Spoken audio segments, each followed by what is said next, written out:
blasted off at all. The morning chat floods up my window, and I can't read it all. And even if I could, the names that are gray make me stun locked till I'm mauled. It reminds me that it's all so bad. It's all so bad. Dear Hassan, I wrote you, but you still ain't responding. I left my tweets, my DMs, and tagged my chats Hasanabi. I saw them lit up in the column. You must not have got them. There probably was a glitch with Chatterino or something. Sometimes I think the mods remove my posts when I jot them. But anyways, screw it. What's been up, man? How's your streaming? I see your followers are growing too. You do great work, King. If I gift more subs, guess what I'm gonna do? I'm gonna label them hoggers. I watched you all through COVID too. That shit was scary. I had a friend unfollow you over some tweets that were contrary. I know you probably hear this every day, but I'm your biggest stan. I even love the Mujahideen joke. You roasted Dan. I got a folder full of your clips and your highlights, man. I liked the rant you did on 820. That stuff was grand. Anyways, I hope you get this, man. Hit me back. Just a chat. Truly yours. Your biggest stan. This is Cam. My stream's gone cold. I'm wondering why I blasted off at all. The morning chat floods up my window, and I can't read it all. And even if I could, the names that are gray make me stun locked till I'm mauled. It reminds me that it's all so bad. It's all so bad. Dear Hassan, you still ain't tweeted or replied. I hope you have the chance. I ain't mad. I just think it's messed up you don't engage your fans. If you didn't want to tweet me, you didn't have to, but you could have dropped a heart. I know I've got the views. That's my tweet, man. It's only been retweeted by a few. I waited on Twitter all day for you for 4 hours and you didn't have a clue. That's pretty cold, man. You're like my online idol. I want to be just like you, man. Your words are like my Bible. I ain't that mad, though. I just don't like being lied to. Remember when you got all that hate and said that if we tweet you, you would tweet back? See, I'm just like you in a way. I never shy from discussions. I had your back when you were wrong about the Russians. I followed tons of streams, but I always watch your show. And when I'm in a debate, I cite you and I let them know, cause I don't got shit else, so your streams help when I'm distressed. I even got a bio that says Hasanabi is the best. Sometimes I even stream myself to see how much I'll peak, and when I get a view, the thrill is such a sudden rush for me. See, everything you say is real and I respect you cause you're genuine. My friends will roll their eyes when I say America deserved 9/11. But they don't know you like I do, Hassan. No one does. They don't know what it's like to have a political buzz growing up. You gotta tweet me, man. I'll be the most loyal fan you'll ever lose. Sincerely yours, Cam. P.S. Let's go stream together, too. My stream's gone cold. I'm wondering why I blasted off at all. The morning chat floods up my window, and I can't read it all. And even if I could, the names that are gray make me stun locked till I'm mauled. It reminds me that it's all so bad. It's all so bad. Dear Mr. I'm too good to reply to my fans. This will be the last tweet I ever mention your ass. It's been 6 months and no word. You still don't want me? I know you got my last 2 tweets. I even tagged Hassan Bobby. So this is my last post. I'm leaving Twitch so you can cheer it. I'm on Kick right now. I'm streaming 90 hours weekly. Hey Hassan, I drank 5 energy drinks. You dare me to stream? You know how Will does, just chatting late at night? You could have rated me instead of him, but you didn't. And then he saw it all. And then in his chat he found me? That's kind of how this is. You could have rescued me from boredom, but now it's too late. I'm on 1,000 subs now, I'm popular. And all I ever wanted was a single like or retweet. I hope you know I'm unfollowing you. It's bittersweet. I loved you, Hassan. We could have made content. Think about it. You ruined it now. Hope you can't sleep and you dream about it. And when you dream, I hope you weep and then you scream about it. I hope your conscience eats at you and you can't stream without me. See, Hassan? Shut up, Mom. I'm trying to talk. Hey Hassan, that's my mother screaming in the trunk. But I didn't have sex with her. I just tied her up, see? I ain't like you. Cause I can be my own stepdad and step up too. Well, I gotta go. It's almost the top of the hour. And at the top of the hour, there's a 3-minute ad break. And if you do not wish to see those ads, you can subscribe or be gifted a sub. What's going on, everybody? I hope everyone's having a fantastic evening, fantastic afternoon, fantastic pre-noon, no matter where you are in the world. I'm Hassan Piker, and this is the Hassan Hour broadcast coming to you live from sunny California, Los Angeles, folks. We're live and alive, and I hope all the boys, girls, and MBs are having a fantastic one because today's a beautiful day. Today's a wonderful day. Today is a motherfucking Tuesday. That's right. I haven't played that intro song for a very long time. It's called Haas Stan by Cam Kardashian. I haven't played that in a minute because that's pretty much a verbatim experience for Hinkledink. That's the story of a now well-known possible Kremlin asset. Little known story about one of my fans turned into a permanent hater. Anyway, I'm alive, and I hope all the boys, girls, and MBs are having a fucking fantastic one. I know I need to get a damn haircut. Shut the fuck up, chatter, who said get a dang haircut. I know. But I hope all the boys, girls, and MBs are having a fantastic one regardless. It is Tuesday, November 7th, 2023. The fuck? Ew.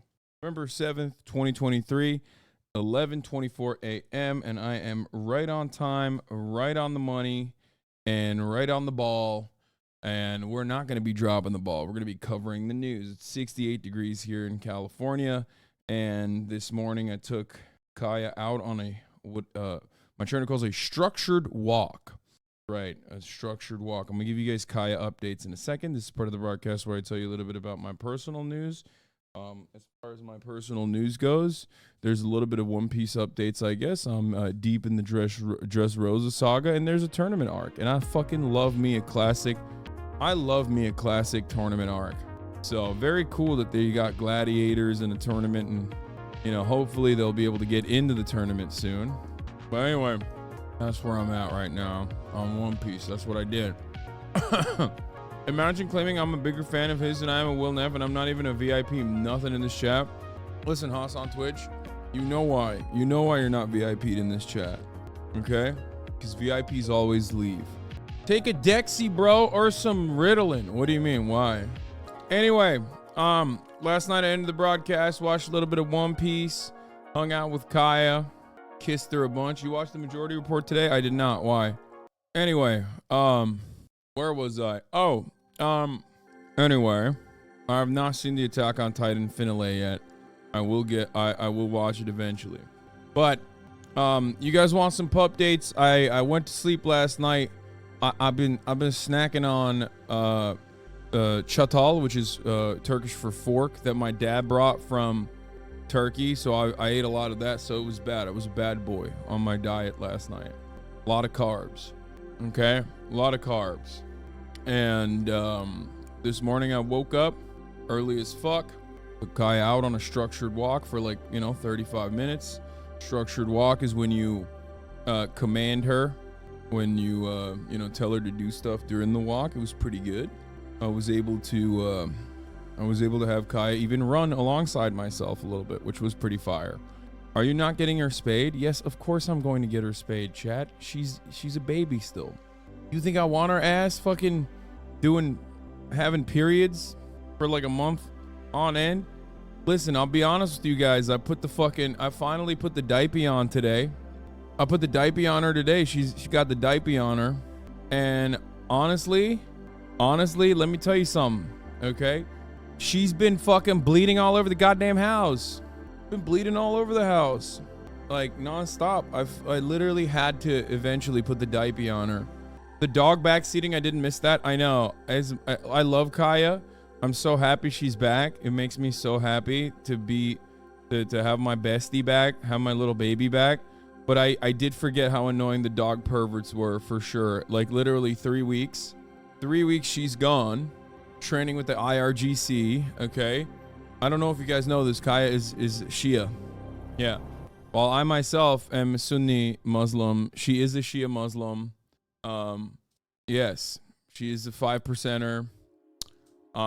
Yeah, she is. She's actually Houthi. So she was training with the IRGC for the past 3 weeks. Learning how to throw lob like butter missiles into Israel, all the way from Yemen. That's what she was learning. But anyway, yeah, there's a little bit of sectarian infighting going on in the house, in the Hasanabi household. So, yeah. Basically, Twitter Blue went from $8 a month to $22 on inflation. Yeah, and I still will not pay for it. Houthis are Zaidi Shia, not Jafari Shia. Yeah, I fucked it up. My bad, Al Rakabi. She's not a 5%er. That was fucked. Anyway, Islam nerds. So, what I was talking about was, yeah, I did a structured walk with her. I came back, had to do a bunch of phone calls, and I'm here. Now I'm live. Now I'm alive. I was supposed to go to a college campus this Friday. I don't even know exactly which one it was. I forgot about it, but they're like students, like their film students union or their film students association wanted me to come and talk about like the strikes, but this was scheduled months ahead of time. And the WGA got a contract. So like, SAG-AFTRA is probably going to have theirs soon. And then, October 7 happened, and I'm pretty sure they pulled last second due to that, even though they said, oh yeah, we'll just like table this discussion for a later date, which is fine. I was actually kind of worried about doing it anyway, regardless, because like I didn't know if we were going to be talking about fucking, the importance of unions and student unions and whatnot. I mean, not student unions, the importance of unions in the film industry. But regardless, are you wearing a diaper in solidarity with Kaya? I mean, I'm gonna take her diaper off soon, most likely. Do you get compensated for such speeches? Yeah. They were gonna pay me. I was gonna take the speech payment and put it into the strike funds. But of course that never happened because I guess some of the alumni pulled out or something. I don't fucking know. Whatever. This is Kaya. It truly is. Truly is Kaya. Have I seen Pluto anime yet? Yes, I have. I watched a bit of it and it's pretty good. So, a lot to talk about today. I'm just going to dive right into it. Not really too much going on in my personal news side of the world. My dad is here. That's it. No updates on that front other than that. My mom's going to be here soon again. Did you see people rip Curtis Connor on Twitter? No, I have not. Why are they ripping him? Why are they ripping my beautiful boy? I mean, I know why they're ripping him, because look, let's keep it $150, okay? There's only two types of fandoms on Twitter. Like, you have the most aggressive stans, which, I also have to a certain degree, or you have haters, and the haters are much louder than the stans in general, unless you're like Nicki Minaj or some shit, right? So Curtis is in like a weird area where he hasn't gotten a lot of momentum off of Twitter, even though he does have a lot of normal fans. And he's like a very kind person overall. His commentary reflects his kindness. When you think about it like that, of course, of course you're going to, when you think about it like that, people are going to shit on him when he's successful, 100%. That's just how Twitter operates. When we covered the idea of destroying solar panels in the Shifa hospital, I didn't catch it. I briefly mentioned it, but I mean, it's I'll get into that as well. But yeah, it's people are very unkind. People are very, very unkind on Twitter. So especially if you're like a otherwise nice person, the internet is going to be very ruthless and very mean to you. They're not going to believe that they're simply not going to believe that you're like a genuine person. This is an issue that I even have to deal with on a regular basis, even though I'm not a very kind person. I'm actually an unkind person, right? But anyway, boss, can I, your most loyal and hardworking employee, get a birthday shout out? Today's my birthday. Okay. Hassan's tax evasion accountant, happy birthday. And congratulations on surviving one extra year. All right. Is this my friend? Yes. It's so funny. Nick posted this and it was like, oh, it's out of context, like, or whatever. But it's pretty funny to consider that, like, I have unironic photos exactly like this. But I guess with the exception of like the Blue Lives Matter shit, even though I do have a SFPD thing right behind me, San Francisco Police Department thing right behind me as well. So I guess technically even on the Blue Lives Matter front. So, Trump v. Biden heats up, updates from Gaza, elections in PA. You ready for the debate tomorrow? What debate? There's a debate tomorrow? Is there a Republican debate? I didn't even fucking pay attention to it. That's so funny to think that there's a GOP debate and I didn't even realize there was a GOP debate, because it's like, For me, I don't give a fuck. Like, I have not been. But nobody really gives a fuck. Is Trump going to attend? Because if he's not, who gives a fuck? Like, fuck the debates. You know? Also, Noah Colvin will be on later today again to finish off, cover the viral history of Israel. Cover Ben Shapiro's viral history of Israel video and more. Here's Cory Booker blasting disco music over protesters. Wait, really? Wait, don't send that to me on Instagram. Send it to me on Twitter. There's a Twitter link to that too, I think. Are we going to talk about how the U.S. is pressuring Ukraine to sue for peace, basically asking Zelensky to concede to Putin what he wanted before the war started? I also said I was going to have Edinger Mentum on, and then I told him one time that I was going to have him on, and then I never did. And I feel like I fucked him over a little bit. I'm going to look to see if I can have him on soon. But here it is. We're blasting off. Let the people know. But yeah, as far as Ukraine goes, I briefly covered it. I mean, not even briefly. I actually did cover it. I covered it a bunch. And my statements on Ukraine are damn near identical to my statements on Palestine, even though there are obvious differences in the way that like Ukrainians and their right to self-determination is perceived by the Western world, and the motivations as to why the Western world defends Ukrainians unconditionally, whereas they do not offer that same level of assurances, security commitments, or even any support whatsoever, even an emotional support to Palestinians. Talked about a lot of this stuff quite a bit. It's sad. It's sad, just like with what has happened in the negotiations process, the quote unquote peace process between Palestinians and Israel. There were so many off ramps. Where, you know, if there was someone who was genuinely motivated in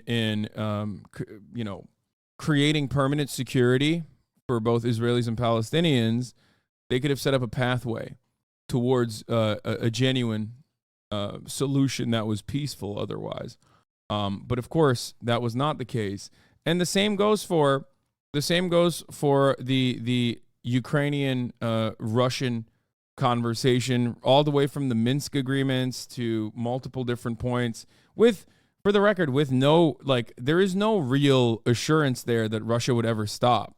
I want to point that out. Like, a lot of people always use that as like an own, because they think like, well, Hassan, how do you know Russia will stop? And it's like, I don't. But also the alternative is like, the alternative to Russia not stopping is just going back to the same thing that Ukrainians were doing anyway. You know what I mean? The alternative was still to continue with the war, just like the alternative to peace is whatever the fuck Israel has been doing. You know? Have you talked about the Israel protester death in Westlake Village? No, not yet. I just started, but I will, of course. What can someone with no platform do in Palestine right now? Should we mainly boycott? Is donating any goods since food etc. can't get over the border? I feel so helpless. Keep pressuring your politicians. Keep pressuring your politicians. Keep pushing. You know, that's it. Talk to your friends. Get them to read books about. It's so funny to think like things that people would scoff at with respect to like Black Lives Matter. Like, remember when the BLM protests were happening and everyone was like, read Ibram Kendi, like get your white friends to read Ibram Kendi. And that was like ridiculous in general. Those things are not so ridiculous when it comes to Palestinians. Why? Because of the material conditions that Palestinians are subjected to, the horrifying conditions of the apartheid, and the lack of information surrounding that from the perspective of Palestinians in the Western world means that like getting people to unironically go to the decolonizedpalestine.com website and have them fucking read shit here would quite literally do a good service. Like any person whose mind you can change on the issue, any person who you can actually recognize the humanity of Palestinians will become a lifelong fighter in the struggle for Palestinian emancipation. They will go out to protests, and they will increase the pressure that politicians feel. When you go, genuine question, does pressuring on politicians actually work? Do these emails, phone calls just not get sent to spam? I mean, I'll tell you this much. A girl who grew up in my hometown area was mandated to return to Israel for IDF service, was stabbed and killed yesterday by a Palestinian teenager whom the IDF killed in a more brutal manner. By the way, fuck the IDF, but any indiscriminate killing is wrong.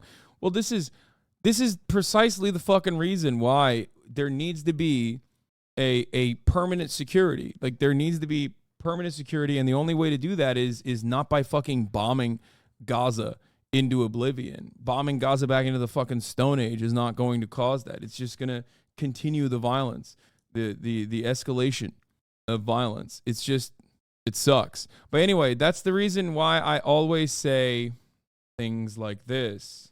That's the reason why I say, for Palestinians at least, like, this kind of stuff is very important. Why is it very important? Because they don't have anything. They have nothing. Anyway, and if you think like, well, what's going on? Are pressuring Palestinians, pressuring politicians, are they not working? No, it is working. It certainly is working. It's a slow process, and unfortunately, undoing a metric ton of Islamophobia is not gonna happen overnight. And people are not going to turn around and magically become, woke human beings in general. But there's definitely, the more protests happen, the more politicians have to respond. The more they feel like their constituents are angry at them, and that's why you went from anyone calling for a ceasefire as a piece of shit anti-Semite a week or two ago to actually, you know what? Maybe we should call for a ceasefire. There's plenty of politicians who are now calling for a ceasefire. The number has only grown. Stonky, why don't you talk about the Uyghur Turks? You keep asking. I have many times over. I don't know why you're trying to fucking shove that into this conversation. It kind of betrays like whether you genuinely care about these people or not, especially if you're just in the process of using Uyghur Turks as simply just a talking point against Palestinians. You know what I mean? Like, I don't know why you think it's a gotcha, because I have talked about them. I've talked about them quite a bit, as a matter of fact.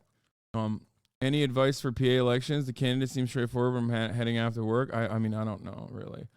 All right, let's see. This is what's going on. I want to call out to everybody right now. These final hours, this is what's on the ballot. We should know in New Jersey how privileged we are.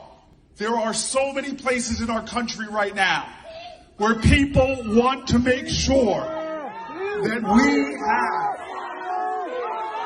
This is what makes America great. The power to protest. The power to have free speech. The power of America.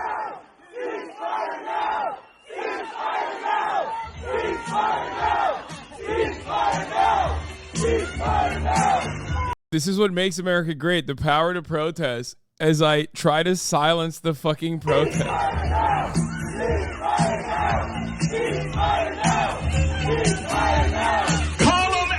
all the way! Column A, all the way! Column A, all the way! This is literally they're saying Burns. They're not saying boo, they're saying Burns. Boo earns. That's awesome. Crimson Wolf was there. Oh shit. What's he saying? I was a part of this protest. I am towards the front of the crowd recording for all those that started the chant. We wore gloves covered in red to symbolize the blood on America's hands. Booker tried to drown us out, but we overpowered him in the chant. We then marched into the hallways and outside with our hands up, demanding for a ceasefire. Booker ran within minutes. I saw his motorcade book it down the street. Minutes after the protest, we were part of the JVP, Jewish Force Peace, DSA, and AMP. Hell yeah. Bossabot clapped you. I'm sorry. I don't think half the chat understood the Simpsons reference. Yeah. That was a Simpsons reference, like an old Simpsons reference. That's great. This kind of stuff does work. I don't see how there can be a ceasefire without implicit acceptance of Hamas's brutal slaughter, rape, torture of Israelis, but enough people are talking about it that I might be misunderstanding. Can you explain how you come to that conclusion? Wait, what? You don't see how there can be a ceasefire without the implicit acceptance of Hamas's brutal rape, torture of Israelis? What do you mean? Okay, I want everyone to understand something. I talked about this on Twitter, but this is a good question because it's one that people it's one that people keep presenting, right? Like, obviously, it might be a gotcha in this circumstance, but maybe it's not a gotcha, right? Maybe it's not a gotcha at all. So here's what I will show you. I'm going to show you two things, okay? So in the United States of America, also, by the way, here, promote this blast off tweet, okay? Here, here you go. But in the United States of America, a lot of hay is made about people demanding a ceasefire. People keep saying they're, supporters of Hamas. People keep saying that, their goals must be to eradicate Israel and yada, yada, yada. Right? A ceasefire implies that everyone stops firing. Exactly. So it's not just elections in PA. We'll talk about all the elections. Just chill. So what is really interesting here is that Jake Tapper made this video talking about how Israel sees the parades and rallies for the ceasefire, and they see no parades and no rallies for the return of hostages or the removal of Hamas. Now, this is a very American perspective. You want to know why? Because there are protests in Israel. Brian and Jake are going to be shocked to find out that the ceasefire protests are being done in Israel by the family members of the hostages. I fucked that up. I butchered this. Holy shit. Can I edit this? Jesus Christ. It looks so bad. Anyway, yeah. While Brian and Jake Tapper are fucking talking about protests about ceasefire, fucking bullshit. Except you know who's demanding a ceasefire in Israel? The motherfucking family members of the hostages. Why would they be demanding a ceasefire? Because they understand that right now the gravest threat presented towards the hostages beyond a Hamas execution, okay, which has not happened at all, as a matter of fact. If they were to execute the hostages, they would have done it very publicly because that's to show how serious they are. That's what normally happens in a situation like this, in a fucking bank robbery hostage situation. That's how it would happen, okay? They know that the gravest threat for the hostages is coming from Israeli bombing campaigns, especially bombing campaigns that hit the tunnel systems, because the hostages are not above ground. They're in the fucking tunnel systems alongside Hamas militants. It's fucking ridiculous. This is the reason why those who are demanding a ceasefire in Israel are the fucking family members of the hostages, because they do not want the hostages to die. They do not want their family members to die. That's it. So it's so fucking weird that in America, we are thousands of miles away championing the death and destruction of more hostages without pushing for a fucking ceasefire. It's very odd. It's a very odd situation. Now, obviously, the overwhelming majority of Israelis are not exactly on board with a ceasefire either, okay? But those who are protesting in Israel are literally the closest to the problem. They're closest to the hostages. Anyway, so the only people who seemingly care about the ceasefire in Israel are the ones who are directly related to the hostages, because they do not want their family members to be blown up in a tunnel system next to Hamas militants. Okay? So, I don't want anybody to fucking misunderstand the situation. Here, let's watch Simple this. question for you. How many innocent Palestinian civilians, men, women and children, does Israel have to slaughter? How many war crimes does Israel have to commit? How much death and destruction does Israel have to visit on the people of Gaza and Palestine before you will call for and impose sanctions on Israel and expel the Israeli ambassador from this country and call for the immediate referral of Israel to the International Criminal Court for crimes against humanity and war crimes. 100%. Because in front of the world, by their own admission, Israel is committing war crimes. They have stated it publicly. This isn't a matter of opinion. They declared their intention to force, through the threat of military bombardment, more than 1 million, and it is now well more than 1 million, Palestinians from their homes in northern Gaza and ethnically cleanse them. A crime against humanity. They stated publicly, and have done it in front of the eyes of the world, the intention to deny to 2.2 million people water, electricity, medicine, life-saving equipment in front of the eyes of the world, and they're doing it.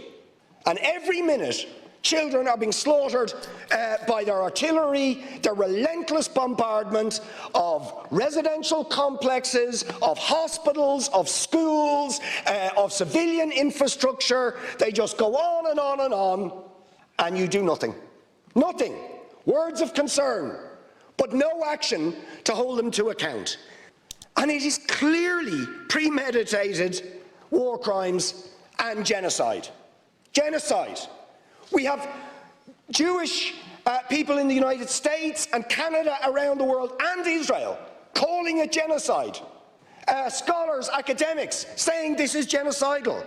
Let me quote you a few things. Israeli general, quote, "Human animals must be treated as such. There will be no electricity and no water. There will only be destruction."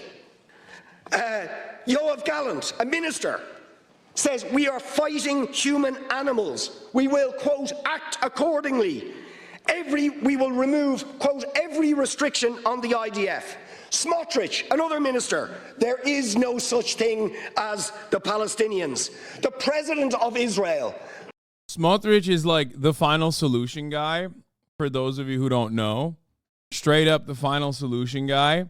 I mean, he's very openly written about this.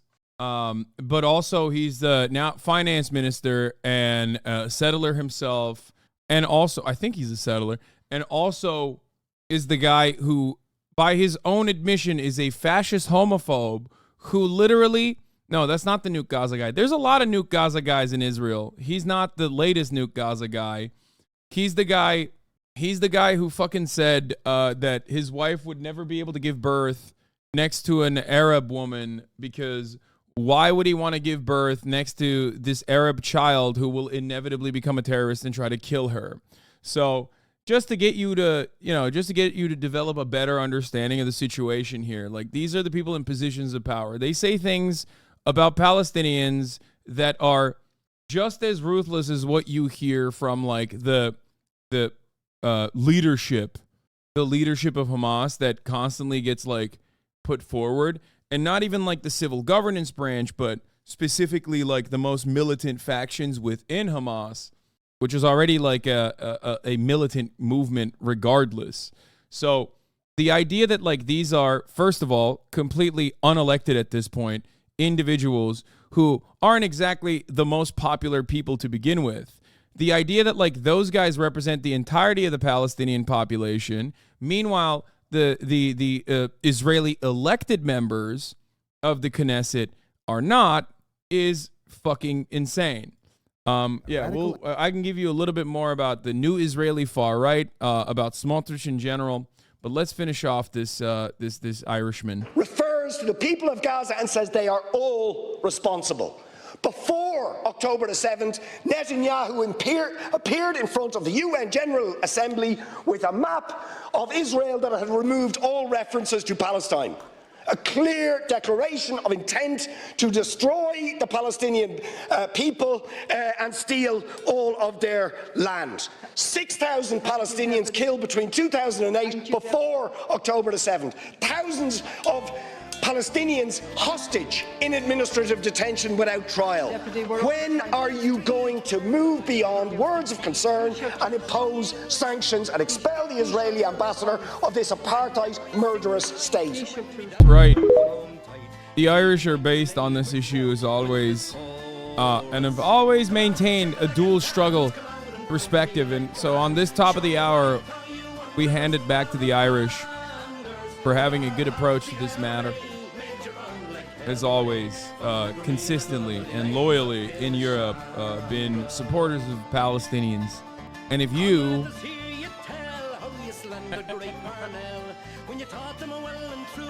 down. The sneers and jeers that you loudly let us hear. When our leaders of 16 were executed. Anyway, at the top of the hour, there's a 3-minute ad break. If you no longer want to see those ads, all you need to do is subscribe for $5 or for free with a Twitch Prime. Or get gifted a sub. Here's the 3-minute ad break now. Judy High Five, thank you for the 5 gifted subs. Yeah. Very good foreign policy. Anyway, so getting back to the issue at hand, though, I forgot what I was talking about before the Irishman came in and changed the course of the broadcast. But here, anyway, here let's learn more about Bezalel Smotrich. Bezalel Smotrich is now one of Israel's most influential lawmakers. He's part of a generation of religious Zionists taking over Israeli politics and bringing their extreme ideas into the mainstream. Here's what you need to know about him.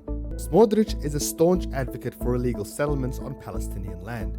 He was born in one, raised in one, and currently lives in one. At a young age, he received his education at religious Zionist schools and later studied to become a lawyer, but he made a name for himself as a far-right agitator.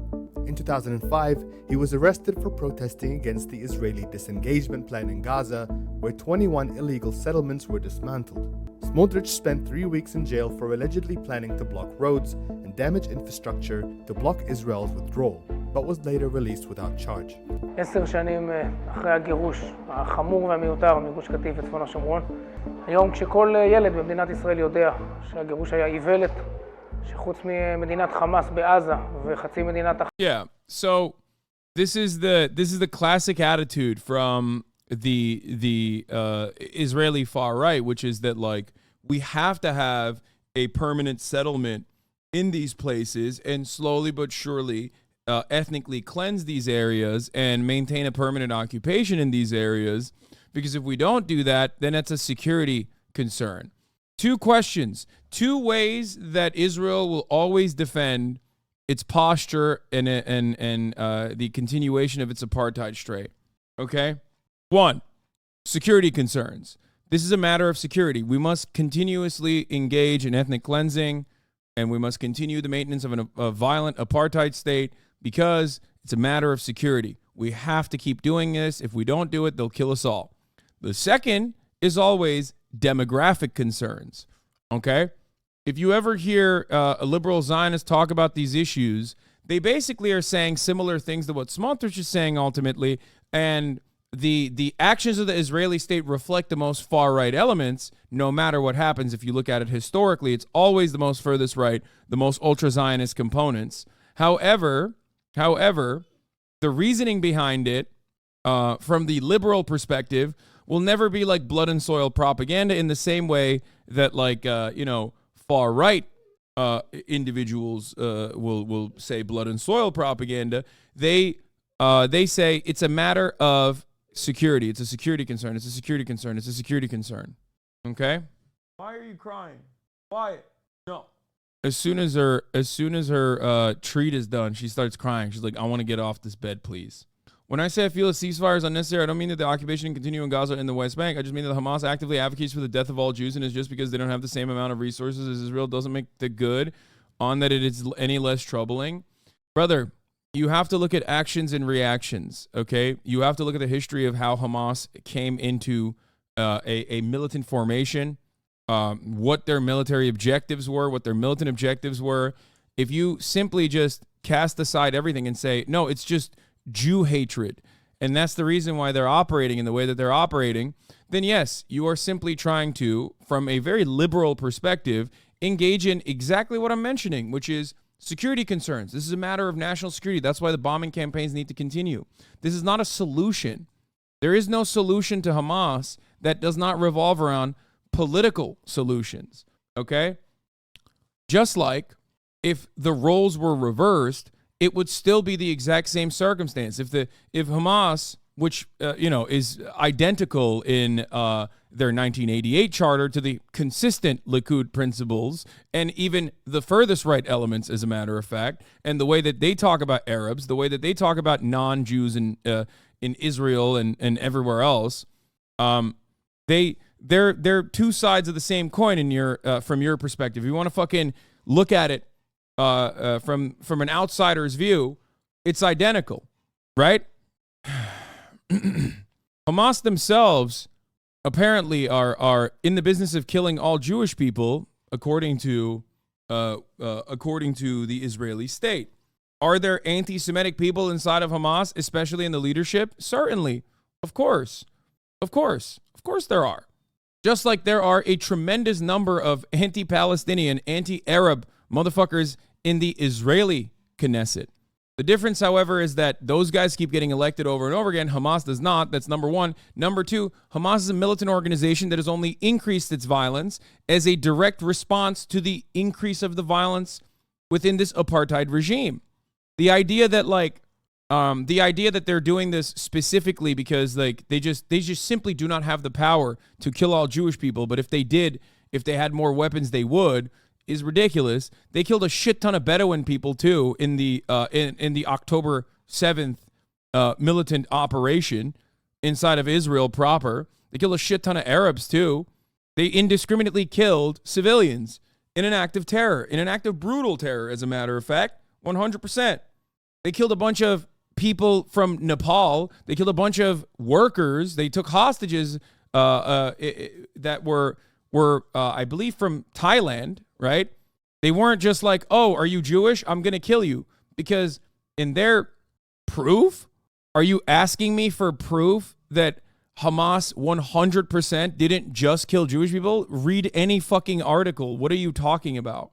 Literally read any article. Haaretz, Times of Israel, fucking Jerusalem Post, any article from any outlet that has covered the death toll, and you'll realize they're not just simply what do you mean?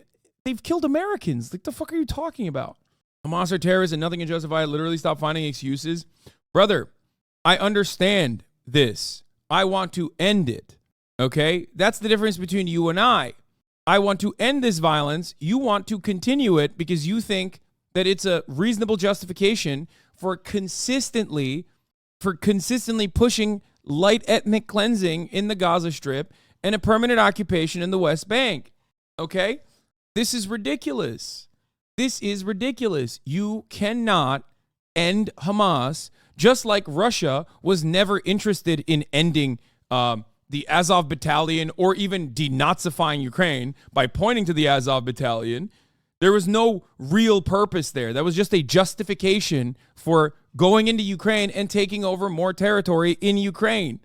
Okay, occupying parts of Ukraine. That was their goal. That was their actual real goal. I told you from day one that was a ridiculous lie that they were saying, that they were going to denazify Ukraine. Okay, by pointing to the most extremist nationalist elements within Ukrainian politics and in the Ukrainian defense forces, which was never a good justification, never a real justification. It was just a simple way to propagandize an occupation.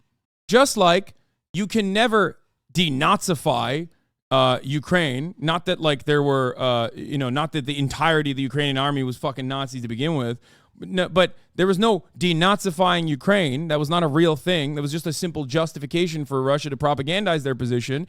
The same thing is being done by Israel. There's no de-Hamasifying, or in Israel's own words, denazifying Gaza by blowing up Gaza and permanently occupying Gaza. It just doesn't work. So if you understand that, in relation to your point here, you might find this tweet on denazification in Gaza relevant. Oh, fuck. I've been blocked by this guy, Elint. Let's see. Israel will have the ultimate security control over Gaza Strip after the war. An Israeli diplomatic source said, after the Gaza war, we'll have to undergo denazification to end a culture of wanting to kill Jews, which exists in the Palestinian Authority too. Jesus fucking Christ. This is completely ridiculous, okay? This is in no way, shape, or form any different. I want to actually tweet about this. Hold on. How do you do a screenshot? Isn't it Windows Shift S? is the snippet tool, or is it Control Shift S? Why isn't it working? Windows Shift S is not working. I don't know why. Fuck. Reinstall Windows. Maybe it's not working because it's like, I don't even know. I don't have a print screen button on my. I want to do the snipping tool. Let's see if I can just like open the app myself and then do it like that. There you go. There it is. Okay, hold on. I'm going to tweet about this because I've been thinking about this quite a bit. Something that's very frustrating to me. Territory. This boomer's doing all this to put a Russian SS next to an Israeli one. No, I'm just saying, like, denazifying Ukraine was Russia's ridiculous propaganda for invading Ukraine, occupying it. This, so why is Westerners? I'm just saying, denazifying Ukraine was Russia's ridiculous propaganda for invading Ukraine and occupying it. So why is it that when Israel makes this ridiculous claim, Westerners are so quick to believe it? People don't get how it's ridiculous of Russia to say that when they have literal Nazi groups in Ukraine killing Ukrainians. No, it's still ridiculous though. I've talked about the Azov battalion and nationalist components within Ukraine far beyond, like way before Russia invaded Ukraine. Okay? On the day of the invasion, I said that the denazification propaganda was a fucking ridiculous one. You cannot denazify a country by occupying it. That's not a real thing. It's a bullshit fucking reason. It's a bullshit justification. Okay? Hamas has zero Nazi influence, though. Your tweet somewhat legitimizes a completely baseless argument. I know. The point is, Hamas is, at least the militant factions of Hamas, are extremists to a certain degree. They're also, their actions are extreme as well. Their actions are brutal. So even if they were fucking literal Nazis, it still wouldn't work. It's ridiculous. We're using Nazi as a catch-all for at this point for violent anti-Semitism. Let's clarify that. Yes. Anyway, I see enough war in Ukraine. Both sides are not rocking Nazi shit. Yeah, I know. That's the other part too, which is that you know, the Russian side has plenty of fucking Nazis on their own too. Denazifying Ukraine was their way of selling the war in Ukraine to their own population. Russians have been sold the idea that they are the ones who cleanse the world of Nazis. Outwards, they said it was because of NATO. Yes. Does anyone have my old tweet? I'm gonna post it underneath it, talking about how irredentist or imperialist actions will only create more reactionary forces. Anyway. Defanging the core draw of terrorist groups like Hamas is the single best way to dismantle them organically. No need to join a violent propaganda group. There's nothing for them to propagandize against. The people of Gaza and Palestinians in general do not entirely agree with Hamas. The only thing that Israel has done so far especially over the course of the past like 3 decades, has pushed people into the hands of more violent emancipatory forces, some of which are reactionary, like Hamas, that literally they still don't full-blown agree with, for the record. They don't even agree with it. That's like, but they have nothing. They have no one. What are they supposed to do? They have nothing. They have no voice. They have no say. There's no elections. They're fucking children for the most part anyway. It's ridiculous. My point stands. From the perspective of the Western world, nobody fucking looked to what Russia was saying and agreed with it. Everyone understood exactly what it was. When Russia was claiming that they were denazifying Ukraine, everybody understood that was bullshit. Okay? Everyone understood that was bullshit. Down, girl. But every single fucking, I don't know, man, Republicans bought it. No, they didn't. Republicans don't want to end Nazis anyway. What are you talking about? Republicans bought it. Chatter. The more you talk about people in East Ukraine were denied election and pro-West, people were put in charge of them after Maidan, they removed Russian Republic. Okay, except Eastern support for Russia is gone, okay? Outside of LPR and DPR, which already has like resettled, and all of the Ukrainians fucking ran away from LPR and DPR already. But beyond that, there is no fucking Eastern support for Russia in Eastern Ukraine. It's gone. Why the fuck would there be any support for Russia in Eastern Ukraine? Lol, that is not true at all, bro. I'm sorry. Come on, brother. Kharkiv is a great example of this. You had an entire population that was definitely more susceptible to Russian politics or being in the Russian sphere of influence that don't that don't consider it to be the same any longer. Why would they? They blew the fuck up. They blew their homes. They blew up their homes. It is ultimately completely ridiculous. Like, this doesn't, you don't win any fucking favors. That's why I've talked about the difference between Crimea and Ukraine so many fucking times. Kharkiv, sorry, not Kharkiv. Exactly. The areas bombed most heavily are the ethnic Russian areas of eastern and southern Ukraine. Exactly. There is no more fucking support from the people that live there for Russia. They do not see Russians as liberators, no matter how much fucking the Telegram channels you go to tell you they are. There is no, think about it this way, man. Think about it this way. It's pretty simple, okay? A lot of people think it's complicated. It's not complicated. A lot of people think it's complicated. It's not. When someone blows up your fucking building, it doesn't matter. You're not going to go, oh, thank you for blowing up my building my patriotism has been instilled in me. I feel so much more confident about, living under the banner of Russia now that you blew up my building block and killed my fucking grandmother. Nobody thinks that. No human being operates like that. You would never think that. You could be the biggest dick rider for Russia, and if Russia blew up your fucking apartment complex, you're going to be like, oh, fuck this. No, fuck this shit. You're not going to turn around and be like, oh, this is really Ukraine's fault for, this is really Ukraine's fault for being in the Western sphere of influence. Like, that's crazy. Like, that, it doesn't work that way. And the irony is, I've said all of this for the past 2 fucking years. I've said all of this nonstop. Okay? Many don't understand it. Many don't give a shit. It's so funny that, like, it's so funny that, like, now it's a point of contention. Yeah, this was what I was referring to. Thank you. Every time an imperialist or irredentist power decides to encroach upon a smaller nation, the most right-wing nationalist elements are seen as emancipatory forces willing to do the violence necessary for liberation. A dangerous prospect for Ukraine stuck between the West and Russia. Careful, you might get clipped again and shown what you were saying to Ukrainians out of context. I know. I'm sorry. Like, there is no honest or earnest occupation of Ukraine. There is no, like, just cause there. There's no way that you can make that argument. I don't agree with it. I never have agreed with it, and I will never agree with it. Okay? As much as I am understanding of America's interest in Ukraine not being honest and certainly certainly to fucking erode their foreign adversaries' military power by using only 5% of our military budget without losing a single American service member.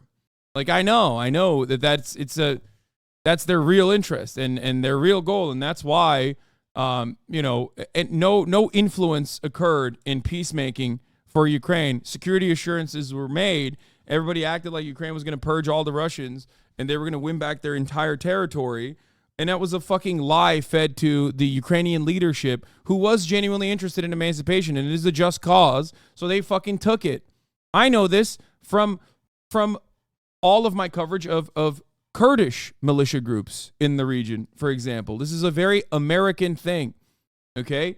You arm motherfuckers, you tell them they do have a right. They do have a right to create a nation state for themselves. The Kurds do.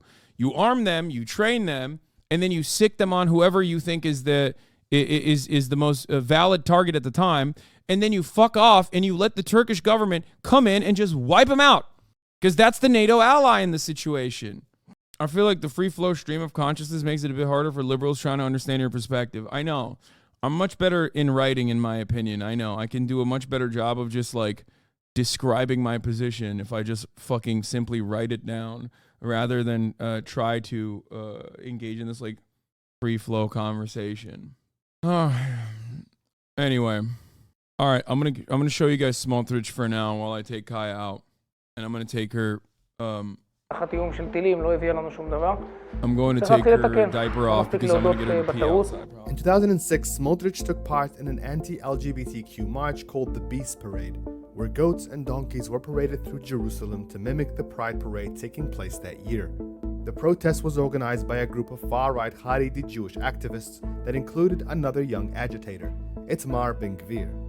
Both have since expressed their regret in taking part, but Smotrich has continued to label himself a proud homophobe. In 2015, he joined the Israeli Knesset as a lawmaker, but his controversies didn't end. 2 weeks after an ultra-Orthodox man stabbed 6 people at the Jerusalem Pride Parade, killing a teenage girl, Smotrich accused Israeli media of being controlled by the gay community. In 2016, he called for segregated maternity wards, separating Jewish and Palestinian mothers, saying he doesn't want his wife giving birth next to someone who just gave birth to a baby that might murder her baby in 20 years. Perhaps his most vocal stances are against the creation of any Palestinian state. In fact, he believes Palestinians should be given 3 options: leave, accept rule by a Jewish state, or fight and be defeated. As a lawmaker, he spearheaded a controversial law that legalized the annexation of Palestinian land and banned advocates of the boycott, divestment, sanctions movement from visiting Israel.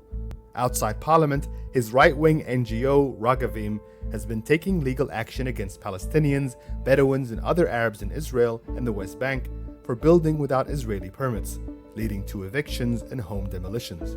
במאבק נחוש, עיקש, חסר פשרות, באויב, בלי להתבלבל, בלי לגמגם, כן, לדעת מי אויב ומי אוהב, איך מתייחסים לאויב, איך מכים אותו ומנצחים אותו. But despite these extreme views, Smotrich won big at the 2022 elections.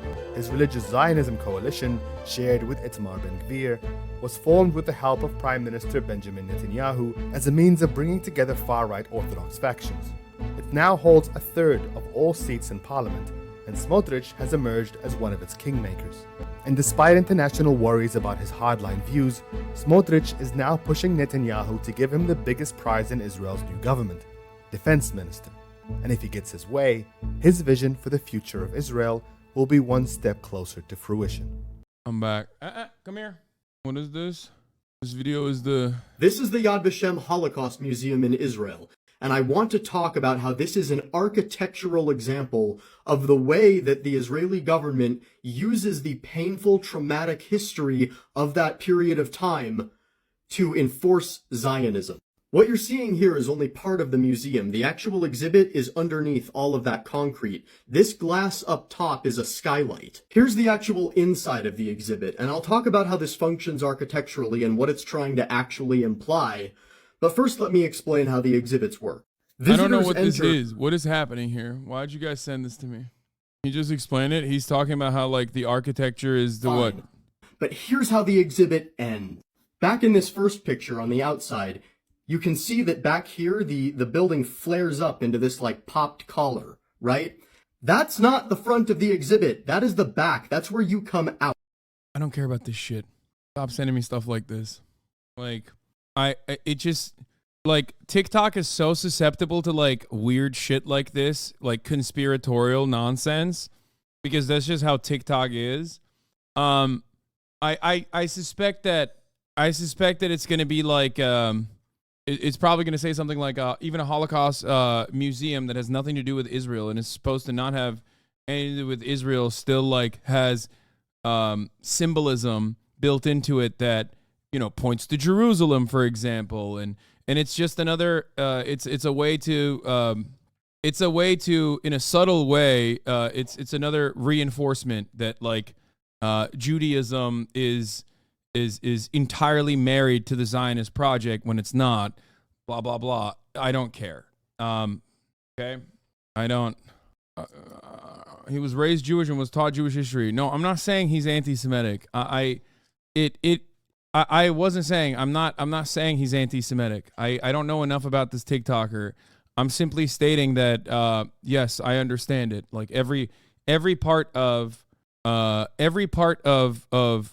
the Zionist project since 1948, or even before, well, definitely since 1948, it revolves around just like erasing Palestinians from history, or at least like trying to reinstill this concept that all Jews have this symbolic and spiritual connection to the land, and that's what it is. It's not true.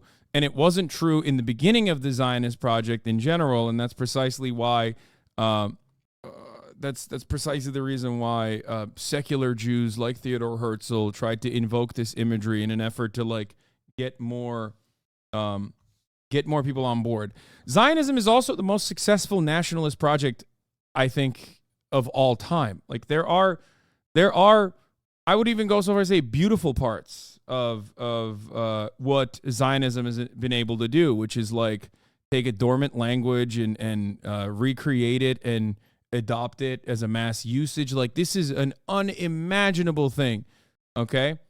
That's why it's so, reviving Hebrew is unironically a feat in the field of language in general, like taking a dormant language and just like reinstituting it. Like it's a very successful project. It is probably the most successful project. It's just, it happened to coincide with the death and destruction of the people that already lived there. So that's the part of the problem. Anyway, Yiddish even rarer. Yeah. From what I understand, I don't know enough about this, but I think they also had like it came with also the erasure of Yiddish, but I don't know enough about that. Didn't the formation of Hebrew erase Yiddish a little bit? Yeah, that's at least that's how I understand it. Anyway, look, if you pull yourself out of the equation and don't think about the death and destruction that has happened as a consequence of Zionism, it is truly impressive. The reason why I bring this up is because a lot of people don't know about the death and destruction, and that's why all they see is how impressive this is. And you must understand this perspective as well in order to dismantle an argument for Zionism. You also have to understand what the argument for Zionism actually is, maintaining the positives as well, like recognizing the positives as well. It should not come at the cost of displacing almost 1 million Palestinians. It should not come at the cost of displacing and having a permanent occupation upon 5 million Palestinians, having 6 million Palestinians on top of that, and living in diaspora in a permanent refugee status. I found them. Anyway, yes, pretty much, because Yiddish was only spoken in Europe pretty much, and you had Jews from all over the world flocking to Israel post-1948. Also, the vast majority of those who spoke Yiddish were killed in the Holocaust. The language was already dying due to the Holocaust, but Hebrew replacing it took out the remaining few. I found them. Yeah. So, yeah. Where the fuck was I? Okay, let's talk about, is there a Hamas tunnel under the Qatari hospital in Gaza? Time and again, the Israeli army has accused This guy's voice is so funny to me, like the serious Al Jazeera investigation guy. Time and time again, the Israeli army has accused Hamas of using hospitals. In this analysis, we will show you that the Israeli army is lying. Accused Hamas of using hospitals as convenient cover for its fighters and elaborate system of tunnels. Thus, it says, making hospitals fair game for its bombing campaign in Gaza. The list of hospitals Israel says are complicit include Al-Shifa Hospital, Al-Quds Hospital, and most recently, the Sheikh Hamad bin Khalifa Hospital for rehabilitation and prosthetics. Yeah, you show me hospitals, I see Hamas tunnels. Also you know what I'm known saying? as the Qatari Hospital. On November 5th, the Israeli army published a video on X, formerly Twitter. It claims to reveal the entrance to a tunnel used by Hamas fighters. I accidentally Seen ran here in this a 3-minute ad break here, so I'm not going to run at the top of the hour. Israeli drone footage. It shows something resembling a hatch or portal near the hospital's entrance. Enter Al Jazeera's digital investigations team, Sanad.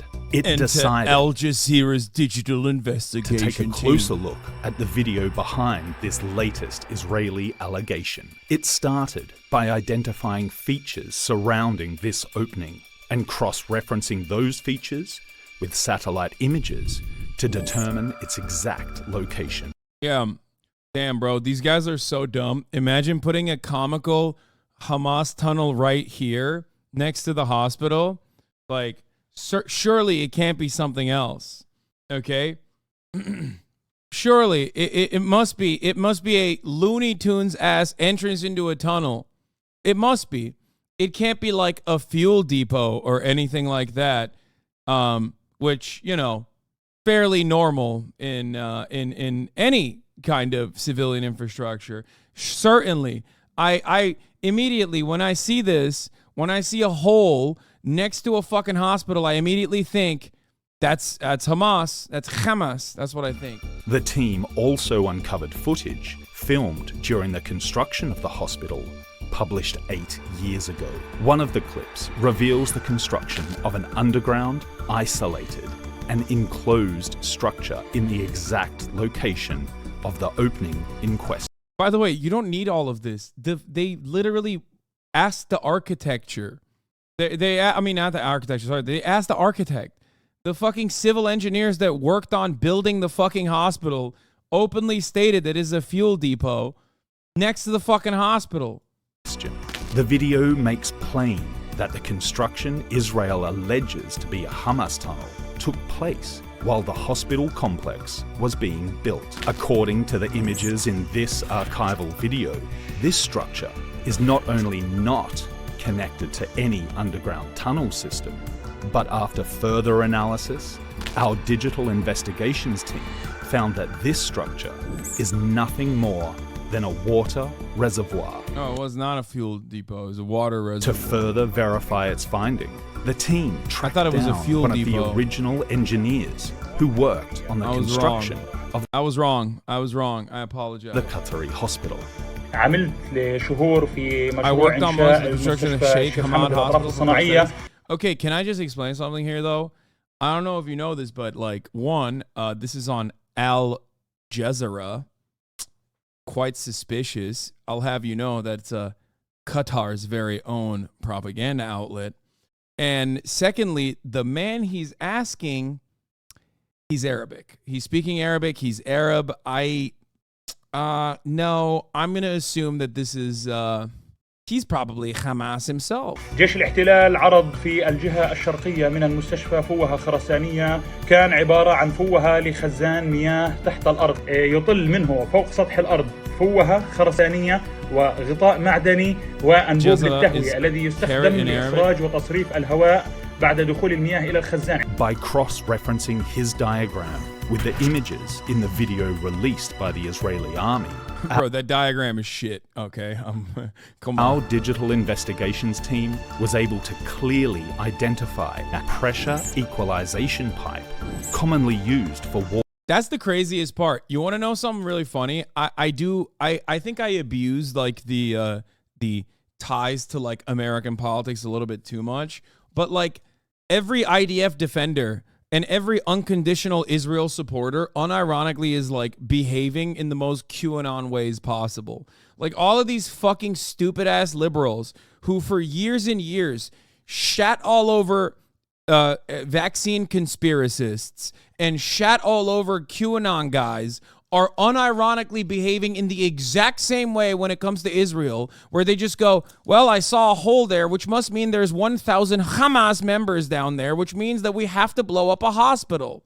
The only difference, however, is that, you know, QAnon motherfuckers, yeah, surely can lead to stochastic terror. It has, except the QAnon level defense for Israel is leading to the unconditional support of the death and destruction of thousands of Palestinians, millions of Palestinians that have been displaced from their homes, that were already displaced from their homes to begin with. That's why they were in fucking Gaza. Water and fuel tanks, or reservoirs. Its conclusion, the only thing this video confirms, is that there is a water tank on the property, not a tunnel used by Hamas fighters. Yeah, I don't believe it, dog. I feel like it's this is a comical Hamas tunnel here. QAnon has never been accepted institutionally in the way that BlueAnon has. I mean, there's certainly defenders of QAnon, like lighter defenders of QAnon, but I would say that yes, BlueAnon is like way more. BlueAnon was way more institutionally defending than QAnon. For sure. I think that like Fox News will have QAnon. Fox News will sometimes have like QAnon guys on or engage in a lot of like anti-vaxxer conspiracies. And that part is definitely true. But like Blue Anon is a matter of fact. Like Blue Anon was always described as matter of fact. What the fuck is Blue Anon? It's just like a joking way that we refer to liberals who like lost their minds under the Trump administration, who thought that like Russia was directly responsible for Donald Trump winning and everything that happened under the Trump administration. Pootie Poo was doing just fucking ridiculous shit. Yeah, we're going to be talking about Rashida Tlaib in a second. The fucking most disgusting shit. These people are monsters, dude. I hate American politics. American politicians are fucking monsters. But before we get to that, let's talk about White House's warnings to Israel over post-war plans. Will, for an indefinite period, will have the overall security responsibility because we've seen what happens when we don't have it. 1 month into the war with Hamas, Prime Minister Benjamin Netanyahu is giving his first indication of Israel's plans for Gaza after the fighting ends. This comes as more airstrikes could be seen slamming Gaza City overnight. The IDF says it has secured a Hamas military stronghold in northern Gaza and struck a cell of about 10 terrorists in an anti-tank missile cell. Joining us now is White House National Security Council spokesman John Kirby. Admiral, I appreciate your time.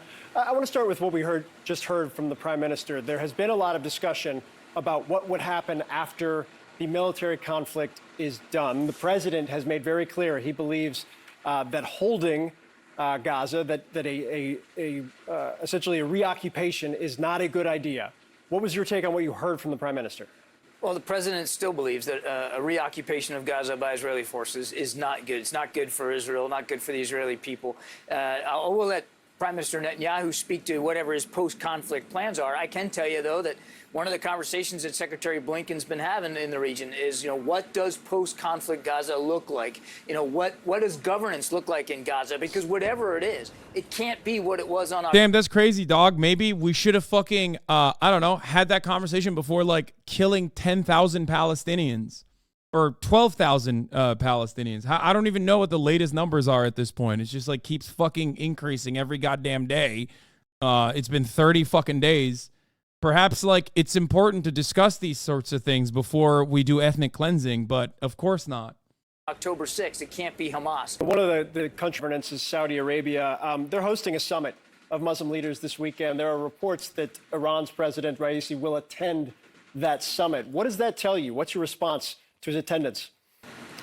I don't know that it tells us anything too specific, Phil. I think we're going to have to wait to see how this plays out and see what kind of a role, if they actually show up, what kind of role they play. I mean, what our perspective is, Iran is a destabilizing actor in the region. They support groups like Hamas and Hezbollah. They're supporting these militia groups that continue to fire rockets at our bases in Iraq and in Syria, and they're also supporting Putin's war in Ukraine. So it's difficult for us to see where Iran would have some sort of meaningful, constructive, productive discussion about conflict resolution at this point, given that they're the arsonists here. But again, we'll have to see what happens at this meeting this weekend. You mentioned the rocket attacks on U.S. personnel. There have also been one-way drone attacks as well. I believe there's as many as 38 or 39 U.S. personnel who have been injured in those attacks or a number of attacks that have occurred. Does the U.S. Wait, what? One dude died of like heart complications. Like what are you talking about? That's wild, dude. Like those are pot shots done on U.S. military bases and shit. Whatever. Best believe that at this point the threshold for an expanded conflict has not been crossed yet. We are still working very hard to keep this conflict from widening, deepening, escalating. The attacks on our troops obviously are deeply concerning. You've seen us retaliate in the last week or so. We'll evaluate what we're going to do in terms of next steps. We're obviously going to do whatever we have to do to protect our troops in Iraq and in Syria, make sure that we make a strong statement about force protection and how much that means to us. But we haven't seen another nation state or actor move in demonstrable major muscle movement ways to try to deepen and widen this conflict as yet. That's one of the reasons why the president has added so much more force posture to the region now, including an Ohio-class submarine, which is now in the Central Command area of responsibility. We're going to keep watching this. If we have to make additional force posture changes, well, we'll do that too. Did you think you'd see the day where... That's awesome. There's no... First of all, this is Yemen erasure. That's number one. Okay, you're doing Houthi erasure, and I don't appreciate it. Okay, they're saying Houthis are not big players. Okay, and I don't know about you guys, but I watched that music video, and that shit was fire. Okay, I can't speak on the way that the Houthis have been moving so far, but that music video was fire. So saying that like there's no movement happening from regional actors, it's kind of fucked up. Don't act like don't act like that's not movement in either direction. Okay. But what he's talking about is, of course, like the IRGC and specifically Hezbollah in Lebanon. And he's right. There is no movement, or there is no extra movement from Lebanon. That's what the primary takeaway was from the Nasrallah speech. CENTCOM would tweet out a picture of an Ohio-class submarine in transit. Well, look, it's... Yes, I'm pretty sure the guy that died from a heart attack was the only U.S. Citizen recently killed in these events. As you know, it's rare. Unless you're factoring in like the U.S. Gazans that have been killed, in which case I don't know what those actual numbers are. There's probably much larger, but the only like American contractor that died from a heart attack in they made it seem like it was directly related to like being bombed in a shelter, but I don't know. For the United States Navy or our combatant commanders to talk about where our submarines are and what they're doing. But in this case, I think it makes perfect sense when we're trying to send a strong signal of deterrence to actors in the region so that they don't widen this conflict, to let them know that we've got yet additional military capability at the ready to defend our national interests. The president spoke with the prime minister again yesterday. They've been speaking on a very regular basis. Saying Houthis got a space program is wild, though. How do they have ballistic missiles? One, Iran. And secondly, they don't have a space program. I didn't understand this either at first. I thought it was like, I legitimately did not understand it at all. But now I know that they have missiles that can reach all the way to Israel, all the way from Yemen, and those missiles they fly all the way up into. Well, I mean, it's not like space, but they fly way above the clouds, I guess. I don't know the exact number. I don't know the exact like height that they get up to, but it's like it's in outside of the atmosphere, as far as I understand. Admiral, I was struck. The former Prime Minister Ehud Barak gave an interview yesterday where he was talking about that he could see the window closing for the military operation due to the pressure from regional allies, the pressure also of domestic political pressure at the United States. Has the president conveyed that to the prime minister, that there is a very small window of time to conduct these operations? Well, I won't talk about the private conversation between the president and the prime minister. They have a routine now sort of dialogue as these operations are ongoing. And again, they spoke again yesterday. One of the things that the president made clear to the prime minister is that we're going to continue to stand with Israel. We're going to continue to make sure that they have the security assistance they need, the tools, the weapons, the capabilities to go after Hamas. That hasn't changed since October 7th, and it's not going to change going forward. I wanted to play for you sound from Jordan's Queen Rania. She's been very outspoken. She's also, Jordan is a very critical ally in the region for the United States. Take a listen. If you manage to eliminate all of Hamas, what next? The root cause of this conflict is an illegal occupation. It is routine human rights abuses, illegal settlements, disregard to UN resolutions and international law. If we do not address these root causes, then you can kill the combatant, but you cannot kill the cause. She's right, 100%. This is what I've been saying. She is of Palestinian descent. I guess the question is, to that point, and for regional leaders who say the same thing, what is the response right now? So we certainly agree that Hamas isn't just an organization. There's an ideology behind this terrorist group that slaughtered 1,400 Israelis on the 7th of October. And while you can go after the leaders and eliminate the leaders and disrupt the network, and we've proven that we know how to do that against groups like Al-Qaeda and ISIS, it is difficult to kill the ideology. Now, she's also talking about history here and how things ended up the way they did in Gaza and the West Bank. And I think that the history is obviously long, it's complicated, it's complex, and it's good for all of us to remind ourselves of how we got here. But it's also important to remember that we still believe in a two-state solution. In the United States, President Biden still supports this as a viable vision and a promise for both a Jewish democratic state and a free and independent Palestinian state. A Jewish democratic state. Okay, dog. So you want an ethno state. That's cool. Yeah, no, definitely. Well, that's already happening, okay? There's never been a two-state solution. There's only been one state, and that is a Jewish democratic state that is an apartheid state. It's fucking ridiculous, okay? The idea that, like, our actors, our State Department actors, our National Security Council spokesperson is saying this is, of course, it's expected because they're pieces of shit, but very frustrating. That is the way we believe that both sides can live in peace and security going forward. And even though we're in the middle of a conflict, Phil, the president hasn't given up on that, and we're continuing to talk to our partners throughout the region about how to get back on track to some sort of viable two-state solution. Hassan pro-Trump now confirmed. Yeah, I love Trump, dude. Definitely.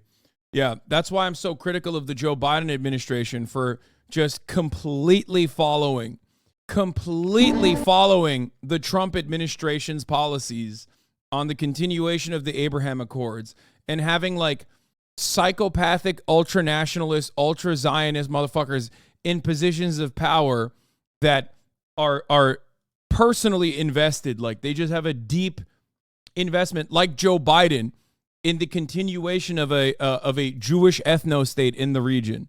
Like, I do legitimately believe that a major problem here is America's State Department interests aligning perfectly with a Jewish ethno state. That's what it is. That's all this is, for the most part. You are distorting the facts.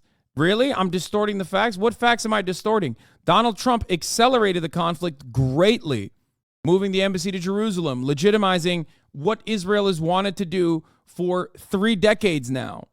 Even longer than 3 decades. It's fucking bullshit. The Abraham Accords was the Donald Trump administration's project. Ripping up the Iran denuclearization agreement was the Donald Trump administration's project. Okay? Every move made towards regional stability by I don't know, fucking normalizing relations or moving towards normalizing relations with Iran was cast aside at the behest of Israeli interests in the region. Trump did that. I think a lot of people don't know. There is bipartisan consensus on this stuff, okay? It's very stupid to act like that's not the case. Donald Trump was so hardline anti-Palestinian or so hardline anti-Muslim that Israel had to lobby the government to continue sending aid to the Palestinian Authority. So shut the fuck up. In 2018, it was Israel that said, hey, you can't completely cut off aid from Palestinians. Like that's a necessity for our national security interests. But again, you think October 7 is the first day that this conflict started. It was an unprovoked attack. So, of course, your understanding of this is quite trivial, like a baby. You're like a baby. You're like a child. And I don't even fault you for thinking about this like a child, because that's what the media wants you to think. That is what every like legitimate center of information is pumping out. Don't think about anything. Don't think about this conflict from a historical frame of reference. Like, think about it as like, this is the unprovoked attack. What is this guy doing? Turkey has done the exact same things as Israel in its history. No, it's not in reality. It committed ethnic cleansing to become a Muslim-only country, including multiple pogroms. So claiming it is secular or democratic is utter bullshit. How many Christians are left in Turkey since its establishment 1 century ago? I love when motherfuckers say dumb shit like this as an own. One, I've routinely fucking criticized the Turkish government for its treatment of Kurdish people in general, specifically its treatment of people living in the fucking northern Syrian corridor as a matter of national security interest. I literally talked about it earlier today with respect to America constantly telling Kurds that they can have an ethno state, or not an ethno state, but have a nation state, sorry, and that they deserve it. 35 million Kurds live in fucking diaspora, okay? And not only that, but also America always leaves them behind to get fucking destroyed. Leaves them behind to get destroyed by the Turks. Here's the problem. If, and there is a tremendous amount of mistreatment of Kurdish people in Turkey, okay? This much is 100% true, especially in Kurdish populated regions, right? There's always military actions occurring in these areas, okay? Kurdish terrorism. It's the biggest fear, or was the biggest fear for Turks for a very long time, okay? The reality is Turks have been quite brutal. I did not even mention the Kurds one time. I'm not talking to you, Hassan. I've read more about this than all of chat combined. Okay, shut the fuck up and listen, okay? Listen to the words I'm about to mention. If, and I think every Kurdish person in this community would probably agree to this, if the treatment of Palestinians resembled the treatment of Kurds in Turkey, virtually the entire world would celebrate that as a massive step in the right direction. In spite of the brutality of the Turkish government against Kurds, okay, the situation for Palestinians is so dire and it's so bad that would be a dramatic jump in the right direction that literally Americans and the entire fucking Western world would look at that and go, look at what we did. We did it. We did it, guys. We solved it.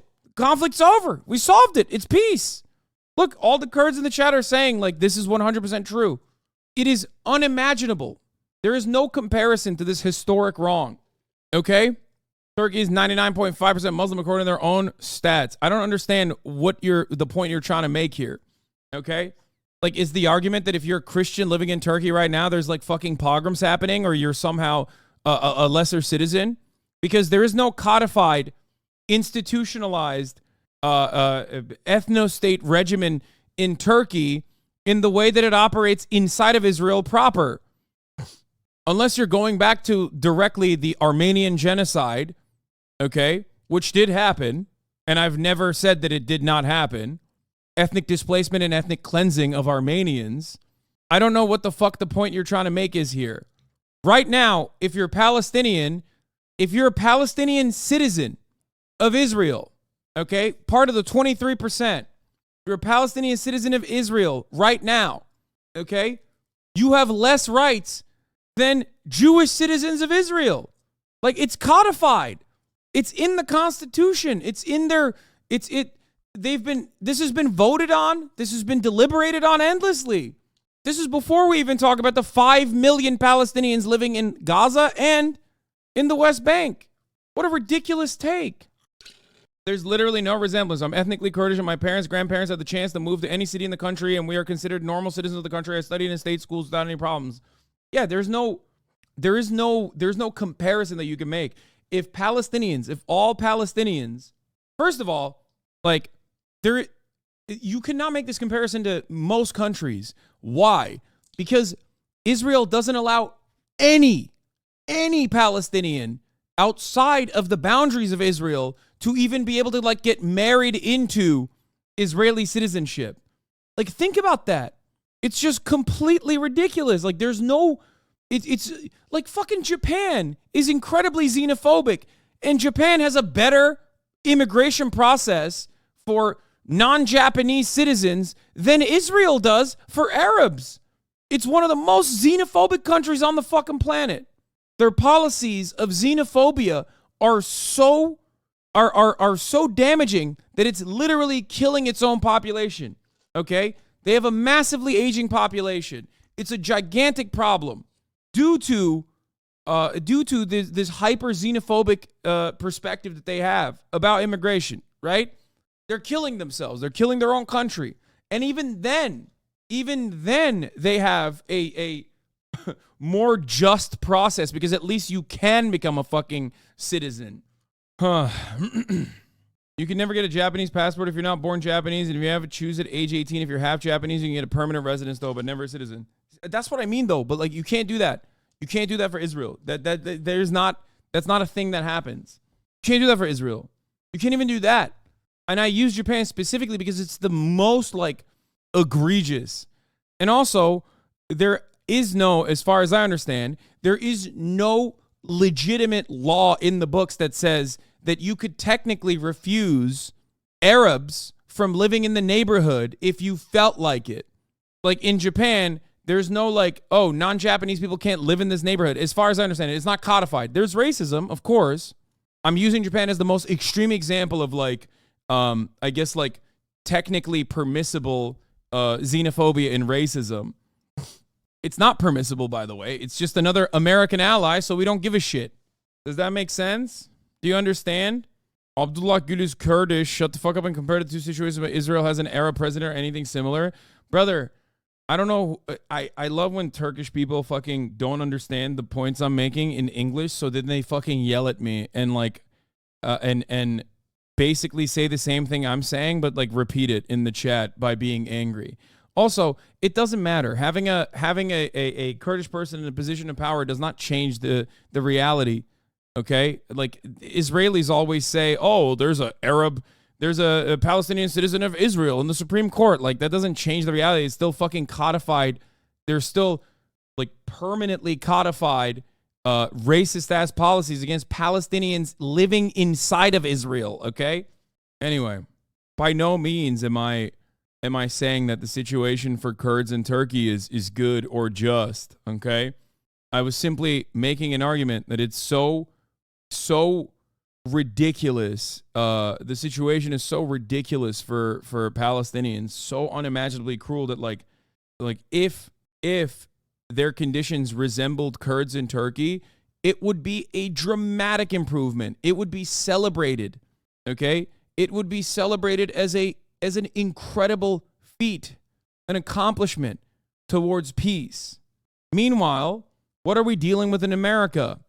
In the wake of tens of thousands at this point, dead Palestinians, many are women, children, and the elderly. Not that it's okay to kill like, enemy combatant aged men either. Schools have been blown up. Hospitals have been bombed relentlessly. Okay? And what are we doing here in America? We're, one, sending more missiles, $325 million worth, because, Israel's supply is diminishing. So we have to give them more missiles. We always have room for more missiles.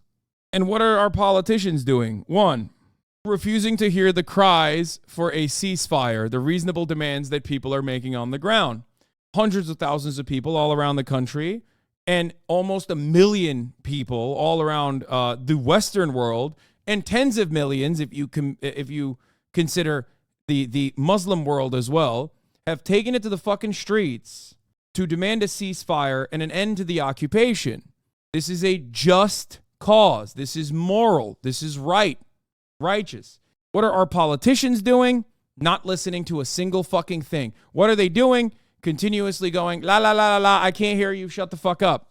You love Hamas, you love terrorism, you love Hamas, you love terrorism. They're also working to censure the one Palestinian congresswoman.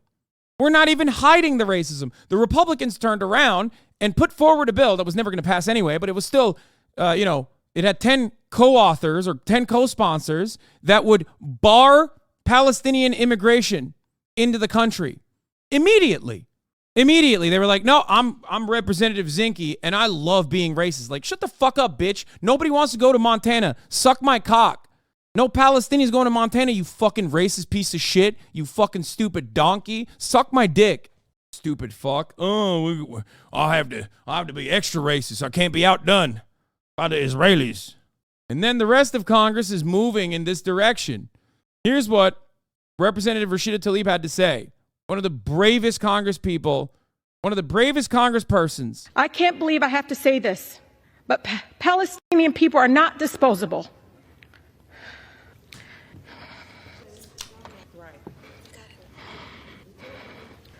We are human beings, just like anyone else. My city, my grandmother, like all Palestinians, just wants to live her life with freedom and human dignity we all deserve. Speaking up to save lives, Mr. Chair, no matter faith, no matter ethnicity. Reported for Racism Brave, she's a traitor, and once she is voted out, we need to file a lawsuit, says Neckbeard Alpha. I am reminded that you will never have a moment of happiness for the rest of your life. You will most likely die alone, miserable. not realizing why all of your immediate family members stopped talking to you. And it is your own doing. I want you to understand, you are a miserable, worthless person, and you are sad and pathetic, and your entire life, your anonymous existence online has been to try to make people even feel a fraction of the misery that you experience on a daily basis. And when one day you will realize that that has pushed you into a further pit of misery, okay? You do not need to get a vasectomy because your mouth operates in that in that direction anyway, making it so that you will never have a next of kin and you will die alone. Ethnicity should not be controversial in this chamber. The cries of the Palestinian and Israeli children sound no different to me. Why? What I don't understand is why the cries of Palestinians sound different to you all. 71% of Michigan Democrats support a ceasefire. So you can try to censor me, but you can't silence their voices. I urge my colleagues to join with the majority of Americans and support a ceasefire now to save as many lives as possible. President Biden must listen to and represent all of us, not just some of us. I urge the president to have the courage to call for a ceasefire and the end of killings. Ridiculous. I'm the only Palestinian American serving in Congress, Mr. Chair, and my perspective is needed here now more than ever. I will not be silenced, and I will not let you distort my words. Folks forget I'm from the city of Detroit, the most beautiful, blackest city in the country, where I learned to speak truth to power even if my voice shakes. Trying to bully or censor me won't work, because this movement for a ceasefire is much bigger than one person. It's growing every single day. There are millions of people across our country who oppose Netanyahu's extremism and are done watching our government support collective punishment and the use of white phosphorus bombs that melt flesh to the bone.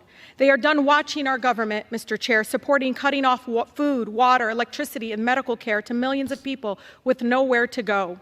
Like me, Mr. Chair, they don't believe the answer to war crimes is more war crimes. The refusal of Congress and the administration to acknowledge Palestinian lives is chipping away at my soul. Over 10,000 Palestinians have been killed. Majority were children.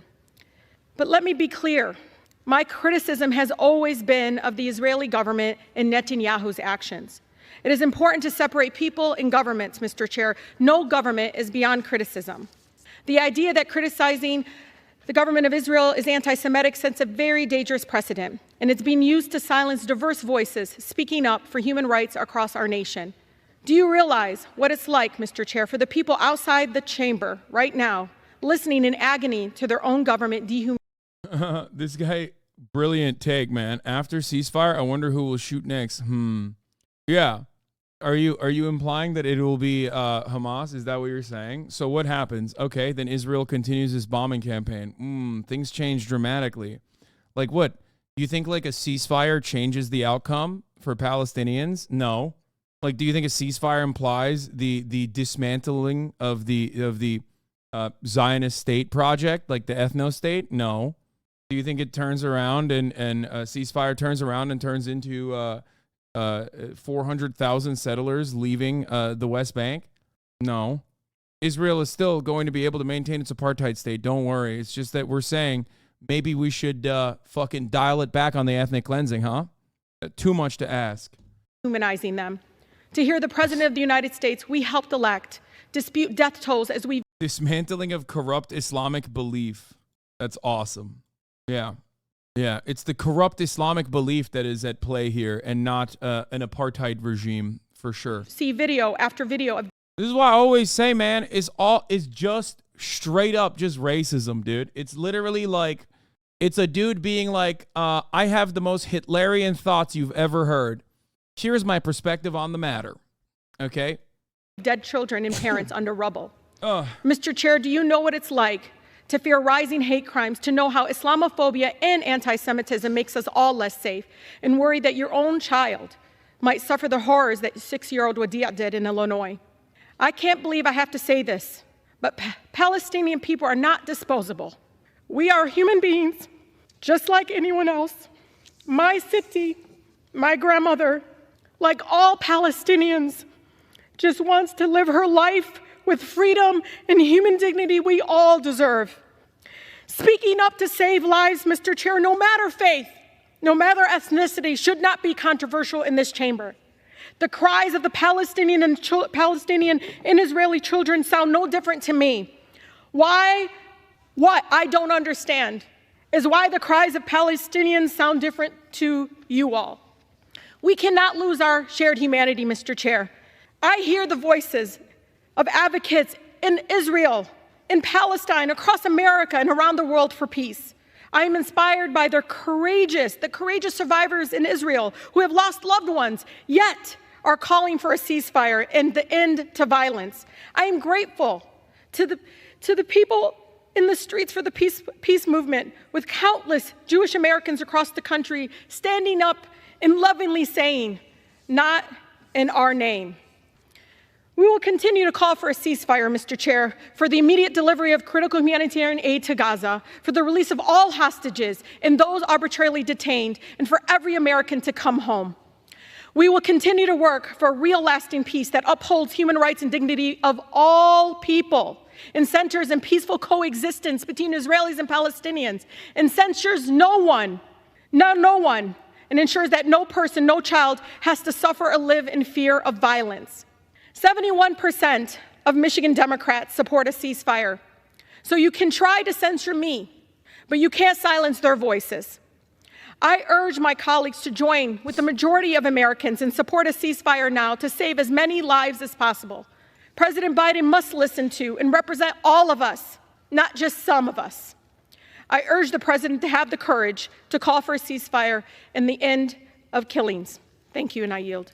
It's crazy that this is something I talk about quite a lot in a broader context, specifically about white supremacy, from the perspective of black people arguing for their own humanity, both historically and in contemporary American society. Like, you have to sit there, if you are not white, if you're from a background that has been historically considered an enemy combatant, you have to sit there in a room full of old white dudes and describe that you are a human being after all, and that your family members are also human beings, and that they don't deserve the cruelty. As a product of the No Child Left Behind Act, I know that Islam is the root of all evil and the only path for democracy is nuking Gaza. Yeah, exactly. It's great, man. Did she just call for every Israeli to be killed, or am I crazy? Yeah, that's definitely what she said. That's what she said. It was crazy when she definitely said those words. Here's Jamal Bowman. This body needs empathy and compassion for all people, not just people that look like the majority of my colleagues on the other side of the aisle. And maybe because of your lack of diversity, you lack the Chatters, they're joking. Okay, calm down. Cognitive and emotional ability to recognize diverse opinions. Some people are saying hyperbolic shit as a joke. Like, everybody calm down. I know tensions when are they high, speak truth to power. And you absolutely need to open up your mind to other people and other experiences, especially when they are Muslim and when they are women and when they are people of color. You had a member of your party call my colleague a terrorist, and you didn't censor her. But we're having this conversation now about your interpretation of words. Members are reminded to direct their comments to the chair. Oh, my God.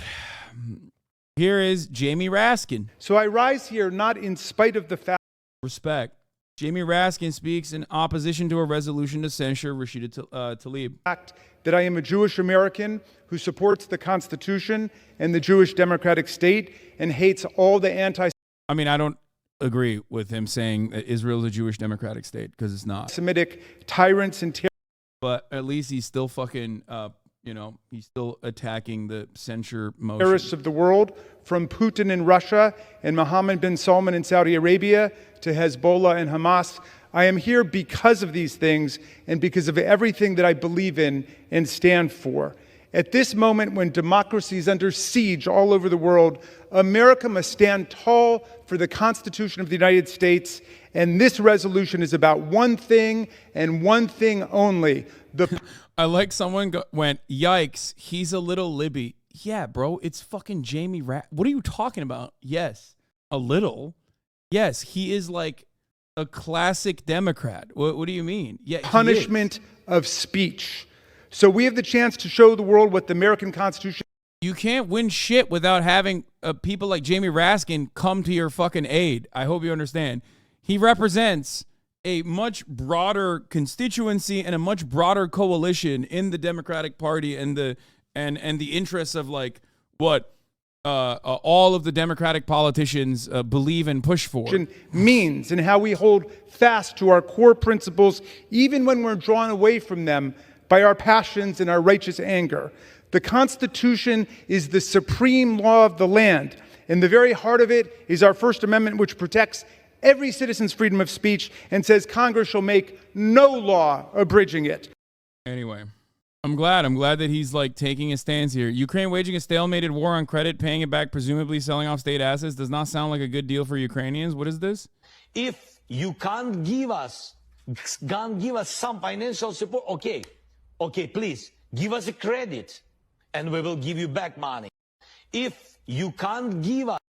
Here's what Ilhan Omar said. Thank you, Mr. Speaker. It is glaring hypocrisy when you have Republicans on the other side of the aisle trying to create definitions and say Rashida wants to annihilate people, when Max Miller himself went on TV and said we're turning Gaza into a parking lot and we want to annihilate Palestinians. Nobody condemned him on that side of the aisle. What is true here is that every single one of them has not acknowledged the fact that Palestinians are dying in the tens of thousands, but will continue to say it is us who are not acknowledging humanity. Rashida will stand strong. Gentlelady's time has expired. The movement will continue for liberation until every single Gentlelady's time has expired. Has the right to Gentleman live from in Maryland liberty. is recognized. Thank you. Fuck yeah. Has the, here's this piece of shit. I don't even want to call it the Palestinian flag because they're not a state. They're a territory that's about to probably get eviscerated and go away here shortly. Like, there's no equivalence, man. There is no equivalence. Like, it's so fucking glaringly obvious, dude. You can say whatever the fuck you want. You can say whatever the fuck you want about Palestinians, no matter how bloodthirsty it is.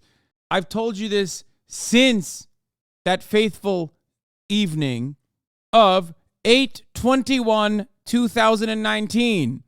If you say America deserved 9/11, you will get fucking owned. You'll get banned. People will fucking carry that for the rest of their lives, even if what you're saying is completely valid and understood by now in the 20th anniversary, after the 20th anniversary of America's invasion, and you know, all of our actions, all of our subsequent actions in Afghanistan, Iraq, the war on terror, understood by pretty much everyone that this was blowback. You will get yelled at nonstop. People will still, to this day, people still fucking say Hassan's takes were fucking unacceptable, whatever. He's the America deserved 9/11 guy. He loves terrorism. But if you turn around and say, you know, we should nuke Iran, nobody's going to think about it twice. You might even get elevated to a position of power in American politics. I fought 3 times in Iraq and Afghanistan. This nation spent 20 years at war, spent over $3 trillion to destroy al-Qaeda, to destroy ISIS, and yet those organizations still exist. So the lesson drawn from that is that you cannot destroy a terrorist ideology with military means alone. You have to have politics, you have to have diplomacy, you have to have humanitarian aid, because you can kill a terrorist, but if you destroy or kill innocent civilians, you create more terrorists in the process. Yes. So that is why I am adamant that to support Israel, to do this the right way, we have to put front and center the protection of civilians. Yeah, 100%. There is no ending an idea, okay? Especially when you're in the wrong. That's the other thing.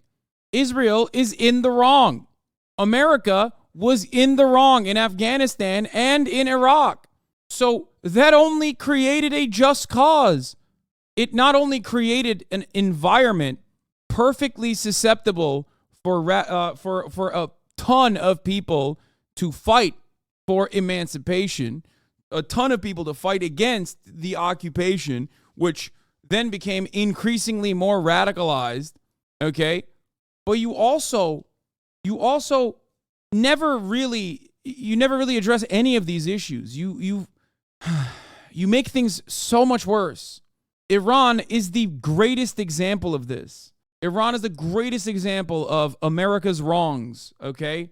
You create an environment where you have moral permission for the most reactionary elements in a society to have moral permission to become the emancipatory factors. Were the U.S. wrong in Nam? Yes. They were wrong in the Korean War too. Yes, of course. Of course. Yes. America has been in the wrong, whether it's their actual motivations or whether it's their direct actions, since World War II. They did World War II and then they were like, we're riding the wave, dog. Now it's time to fight the real villains. Socialism, communism. And they did it by selling every action by pointing to World War II. America was so in the wrong in Korea that it's considered the forgotten war. We don't even fucking talk about it.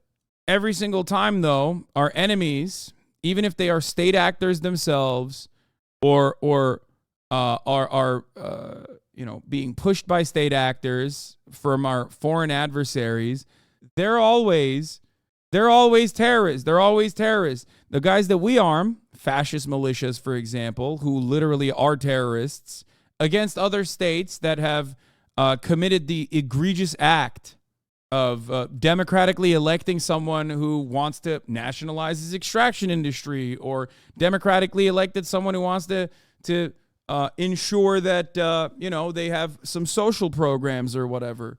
The most egregious crime of doing such things democratically means that America is going to go to your country and arm the worst, most psychotic, fascist, bloodthirsty right-wing elements and violently take control over your country.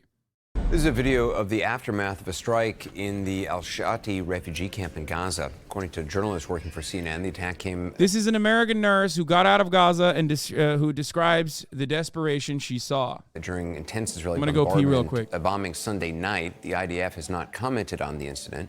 United Nations officials today said 70% of people in the Gaza Strip are displaced, many living in conditions a statement called, quote, inhumane.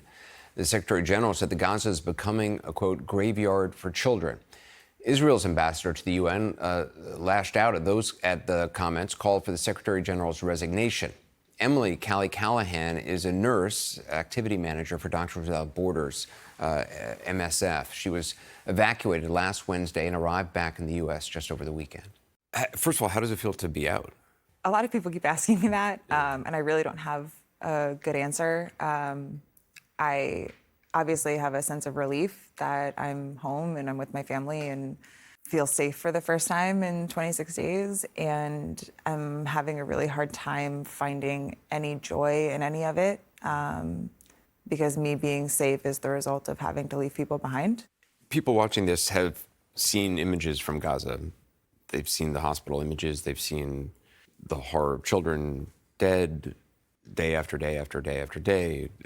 It's very important. It's very important to have a well-spoken, blonde, white American to speak on behalf of Palestinians. Okay? Why?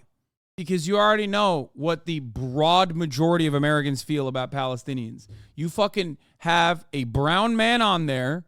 They're going to go, nope, that's not, I can't understand it. I can't put this in a frame of reference that's appropriate. I can't trust this person. It sucks. It sucks, but it's the truth.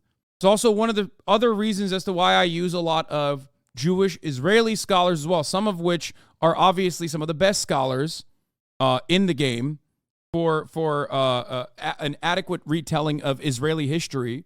But the other reason is because there's no other way to contextualize this for those who are not willing to hear a brown person's perspective. It is also one of my advantages as well, something I'm very open about.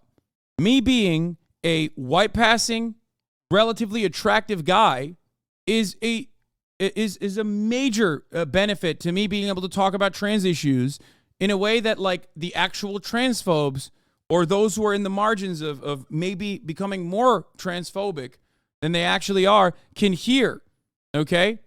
Because when a trans person advocates for their own emancipation, the transphobic people are just going to look at that and go, no, that's a trans person. I don't trust them. Like, it's just, You know, that's where the underlying resentment begins to begin with. Bro just threw that attraction. I said relatively. I try to use that privilege that I have for good. I mean, they've seen all the images, but to actually be there and to experience it, you're experiencing all these things which a camera can never capture. So could you just talk a little bit about when you close your eyes at night, what is it you think about? Yeah, notice how she's not asked to condemn Hamas. Think about that for a second. Why is she not asked to condemn Hamas? Did they ask her to condemn Hamas? Why'd they not ask her to condemn Hamas? Something to consider.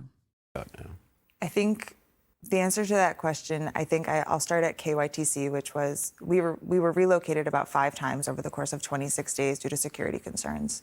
And one of the places we wound up was the Khan Yunis training center. We call it KYTC. That's when people had evacuated to the south. So you were in the south of Gaza at that point. Yes, when we went to below Wadi Gaza line. And there were, by the time we left there were 35,000 internally displaced people living alongside us. There were children with just massive burns down their faces, down their necks, all over their limbs. And because the hospitals are so overwhelmed, they are being discharged immediately after, and they're being discharged to these camps with no access to running water. There's 50,000 people at that camp now in 4 toilets. They're given 2 hours of water every 12 hours. There's 4 toilets for 50,000 people. Yes.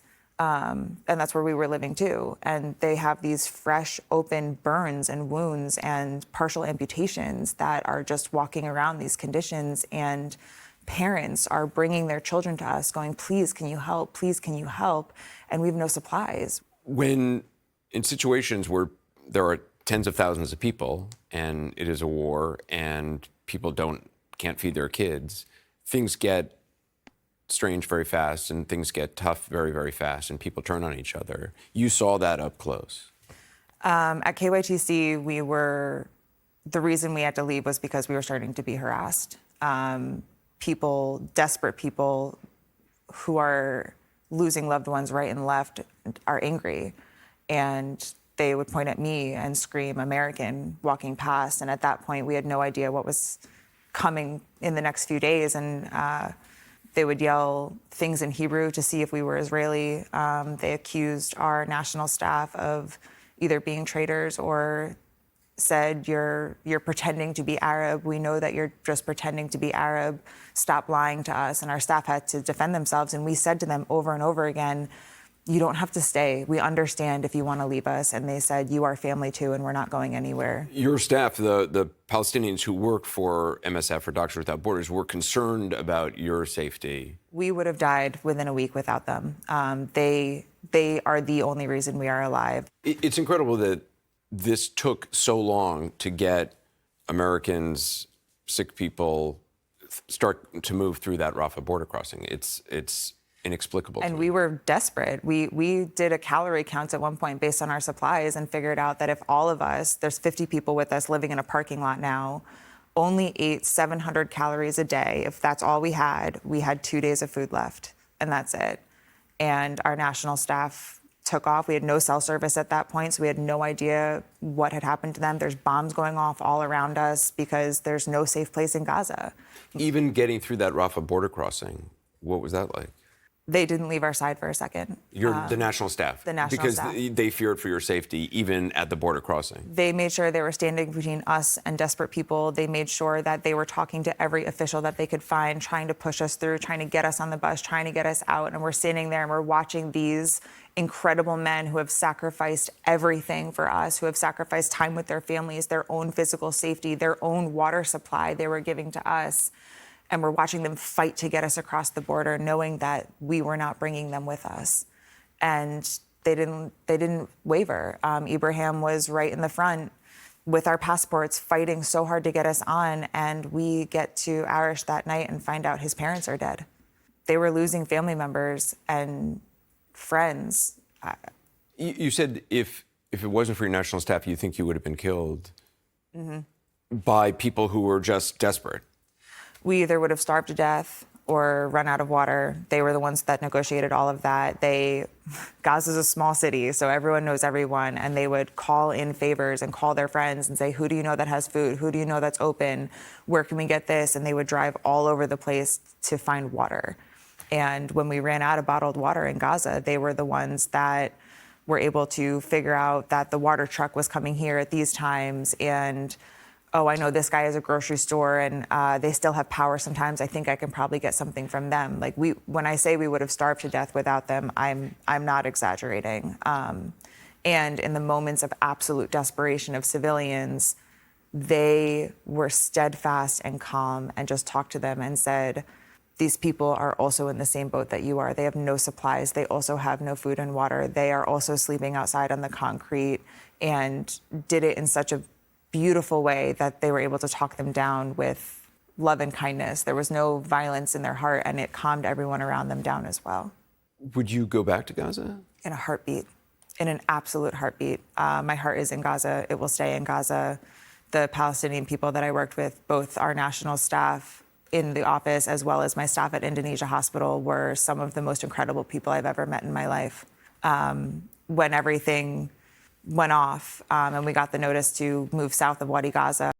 It's wild to me that like the entire time Anderson Cooper is like, so you're afraid of the barbaric perverts, right? Like, I mean, like they were doing, I'm sure that they were trying to do mass rapes to you, right? I suspect that Hamas was trying to do a mass rape on you and everyone who works at Doctors Without Borders, obviously, because they're barbarian freaks, right? That's who you were afraid of.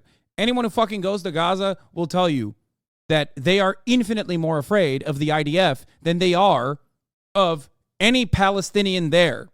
It's so stupid. This narrative doesn't make sense when you think about it more than 3.5 seconds, okay? The idea that, like, Palestinians are being brutalized ruthlessly by Hamas, okay, is not even something that Palestinians can factor in to their equation. You want to know why? Because bombs are dropping on their heads, okay? It's stupid. It's a stupid thing to say. And it's almost always said by those who speak for Palestinians by claiming that they care about Palestinian emancipation, who then say Israel is trying to liberate Palestinians from Hamas. The fuck do you mean? I was texting my nurses at Indonesia Hospital, and I said, we lost a nurse weekend one.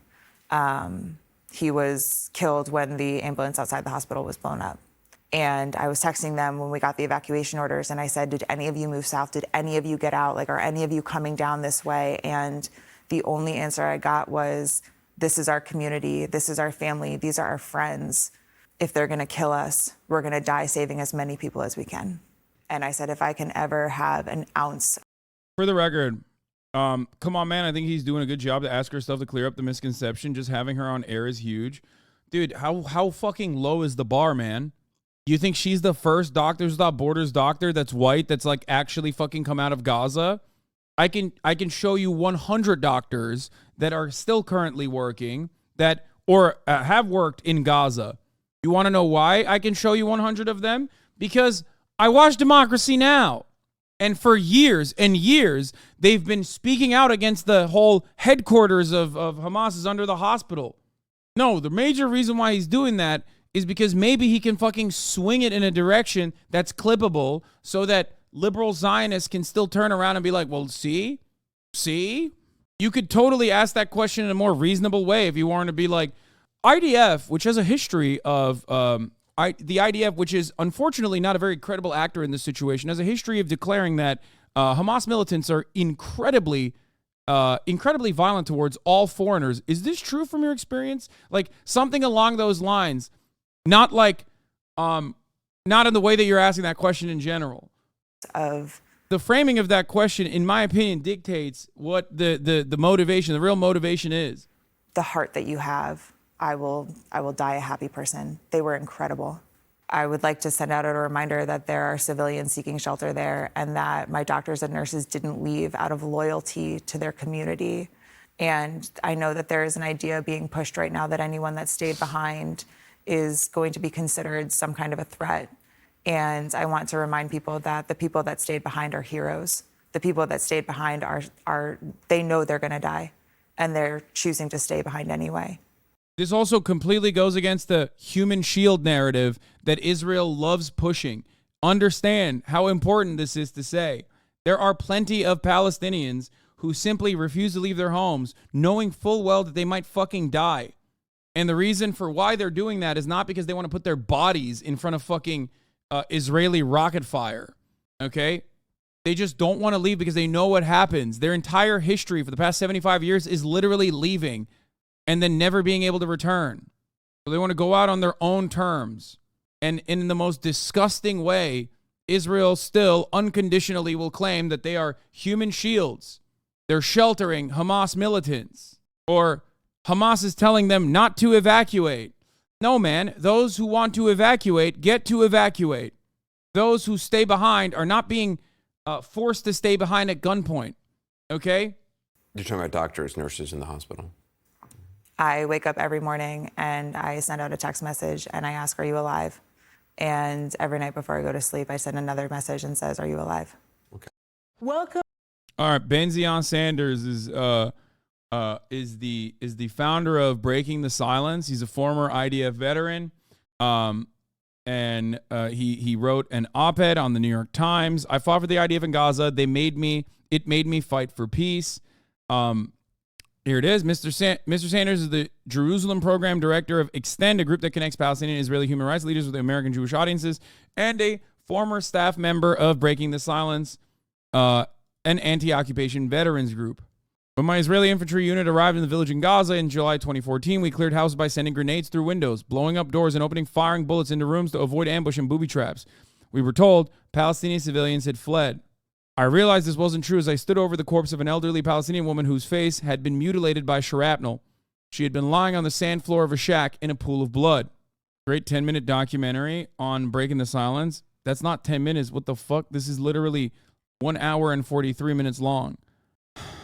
That was my experience the last time Israeli troops entered the Gaza Strip in a large-scale way, when my Special Forces unit attached to the 993rd Nahal Brigade was one of the first to go in. Like the invasion the Israeli military has said is imminent, that campaign was precipitated by atrocities carried out by Hamas terrorists. On June 12th of that year, Hamas kidnapped and murdered 3 Israeli teenagers soon after Israelis murdered a Palestinian teenager. The horrific exchange escalated into a larger conflict. Ultimately, some 70 Israelis and 2,250 Palestinians were killed over 7 weeks. Then, as now, Israelis were told that we were going to deal a decisive blow to Hamas. That's what they say time and time again. As Israeli troops made incursions into Gaza on Friday and prepared for possibly street-by-street urban combat, complicated by the presence of more than 200 hostages still being held by Hamas, I know firsthand the terror they can expect in a landscape of post-apocalyptic bombed-out neighborhoods. Oh, 10 minutes, the rest is a Q&A. Okay, got it. Where Hamas fighters could be lying in wait. There's also the constant fear of coming under attack by mortars and missiles and the possibility of a gunman emerging from the group's underground network of tunnels. Those 3 fateful weeks inside the Gaza Strip transformed me from a deeply religious, modern Orthodox yeshiva student and West Bank settler into an activist with the movement opposing the Israeli occupation of Palestinian territories, first with the anti-war veterans organization Breaking the Silence, and now with Extend, a group that connects Palestinian and Israeli human rights leaders with American Jewish audiences. All of our casualties and the suffering brought on Palestinians in Gaza accomplished nothing since our leaders refused to work on creating a political reality in which more violence would not be inevitable. Make no mistake, I do not actually agree with everything he says. Okay, I probably have a much more, in his perspective, and in the perspective of many in America, radical propositions. I have more, I would say, sympathy for Palestinians in general, and I have less sympathy for IDF veterans. This does not change the reality that you need a broad movement, a coalition of people, and you need people who don't fully agree with you, as long as they still demand accountability from the Israeli state, as long as they still want to end the occupation in some way, shape, or form. Okay? You cannot win any battles without making sure that every single person is on your side, as large a coalition as you possibly can put together. That is a necessity. It's a must. This is what I try to stress all the goddamn time. This is why I always say it's unproductive to fucking yell about people who are, I don't know, shitting on me for drama or whatever the fuck, as long as they are defending Palestinians, or as long as they're defending concepts like Medicare for all, or even like domestic policies that I agree with, okay? This is why I do not choose to fight even liberals for the most part, despite the fact that a lot of liberals spend a shit ton of time shitting on the left. While I believe in self-defense, fighting in Gaza taught me that if my government doesn't change its approach to crushing Palestinian hope, to committing to Palestinian independence, not only will this war kill an untold number of Israelis and Palestinians in addition to the thousands who already have died, but it also will not decisively end terror. A ground invasion is doomed to failure. Even today, I remember how the ground shook from the constant explosions we moved into Gaza at dusk at the start of the ground invasion on July 17th. As we marched into the village of al-Nasr, our Merkava tanks plowed through the fields next to us, and the aerial and artillery bombardments created relentless thunder and lightning, what we jokingly called the sound and light show. Our main task over the 2 weeks I was in the northern Gaza Strip was to clear and secure perimeter in urban areas to enable combat engineers to identify and demolish tunnels leading into Israel. We never wanted to stay stationary and become easy targets, so we would take up positions in a new house every night. Every house had to be cleared. In one, I found a Kalashnikov rifle and a combat vest and an explosive device. At one point, I listened in terror to graphic reports from our radio man and soldiers from my unit searching for body parts after a missile struck a nearby house they had taken over, injuring and killing some of my comrades. The battle was unpredictable as we faced an enemy that used the complicated terrain to its advantage, much like the Viet Cong. It seemed that the Hamas fighters, like most of the civilians, had fled from our advance. Yet on the fourth day of the ground invasion, as we moved towards the Al-Bura neighborhood in Beit Hanun, a city in northeast Gaza, Hamas fighters suddenly came out from a tunnel behind us and killed 4 soldiers of the border fence. As we withdrew from Beit Hanun, we heard the roar of Air Force fighter jets overhead, followed by deafening explosions and towering plumes of debris and smoke rising from Al-Bura. I later learned that in those moments, the airstrikes killed 8 members of the Wadan family, mostly women and children, whose homes soldiers from my unit had occupied for days while the family was there. At one point, I scribbled some thoughts on a piece of paper. I wrote that some members of my team had been tallying the numbers of soldiers killed and discussing whether this operation was worth the losses. I think it could be worth it, I wrote, as long as we decisively eliminate the threat. Understand that he is presenting a story here to show you how fucking in the wrong he was, okay, from the perspective of a IDF combat veteran at that time frame. This does not mean that that's his overall takeaway, okay? That's the lie they told us. And that's the lie that's being repeated today, that we can decisively eliminate the threat of Hamas through a military operation. In the years since, Hamas has only grown stronger despite our sacrifices and despite the death and destruction we had wrought on Gaza. These periodic episodes of killing and destruction, which Israeli commentators and politicians cynically call mowing the lawn, have been a price Israel was willing to pay to avoid being pushed towards a two-state solution. We choose to manage the conflict through a combination of brute force and economic incentives, instead of working to solve it by ending our perpetual occupation of Palestinian territory. Many of my Palestinian human rights partners who organize nonviolent protests are targeted and harassed by the Israeli military. I believe these policies have the goal of preventing pressure for a Palestinian state and permitting Israeli settlement development and creeping annexation in the West Bank. For years, many of us on the left in Israel have been warning that we will never have peace and security until we find a political agreement in which Palestinians achieve freedom and independence. It isn't just human rights activists taking this position. Even Ami Ayalon, the former head of the Israeli security service, Shin Bet, has argued for years that Palestinian terror can be defeated only by creating Palestinian hope. Okay? I mean, I'm not speaking out of my ass when I say this. There are people in Israel who have done cruel and unusual, awful things to Palestinians who even themselves recognize that. Tragically, many of those who made this argument were also the victims of Hamas's heinous attacks on October 7. They include a fellow member of my unit who also served with me in Breaking the Silence, an anti-occupation veterans group. He was a security guard at the kibbutz, attacked by Hamas, and fought the terrorists for 7 hours until he ran out of ammunition and was murdered. I left his funeral last week crushed, knowing we had lost such a righteous soul. To me, it's clear. My friend not only fought against Hamas during his final moments to protect his friends and family, he also fought against Hamas during years of activism against the occupation. My heart is broken, but I am more resolved than ever to continue his legacy. And it will never end. It will never end until the violence ends. The violence on the Israeli side, that is. Okay? It doesn't make any sense. I don't understand why so many are just like conditioned to not see this.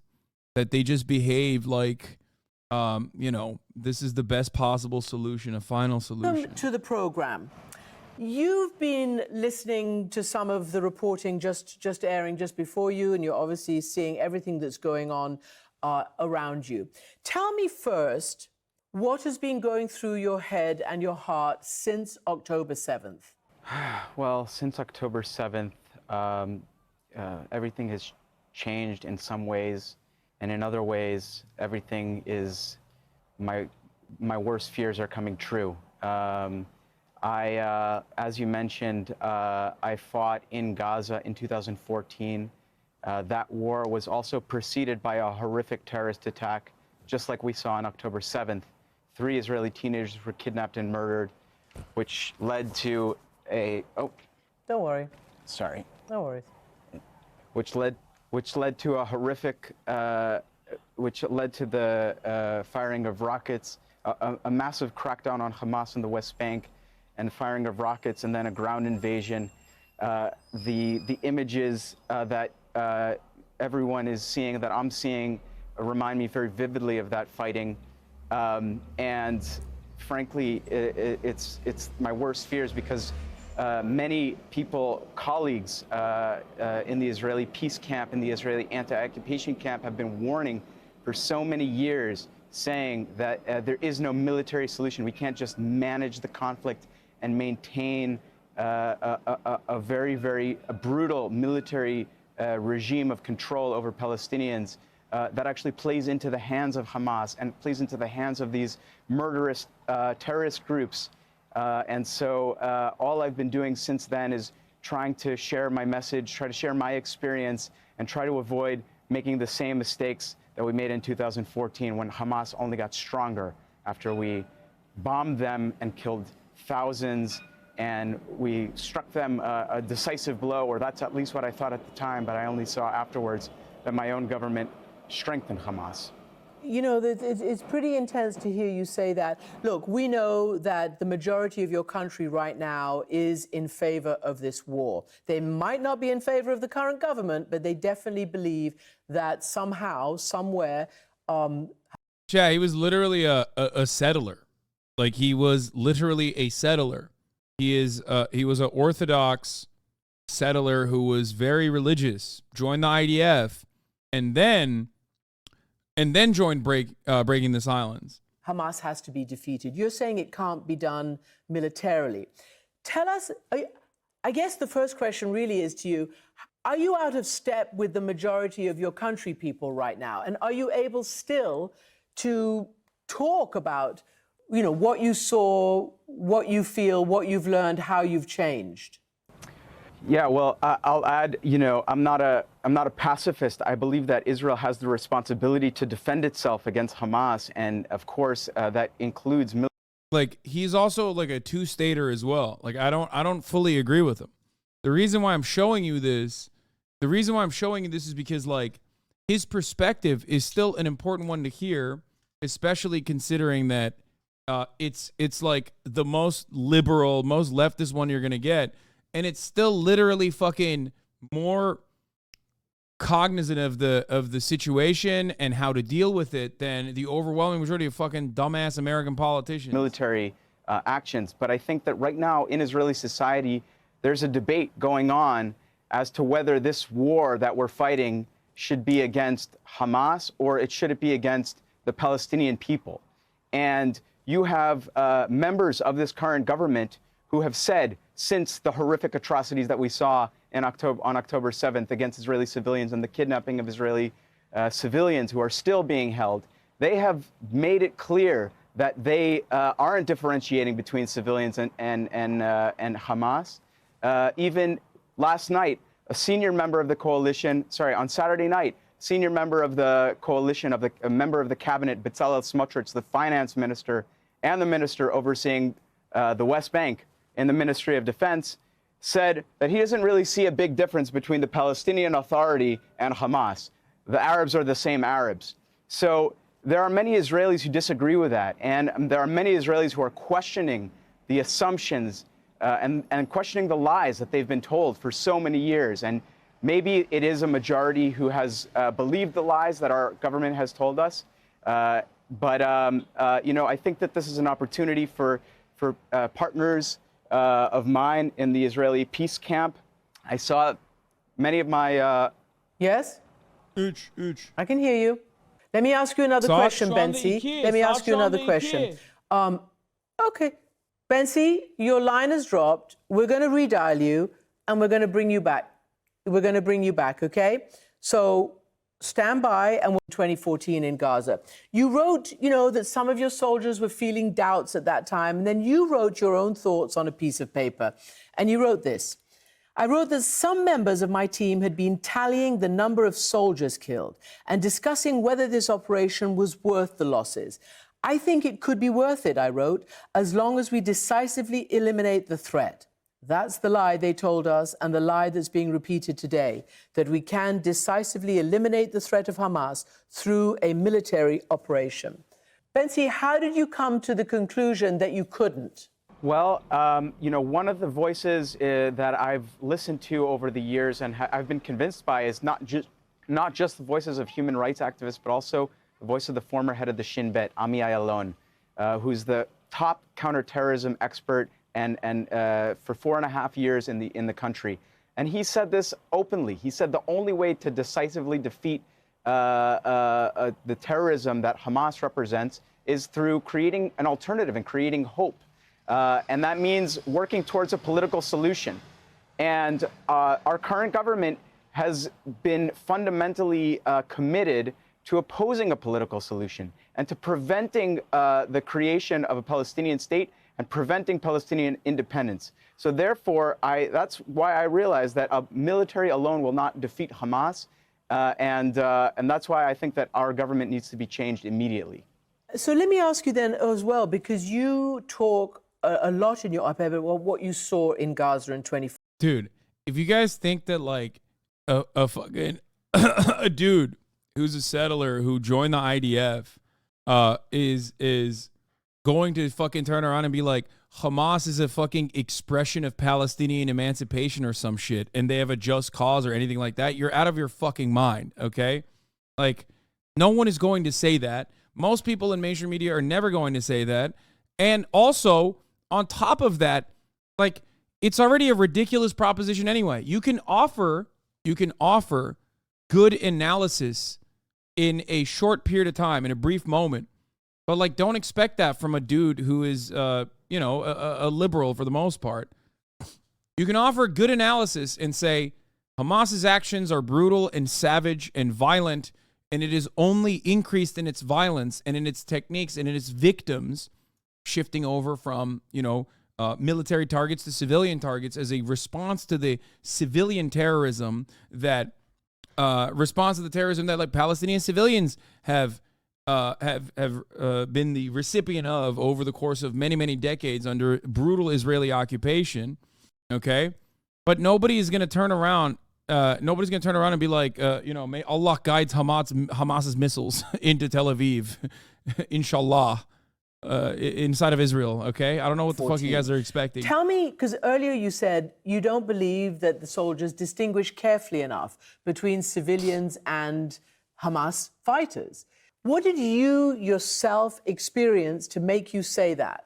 Well, in the area that we went, we were told that all the civilians had fled, and that was true for the most part, but it wasn't entirely true. We did find civilians. There was an entire family in the second neighborhood that my unit took over. There was an entire family who stayed behind, and the soldiers, luckily, when they entered the house, they didn't kill them through live fire. They gave them food and water. They guarded them for many days. But when we pulled out, the Air Force flew overhead and bombed the entire neighborhood. And 8 members of that family were killed. I learned this later. So I've seen this with my own eyes. And I'm listening today. I'm listening to my own leaders, including who I mentioned, Bezalel Smotrich, who said he doesn't really differentiate between the Palestinian Authority, which recognizes Israel and wants to negotiate with Israel, and Hamas, which is the terrorist organization that carried out these atrocities. The Arabs are the Arabs. That's what he said on Saturday night on Israeli television. So it's hard for me to believe. I don't believe it. I've seen it with my own eyes. I don't believe that Israel is doing everything in its power to prevent civilian casualties based on the statements of members of the Likud and other members of the coalition. And I think that that's a result of the fact that this government doesn't view the Palestinian people as the future partners for making peace with. And they are just convinced that overwhelming military power is going to bring us safety and security. And this is a catastrophic mistake. It's the same catastrophic mistake that led us to the horrific events of October 7th. And we absolutely need to change that. We need our partners abroad. We need the U.S. government. Also, I'm an Israeli, but I'm also an American. And I expect that the American government also not just pays lip service to the idea of pursuing a political solution. You know, settlements are expanding at an incredible rate. Settlers are illegally taking over land, not even according to international law, according to Israeli law. They're going out and they're shooting at Palestinian civilians, and there's no, with impunity, there's no real enforcement against them. And so I think our international partners and allies need to take a stance on the side of the Israelis who are demanding political solution and are demanding differentiation, and that our government makes sure not to harm and kill innocent civilians. Bentzi, obviously they tell us endlessly that they are doing their best, but you can see allies like the United States are getting increasingly worried, not to mention everybody on the ground, about the civilian toll. There are stories, a lot, about dissent being quashed in Israel. Are you not worried about what you're saying to me publicly now, and being accused of siding with the enemy and the kind of things that are getting some Israelis in trouble? All right. First of all, I want to say we have Noah Colwyn in the building. Okay, I'm bringing him in right now. He's got some things that he wants to say about breaking the silence. He's going to break his silence about breaking the silence. And secondly, I'm going to run the 3-minute ad break right now at the top of the hour. Okay, so without further ado, here is Noah Colwyn, ladies and gentlemen, in the building. What's up, Noah? What's up? Can you hear me? Yeah, I can hear you. Hold on. Let me increase your volume a little bit more. All right. Speak. Cool. How about now? Okay. It's actually not that. Okay. We need to max out your volume. Is there any way you can increase your volume on your side? Yeah. It's low. I don't know why. All right. What about now? Oh, it's perfect. Okay. It's good. Cool. All right. We're watching Benzion Sanders. Yeah. No, I've been watching along. I was just gonna say, like, I think it's worth giving a bit of context about breaking the silence and the group that organizes testimonials by IDF soldiers. And so their website, like, you can Google breaking the silence. Their website is a really impressive arrangement of. I mean, it's Israeli soldiers in their own words describing what they do in the course of administering occupation and also going to war in Gaza. And there are a number of guys who I've met over the years whom I know pretty well, Avner Gvaryahu, Yehuda Shaul, who are both, you know, they go on speaking tours of the U.S. and they bring tour groups, including a lot of journalists, into the West Bank, most sort of infamously, I guess, of Hebron, where the occupation is like the most intense and surreal, like viscerally in person. And they're, I mean, it's just like a really tremendous outfit. And so I think it's, you know, Benzi Sanders and this appearance is getting a ton of play because it's fucking like gripping and bone chilling, and he's fascinating to listen to. But it's also, you know, his accent is like very legible, I think. But this is like tip of the iceberg in terms of like what breaking the silence is, you know, sort of raised. Yeah, 100%. I was explaining the importance of building a broad coalition and having people that you don't fully 100% agree with, as long as they are also moving the needle in the appropriate direction. A lot of the things that you hear on CNN are just like unconditional support for Israel and its bombing campaigns. They literally have like a permanent IDF spokesperson come on to contextualize whichever like new civilian target they've eviscerated with American weapons, usually, to just immediately go like, yeah, that's totally a valid target. That ambulance, Hamas. Babies, Hamas babies, you know, and so in the sea of that level of misinformation and propaganda, it's usually good to cut through that with someone who has a personal involvement in some of the atrocities, who has recognized his mistakes and is working to undo that to the best of his ability. I mean, I would also though say that like you don't have to like, I don't I think that like it's probably not like, especially Americans, like, you know, like I don't know, like, you know, there are probably people in your audience who come from a lot of different places, but for Americans, like it's like sort of like learn like taking the attitude of like seeing like our people like growing and learning in the ways that like we want them to. You know, or it's like with Israel, that's certainly the case, that like a rubric that you can apply for a lot of people, but like when a guy like him shows up and is, you know, this, you know, like speaking this frankly about it, I think one can kind of safely assume that, like, you know, very broadly speaking, like he gets it. And whatever disagreements one may have about, like, you know, a actual political resolution to, you know, like the Israeli conflict, to the Israeli occupation and confiscation of Palestinian lands. To me, it's just like, to get there, like, you know, it's yeah, I mean, even to get there, like, this is a guy this is exactly the kind of person you want at the table. You know what I mean? Yeah. Like, pretty basically.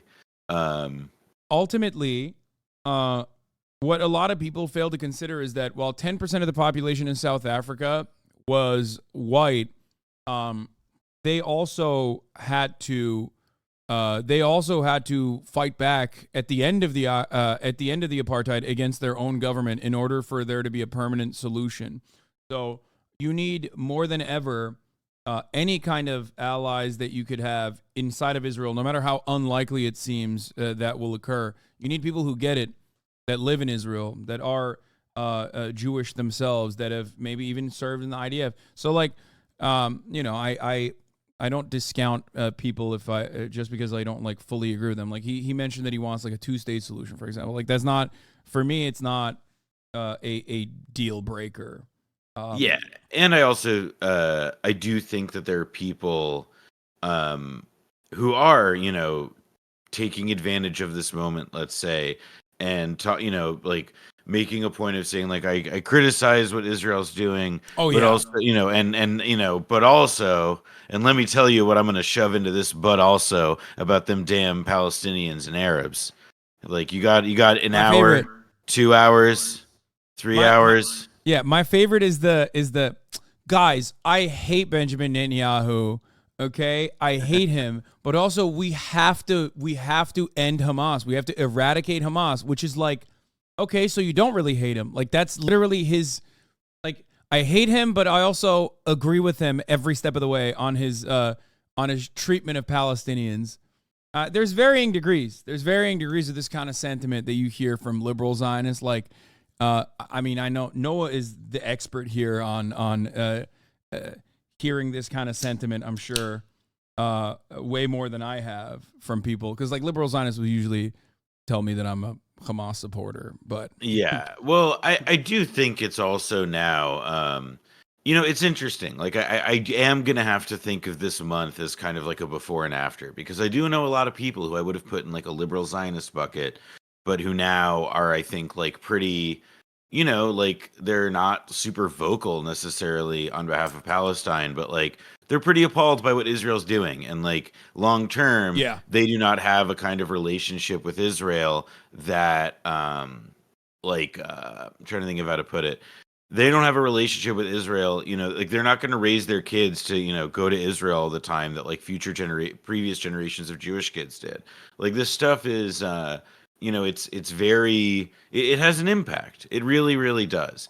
And so the people who are clinging to Israel in this moment are like, I think that a lot of them are operating from a place of, you know, the family, they're bombarded with shit in the media. And you know, they're not necessarily true believers in, let's say, a couple months when the dust settles or something.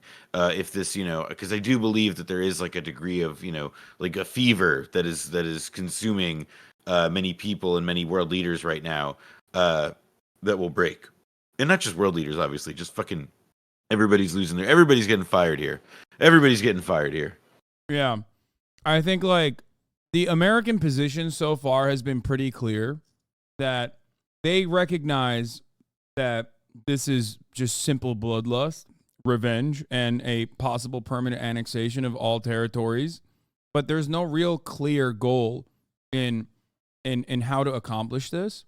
and yet they still offer unconditional support while simultaneously leaking to the media that they're like, oh, it's kind of weird that Israel has no idea what the fuck they're doing, while also telling Israel directly over and over again in closed-door meetings to, like, use smaller bombs or to do a humanitarian pause so that, like, it dies down, like the negative sentiment. It's not necessarily immoral that you're doing ethnic cleansing. It's not necessarily immoral that you're doing an apartheid. You've maintained an apartheid state for 56 years, or 75.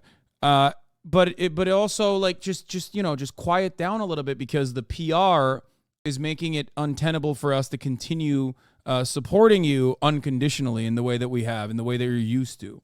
I do think that is what you're describing is really, you know, like, it can be chalked up in so much measure to the just like complete, I mean, cowardice is the only word for it, that like is sort of guiding democratic policymaking here now that their Middle East strategy of the last few years has just kind of blown up. Because we know what the Trumpy Republican answer to this current situation is, and that would just be, you know, like drop the nuke that Israeli minister mentioned.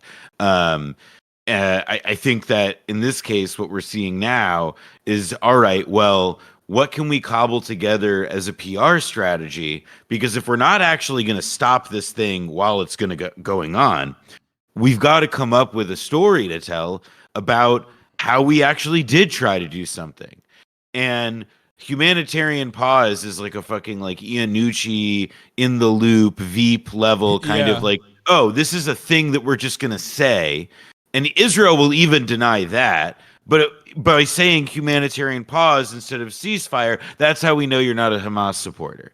It's that you don't really fucking mean it. And that to me is the kind of like that is about the level at which, like, you know, like we're not saying like, oh, we're too, you know, like we're extracting some concessions. Like Israel says like, okay, the M16s that you're sending us, we're not going to give those out to the racist guys who live on land that they stole from a Palestinian like last week. And that these settlers probably actually came from South Africa and converted to Judaism. You know, like a real thing that exists. Like, you know, that's like we're getting like these tokens. Like everything that's happening is on the level of symbolism. Some people ride or die for apartheids, okay, and you can't take that away from them. Like they don't give a fuck. They don't give a fuck in which direction. They just love the concept. They're like they're doing. Dude, I gotta tell you something I learned recently. Like this past weekend, it fucked me up. So you saw the clip going around of that settler with a really unfortunate name, right? Oh, Vile Shlomo. Yeah. So his last name is Vile, and I know somebody who knows him.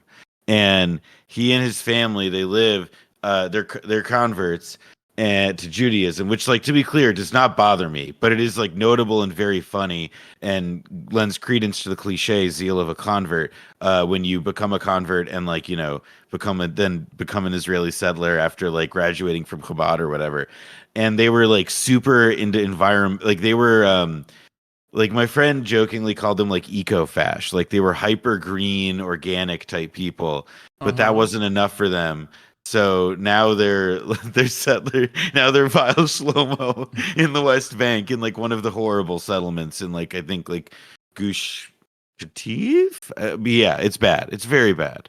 But yeah, that's some reporting for you from my sources in the Chicago ultra-Orthodox community. I'm happy to learn more about Shlomo Vile and what he's been up to. Someone in the chat said, did J.K. Rowling name him? It's like it's a little, you know, I disavow Noah laughing at that. Okay. I think it's unacceptable. All right, so let's move on from this because you and I were tackling some misinformation that has been. There was so much misinformation that we were going at like 30 seconds an hour. Yeah, Ben Shapiro is the king of just like doing a barrage of misinformation when it comes to every issue, and of course, Israel-Palestine is no different. Oh, okay. So last time around, I think we like left it basically around this point in 9 minutes, at the 9-minute mark, where he had skipped over the Nakba and did the classic, like, this is, all the Arab nations in the surrounding region attacked Israel, and that's why they had to ethnically displace every Palestinian they could by doing incredibly vile, brutal things. Well, and also, like, let's be clear, that were planned well in advance. Oh, yeah. Like, they met weekly, they they got together to say, like, all right, when the time comes, here's how we're going to go about it. David Ben-Gurion, was all for it. Like, it's, Mr. Shapiro, I give you 3 Pinocchios. I give you 4 Pinocchios for the crime of extreme omission, and I give you a 5th Pinocchio because I hate your dusty ass. Yeah, so... one other note there, I think, is always to, like, tie this back to the anti-Semitism of Europe, like, to make it seem as though the Arabs living there were not proven by history, by the way, for having this perspective.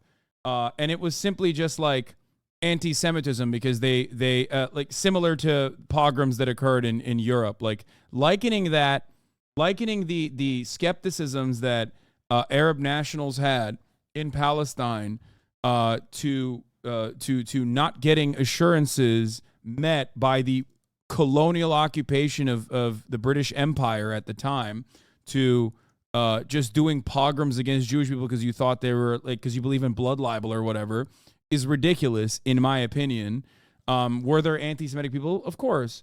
But their major motivation was not to, like, kill every Jewish person. Their major motivation at that point was... And also, like, let's be clear, if their motivation was to kill every Jewish person, then they did a terrible fucking job of even, like, going about that. Like, it was... These were not...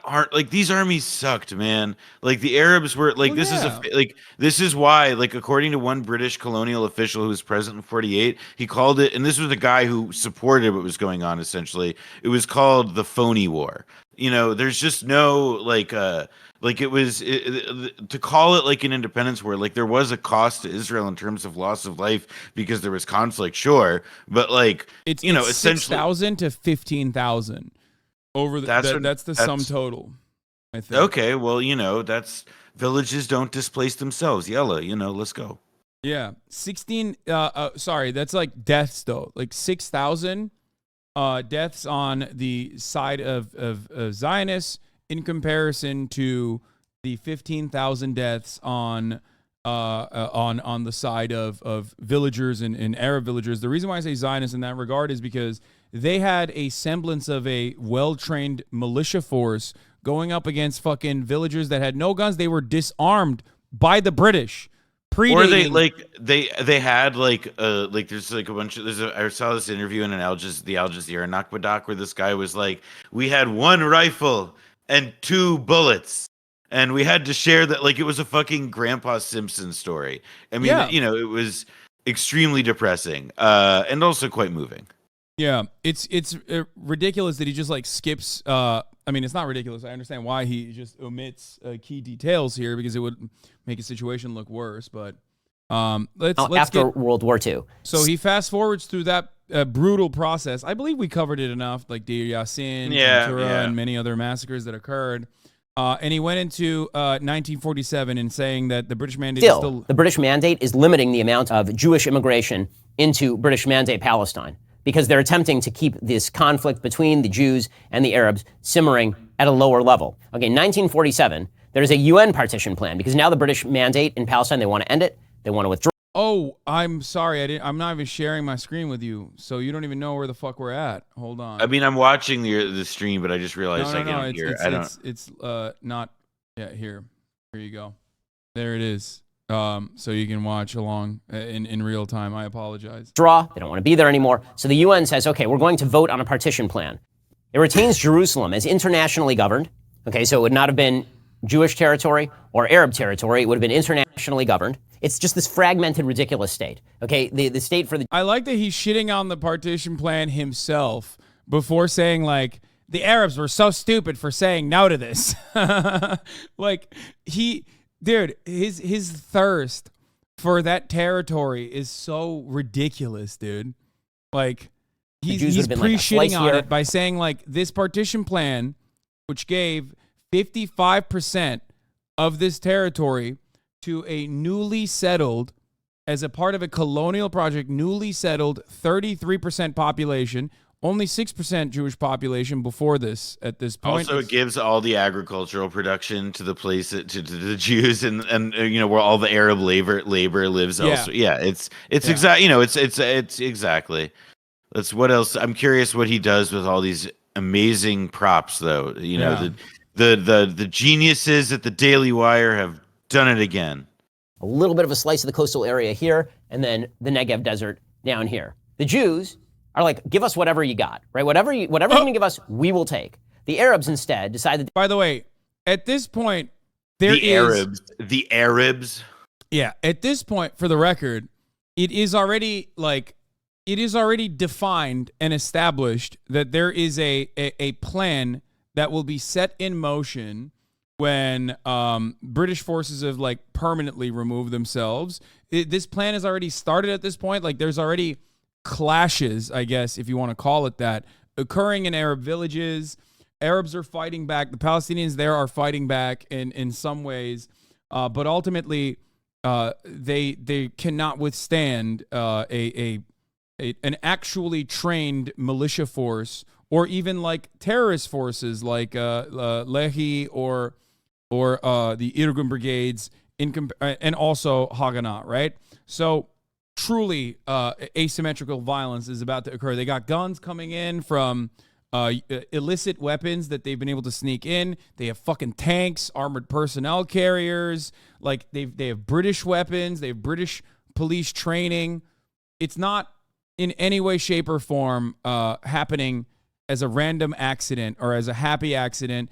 There are espionage. There's already espionage happening where some Zionist brigades are specifically tasked with going into Arab villages and making sure that they know what the population looks like, how many weapons they have, if they even have any fucking weapons at all, right? I mean, this is all also documented from firsthand testimony from people who are still alive, as a matter of fact.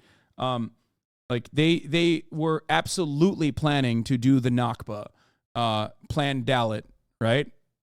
I mean, that's the only information. Some of the very few documented information that we have that has been declassified. So that's the intent. They're going to launch a bunch of low-level conflicts. So there's this kind of low-level, quiet war that's going on for about a year, with Arabs attacking Jewish settlements and attempting to kill Jews, and Jews attempting to defend themselves. May 14th, 1948, the British Mandate officially ends. Israel declares its independence. Right? This is Yom HaAtzmaut, or as the Arabs like to call it, the Nakba. Right? They call it a disaster that Israel was established. The leader of Israel at this time is David. That's insane, dude. They call it a disaster that Israel was established because they're like, he's making it seem like Arabs are just player haters. Yeah, exactly. It's just like, oh man, sore fucking losers, man. Yeah. Good Lord. Plan Dalit was a Zionist military plan executed in the civil war phase of the 1948 Palestine War, the conquest of the territory of Mandatory Palestine in preparation for the establishment of a Jewish state. The plan was requested by Jewish agency leader and later first Prime Minister of Israel, David Ben-Gurion, and developed by the Haganah and finalized on March 10th, 1948. Okay? Unfortunately, a lot of this information is still classified, and some of it has been reclassified, as a matter of fact, after it got declassified. Originally, in Israel, there is a 50-year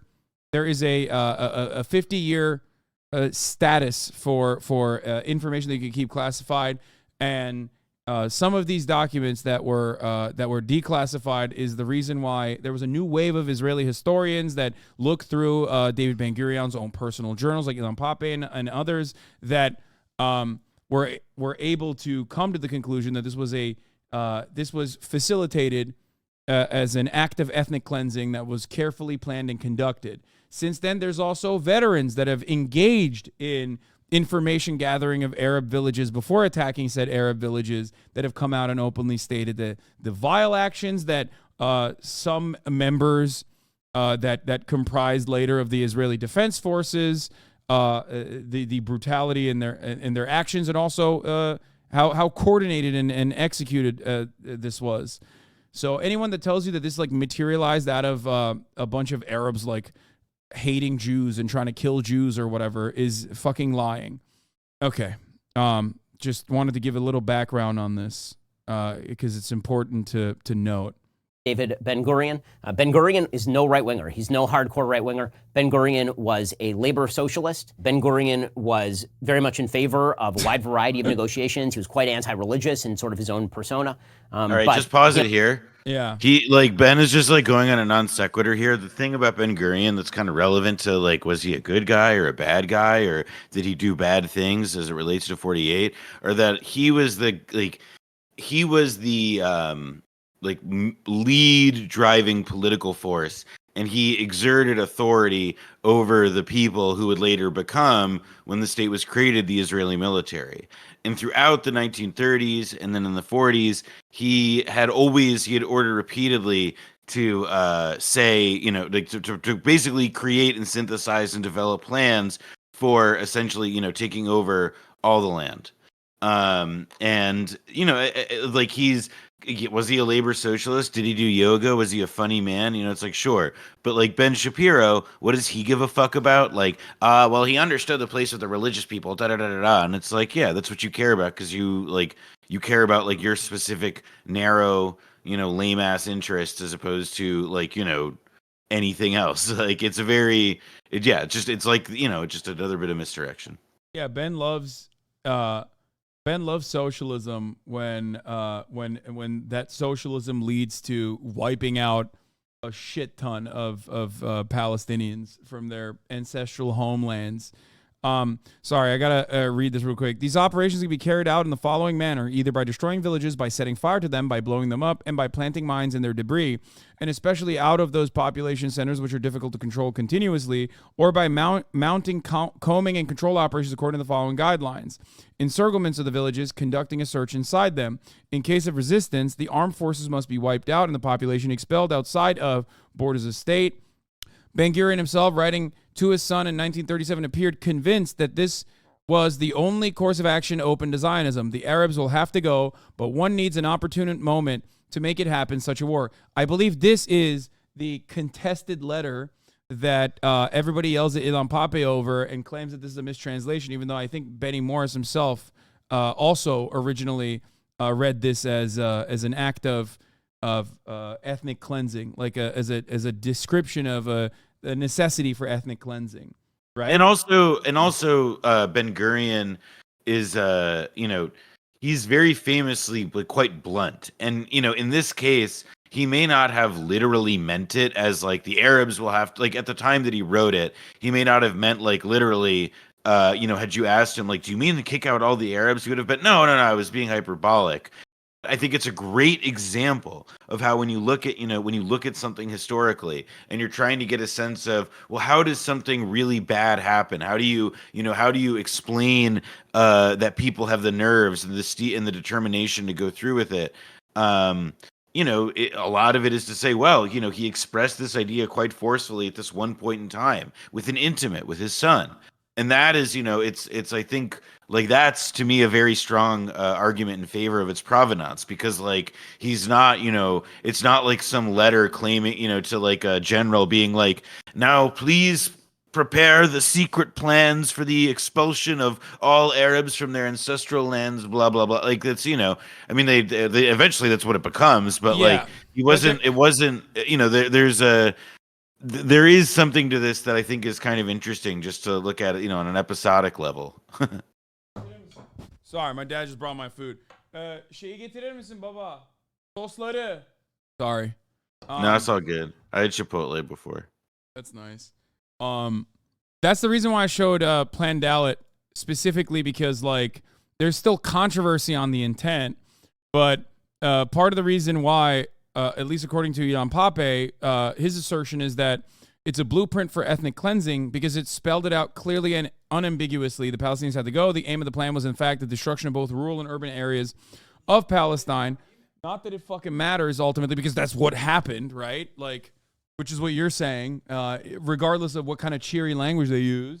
And that's exactly it. Like, there's a very and it's also really rare that you get, I think, like in general, I think that Israelis had kind of, in many respects, kind of like many of them, you know, it's a kind of schizoid position, because on the one hand, they're proud they did it, and goddamn you for even asking. But on the other hand, we would never do such things. How could you accuse us of being Nazis? Don't you know we suffered the Holocaust? And I think that there is, you know, like that like negative Tao, like that bad. It's, you know, it's a contradiction that kind of you know, it's sort of, to me, like what these documents kind of show is that actually, you know, like it's neither. You did it. And it wasn't with this, you know, the kind of, to me, the thing is about like how bloodthirsty and how crazy it was. It's that actually when we see how it evolved as a plan, it's that it was like pretty terrifyingly banal, that this was a far more institutionalized version of the form of terror that groups like Lehi and the Stern Gang had meted out over the years before. Yeah. What's really I see somebody in chat saying that it's not schizoid. However, I'm using the Alinskyite conception of schizoid, which is about holding two opposite ideals together, not a literal one. So you have to be nice to me. Yeah. Thank you for owning that chatter. What I was going to say is, the more I read about the Nakba, the more I recognized how similar the tactics have been, both in you know, doing this kind of ethnic displacement, which I think is inherently violent and of course requires a tremendous amount of violence, but also defending it and justifying it. Like the concept of human shields, or if we wanted to, we could wipe them all out, but we're not. So how can you say we're ethnic cleansing? Is quite literally the exact same defensive posture against the Nakba at the time, or at least like in contemporary analysis of the Nakba. And that's precisely what people say now about Gaza, where it's like, oh, if Israel wanted to, they could just kill all the Palestinians. Like, they're simply just killing enough Palestinians so the rest of them cannot withstand the brutality and want to fucking leave. I mean, what they're psyching themselves up for, like the long-term goal is like clearly what they can't get, like their white whale, is that they cannot find a way to get the Palestinians in Gaza, even out of Gaza. And, you know, they want to do the same for the West Bank, of course. Like, they want to depopulate these areas of Palestinians and, you know, send them to Egypt. You know, probably, I guarantee you, there's somebody in the Israeli government whose job is to figure out how to take the idea of Neom and make it somewhere in fucking Egypt where you could just stick a bunch of Palestinians. Like, they, you know, they want to do that. Why? I mean, there's like right-wing Israeli memes I've seen about, like, you know, imagining like what beachfront development in Gaza could look like. And I know that there's been a lot of conversation about the natural gas fields, but like until there's actual reporting that, you know, like, you know, establishes more about the intent of people, I kind of have to discount a lot of that stuff outside of it being interesting. But, you know, like all of which is just to say that like there is there are people who do have designs of Gaza as a place for future Jewish settlement and development. Because, you know, like as Israelis and Hasbara people are always fond of saying, Israel's a very small country. It's the size of New Jersey. It's the size of a postage stamp or whatever the fuck. And so you know, a bunch of beachfront land opening up would be really, really nice. Israel's the most small being country, I think. It's in spirit and physically and definitely in bravery. They're doing small bean ethnic cleansing. It's just they're like literally just like launching missiles and like going in with remote control armor. All right, let's keep it going. He understood the necessity of there being a Jewish state. In their founding documents, they ask the Arabs to stay. If you read the Declaration of Independence of the State of Israel, they explicitly say, we want to be a state for all of our citizens. because everybody here speaks Hebrew, right? Yeah. You guys got that? I mean, Ben Shapiro is not known to lie. Like, I'm sure he, in very good faith, just showed. I mean, he's like, Arabs, Palestinians who we didn't displace and who happen to be the ones left inside, you know, the borders of Israel.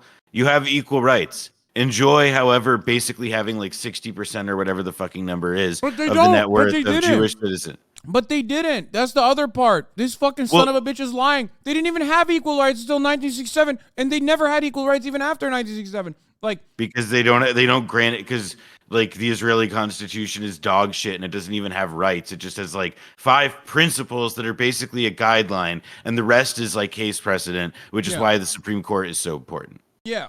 And anyone who tells you that like Israel's a democracy or whatever, it's never been a democracy. Pre-1967, Palestinian citizens of Israel are not granted the same rights. They do not have the same court system. They are controlled by the military government in a similar capacity to the Palestinians living in the West Bank right now. So the idea that like these guys were given equal rights is a fucking lie. It is a complete lie. All right, let's continue. Jewish state, but we want Arabs to stay. We want them to become citizens. Instead, no, they don't. All of the surrounding Arab countries declare war. Israel is surrounded on every side by hostile states. No, I wonder why that happened. That's crazy.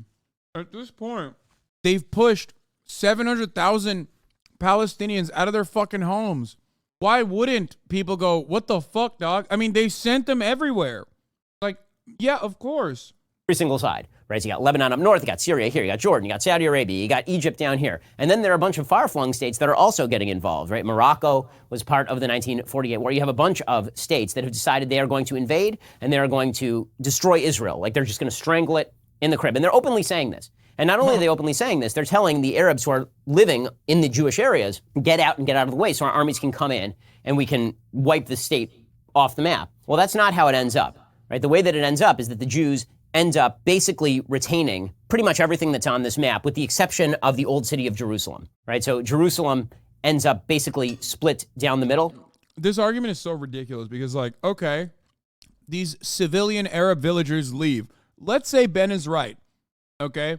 And all of these fucking countries are, like, totally unjustifiably, in a very virulently anti-Semitic way going, oh, we hate Jewish people because, like, we now believe whatever the fuck the Nazis were saying about Jewish people, and not because, like, what the fuck, you're killing. I lost you, by the way. No, I turned off my camera for a second. I just have to grab something. Okay. And they're just like, oh yeah, we hate Jewish people or whatever. Even if that is the case, okay, well, these civilians fucking left, and then they were denied a right to return. So even from his own ahistorical approach to the matter, that he's trying to greatly massage the truth to benefit Israel, to make Israel look like a small bean nation, okay? That it's totally fucked up the way that Israel's being mistreated. Why the fuck can't civilians return to their homes then, Ben? I don't understand. How can you make the assertion while simultaneously holding on to the position that, like, well, all the Palestinians that stayed there had equal rights? Wrong. That wasn't even true. But, like, why? Why are they not allowed to return to their homes then? 700,000 Palestinians. Interesting. Jerusalem is not controlled by the Jews at this point. The Temple Mount is still controlled by the Jordanians. The way that people speak about this particular period is as if there was a Palestinian state at this point. There was not. By 1964, the Arab states have decided that they need almost a propaganda effort here. So they create the Palestine Liberation Organization. The Palestine Liberation Organization... Before we do that, hold on. Before 1964, can I just say something? Yes. Don't you love when Ben goes, all Arabs were attacking Israel? But when he wants to specify that there's no Palestinian state, he goes, Jordanians. Jordanians were controlling the West Bank, and Jordanians were technically in control of occupied Jerusalem. It's like really interesting how he has the capacity to swap from this like united Arab front and these are all Palestinians. They're actually the crimes of Palestinians themselves, to Jordan was occupying Jerusalem. Interesting. I mean, this is where he like had, it's part of it is just, it's just like a bunch of like oddly shaped facts that don't fit together that he just like, stacks up into piles of shit. Yeah. Why do you want me to pause here?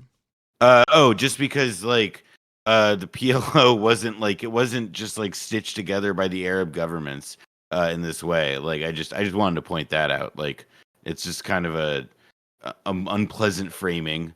And one that largely has, it also ignores that like this was about like centralizing existing strands of struggle, particularly because of Pan-Arabism as the rising force in the 1960s. Because, one of the things that Ben skips over here is the 1956 Suez Crisis, which was a major, which was actually the inciting incident, in a lot of ways that led to the creation of the modern day Israel lobby. Because, the Israelis and the French and the British thought that they could get one over on Egypt, and they made a play and it went bad. And Eisenhower said, "What the fuck? No, no, no, no, no, no, no. You don't do that. If you do that, we're going to fucking rake you over the coals, so cut it out." And they do. And I think that there is a, kind of interesting jump, that part of why he has to jump to this part of the story is because he can't, Israel is not it's again one of these paradoxes. Israel is very powerful. It's an amazing country. It chooses its own destiny. But also it has no responsibility for strategic boo-boos. And in the case of Suez, this was for a period when Israel is fighting to expand its territory, to do even more ethnic cleansing. In fact, the other big incident that leads to the creation of the modern day Israel lobby is the Kibbutz massacre, which is, what year is that? Kibbutz, which is 53. Sorry, so that was before. And that was under Ariel Sharon, who you will be hearing about later from Ben, by the way. So keep this in mind. Yeah. So in a positive way. Yes, it's really disturbing. But this incident led to the creation of what's now called the Conference of Presidents of Major American Jewish Organizations. And it was initially created as a way to help launder, a sense of Jewish community consensus around defending Israel. And it worked. There's it's a very, this is a horrible episode. But the Eisenhower administration, although it was not nearly as invested in defending everything Israel did as we are today. Israel was, of course, much weaker, but as 56 would sort of demonstrate. But yeah, that's why he, Ben, for his story, his narrative to make sense, he has to jump to 64 because he basically has to say, well, there are no such things as Palestinians. And so instead, all of the Arab nations got together like villains in the X-Men, and they put together this group, the PLO, and then they, went to kill, the PLO, which is Spectre from Bond. Now they run the that's his story, is that the Palestinians just chose the path of evil. And so that's the only way that story makes sense, though, is that if you ignore, the things that, let's say, Palestinian terrorism as a tactic in the 60s and 70s internationally evolved from. It was in response to, let's say, the murder of 70 people, mostly women and children, in occupied territory. Yeah. And for the record, in this duration, before we even get to the 60s, for the first decade, the number of Palestinian civilians that are being ruthlessly slaughtered by the standing military of Israel at this point are being slaughtered not because they want to do acts of terror, but simply for the crime of going back to their own fucking ranches and shit to to try to get as much food as they possibly can, going back to their own farmlands. And this is why the keys are such a major symbol of Palestinian liberation, because people left with their keys because they thought they were going to be going right home. So 5 years later, it's people think well, what if I, because this is also, by the way, very early in the days of the administration of Israeli occupation. It was not nearly as perfected of an art yet. And so, or science.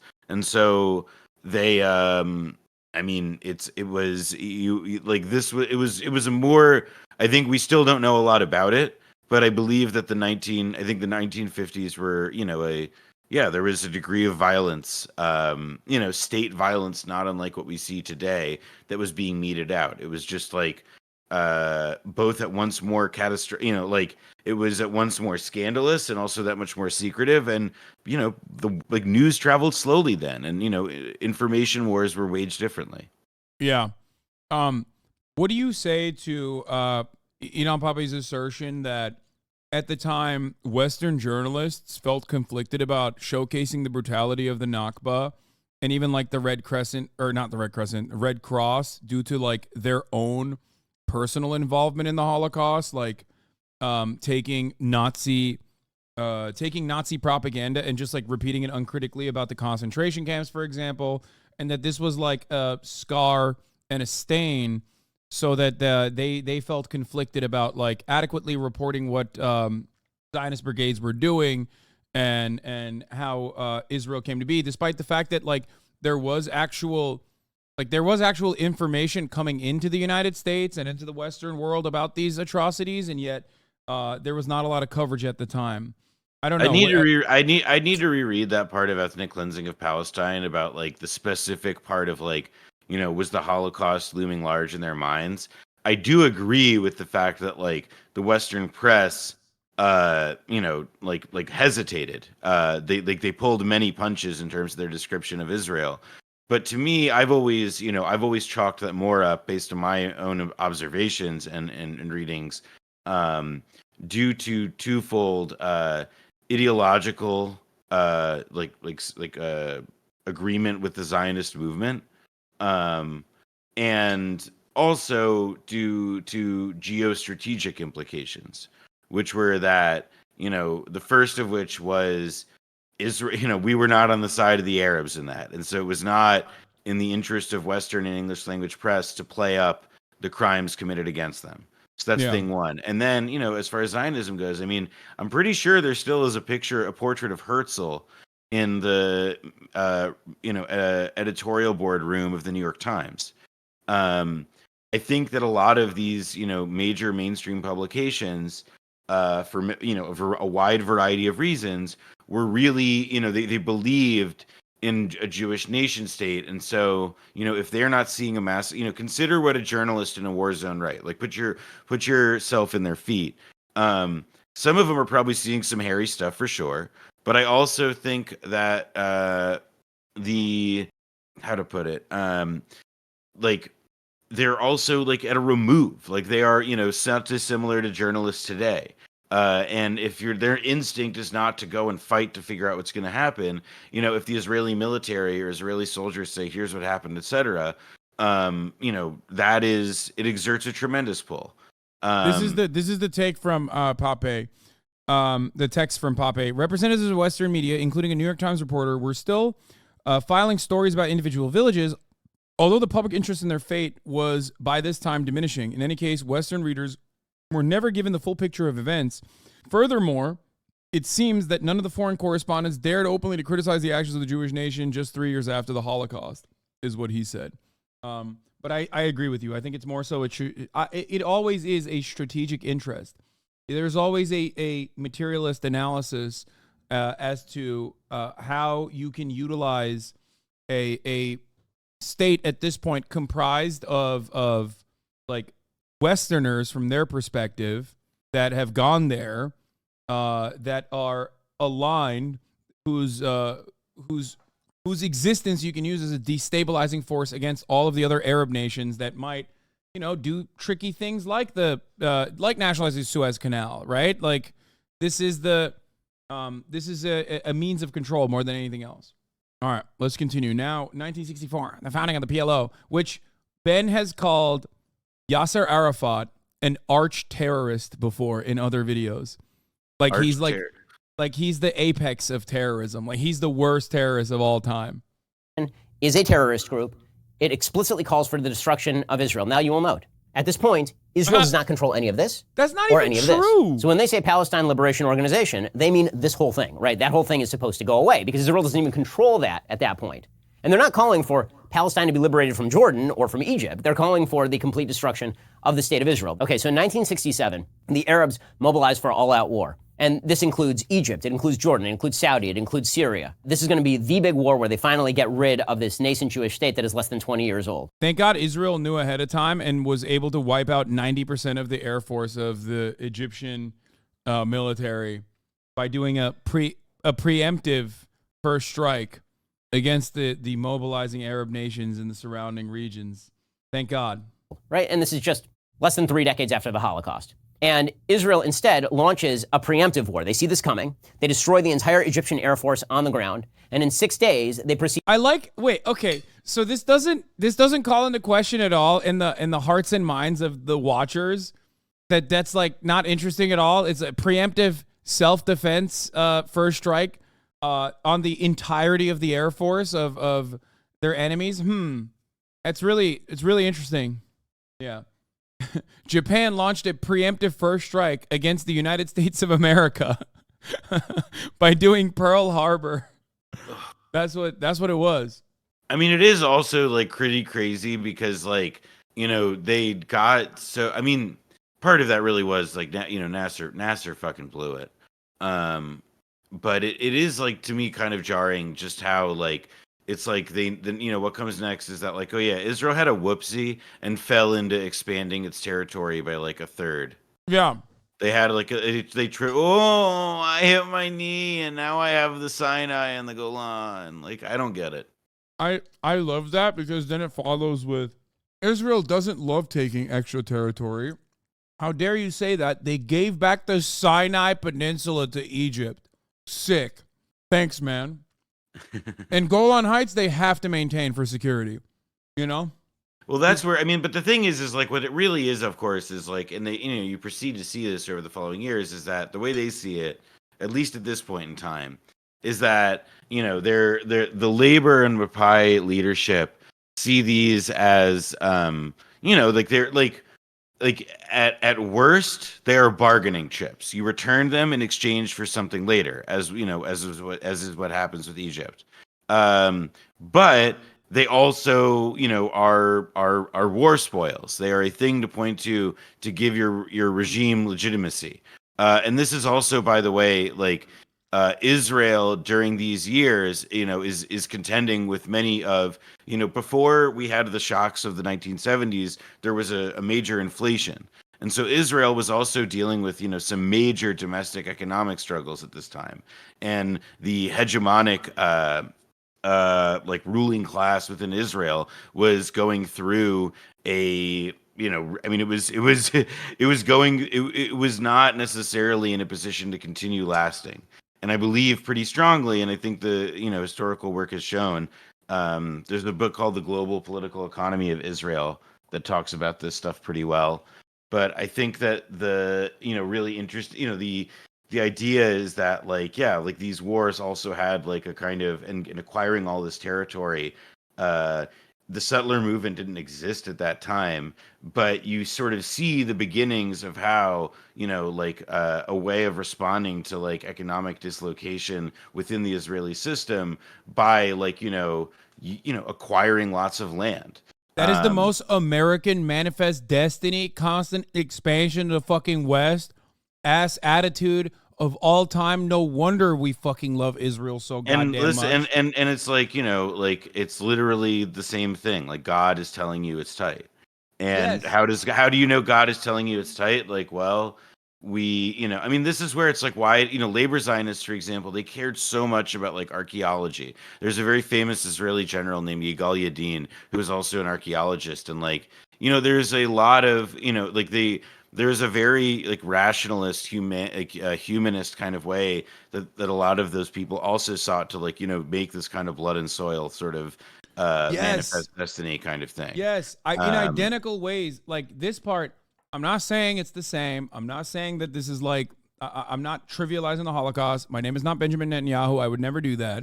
Okay. But like the exact same myth making that Nazis engaged in with identical means, maybe not like talking about Santa Claus or whatever the fuck, but like was also happening in the situation as well. You know what I mean? Yeah. It's just no, like, I mean, and it's also there's a, you know, the other thing that Israel's doing here is like, it's, you know, this is, there's a few simultaneous things. Israel takes over the West Bank and administers a military occupation, and they start to do some incredible international legal maneuvering. The documentary, if to watch about like how Israel got away with all this legally, or at least to me, the most interesting one, is this documentary, The Law in These Parts. I may have mentioned it on the show before, but it's about like how they set up the Israeli military courts. And I think that there is this kind of, you can like, so it's like, yeah, like there's this war that's being described, but a lot of what the 6 Day War really is like Israel not like scoring some crazy victory, but you know, as for the purposes of our story, for the Israeli kind of Palestinian like fight over this territory of land, it's Israel's swift assumption of control for the responsibility of the millions of people who live in the West Bank and in Gaza. Yeah. All right, let's continue. Proceed to take the Golan Heights, which is this area of Syria. Israel takes over the entire Sinai Desert, takes all of Judea and Samaria to the Jordan River, takes all of the Gaza Strip, takes control of the old city of Jerusalem. Right? They do all of this in 6 days, which is why it's considered a miracle by the state of Israel. I mean, it's an unbelievable military performance. So in 6 days... Yeah, it's not a miracle. Don't call it a miracle, Ben. That does a disservice to miracles. Your conception was probably a miracle. Are you saying he's Jesus? No, I'm just saying that his dad probably had some of the weakest swimmers that humanity has ever known. They take what was going to be the war for their destruction, and they proceed to expand their borders from this tiny thing to this, and all of this. Israel then proceeds to give up like all of it, right? So Israel keeps the Golan Heights because that's a military necessity. The UN calls for Israel. Love that. I love that. It's a military necessity. Let's not question that. You know, let's not question the fact that there are agricultural claims held by Arabs, and you know that also that there are like these gigantic communities and kinship networks stretched across 3 different borders that you just decide that, you know, one is going to be. I mean, it's really fucked up. And this is also, for what it's worth, like this is like a motif within a lot of Israeli cinema. There's that movie The Syrian Bride, I'm pretty sure, that's like all about the, you know, like there's just a very like, yeah, like I'm just very impressed at how quickly he moves past like the you know, oh, security, that's not real, sorry, security is the only thing that's real. Culture, land, people, they're all just Arabs.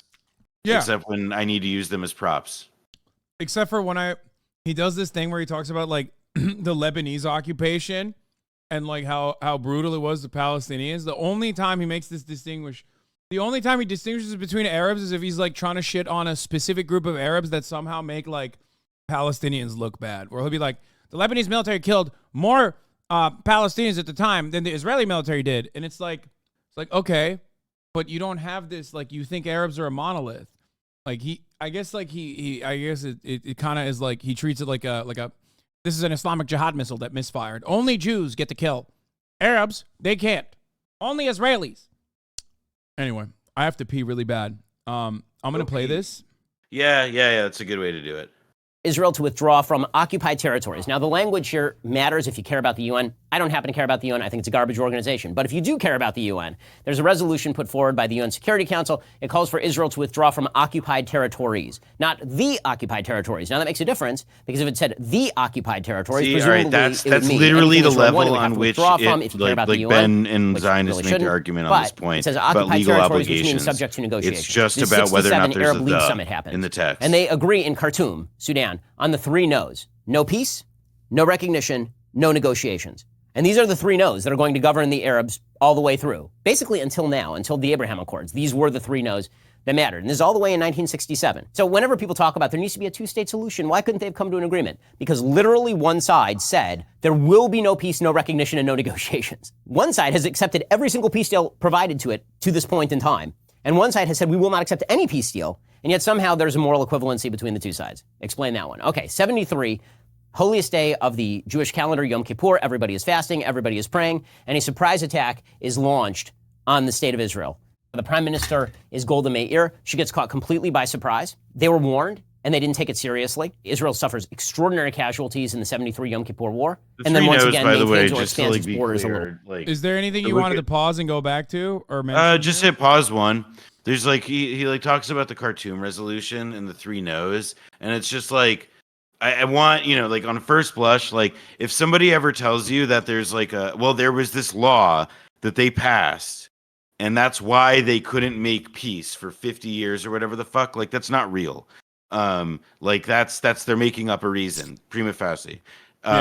Second thing though is that the 3 no's, I wanted to check if Wikipedia still has it, and it does. There's Avi Shlaim has like actually like a really good concise explanation of why it's like, you know, like it's not really a fair interpretation of them because what they're really about, it's in the next part. It's like the 3 no's, no peace with Israel, no negotiation with Israel, no recognition of Israel.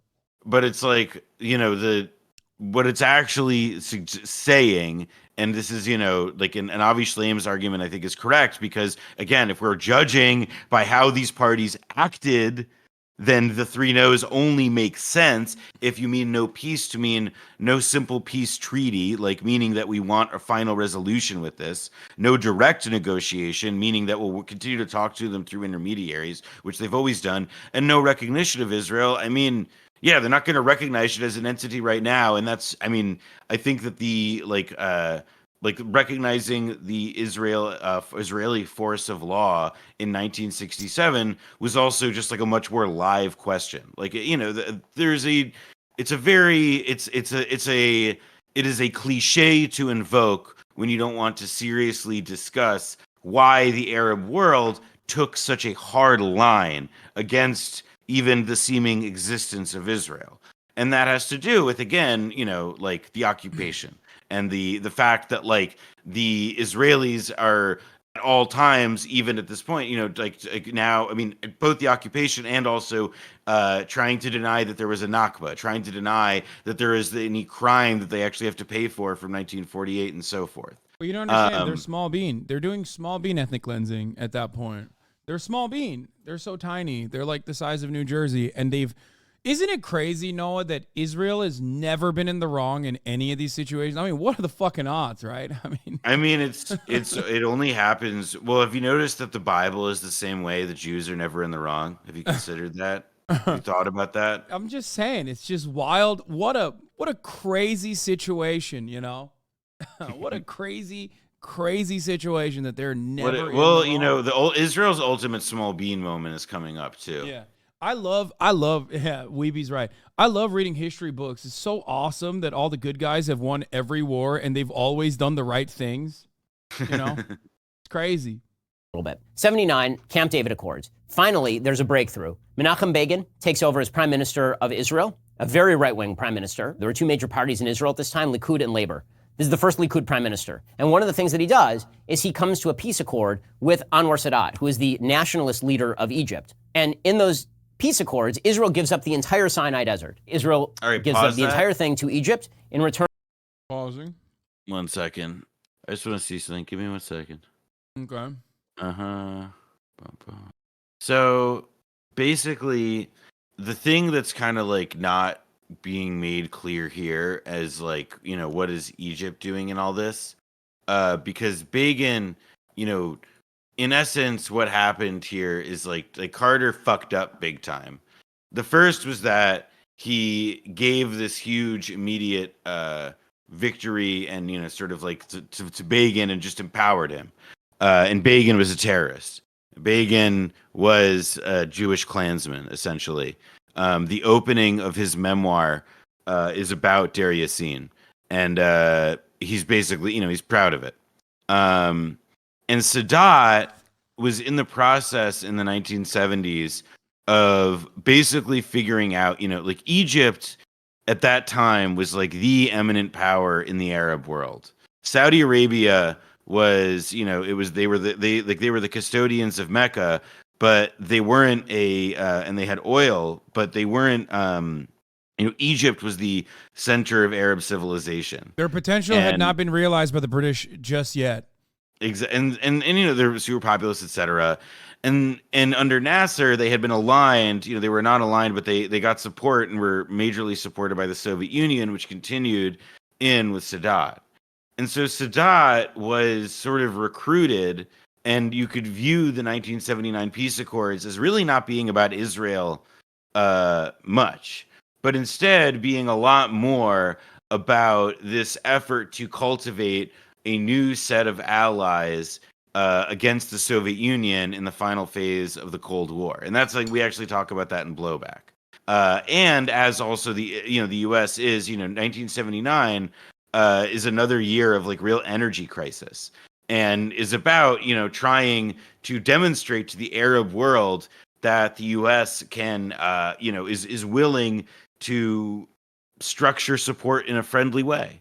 And there's, all this to say is that this is, Israel was not making concessions for peace by giving up the Sinai. Israel bought it's permanent peace with the Egyptian border as long as there is a U.S. friendly regime in control in the tradition of Sadat, because Sadat's legacy, his position is it's a story of continuity from Mubarak to Sisi with the Morsi interruption.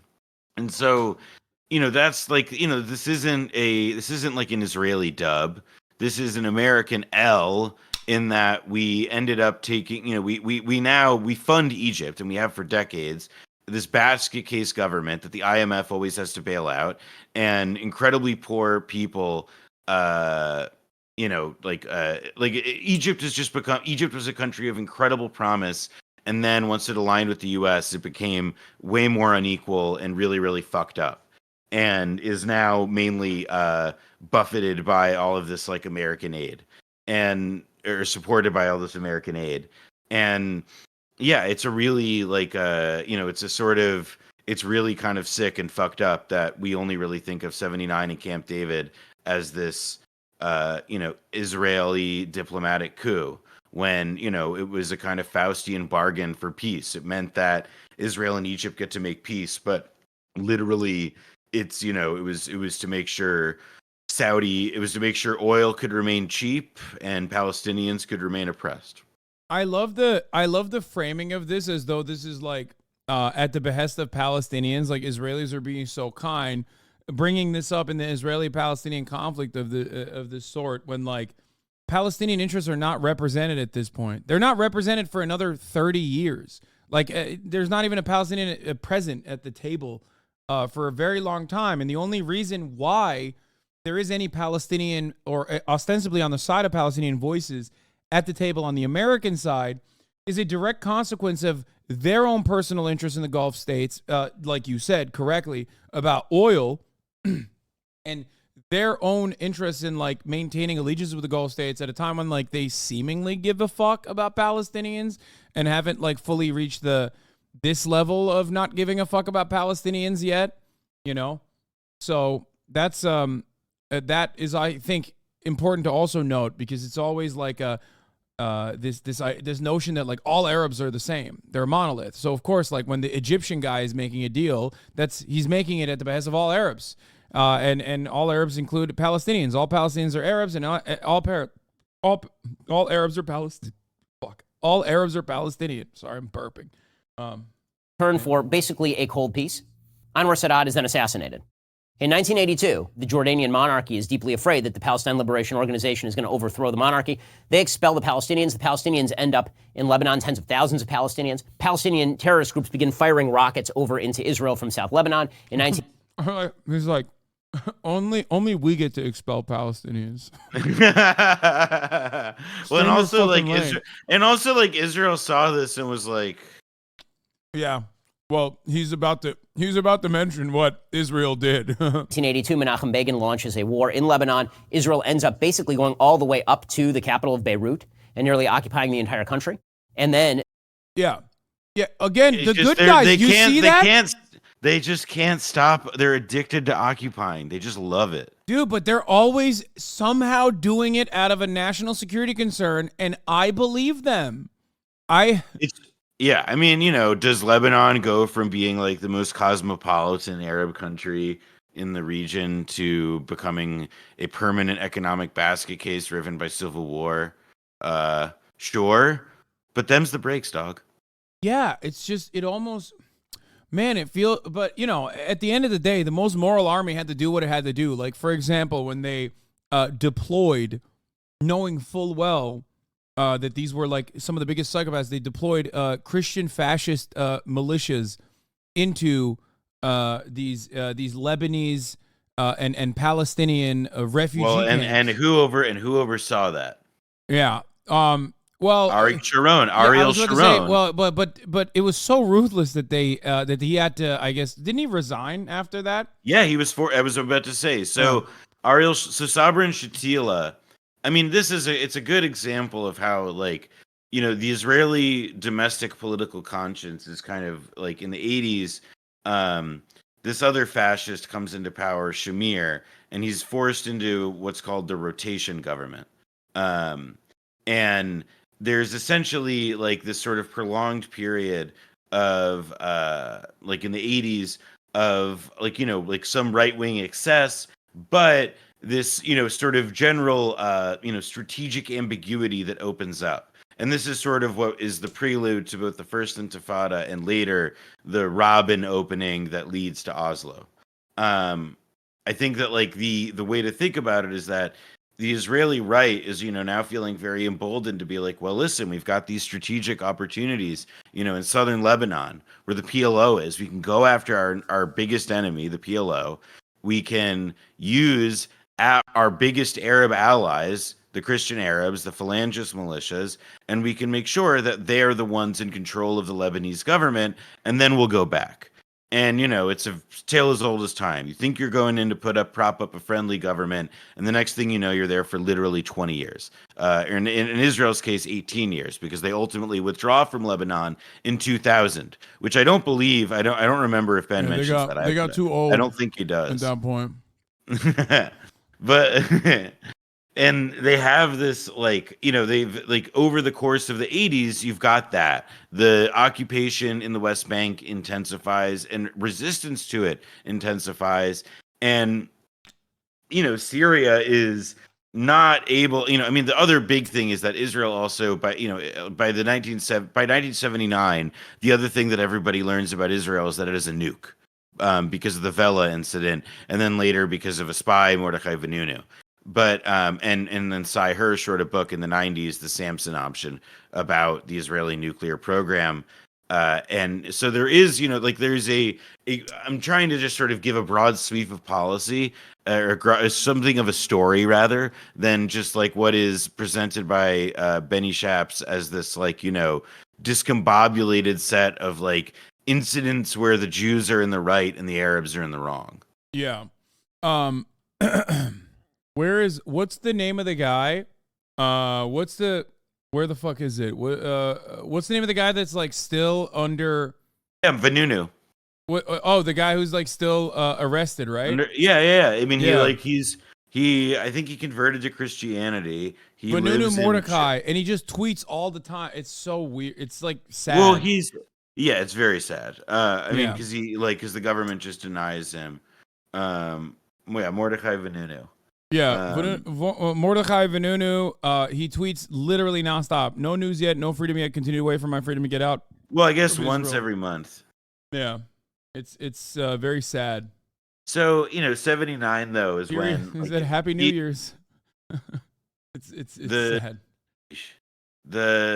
The other, so yeah, like there's this like increasingly aggressive security posture being adopted by the Israelis.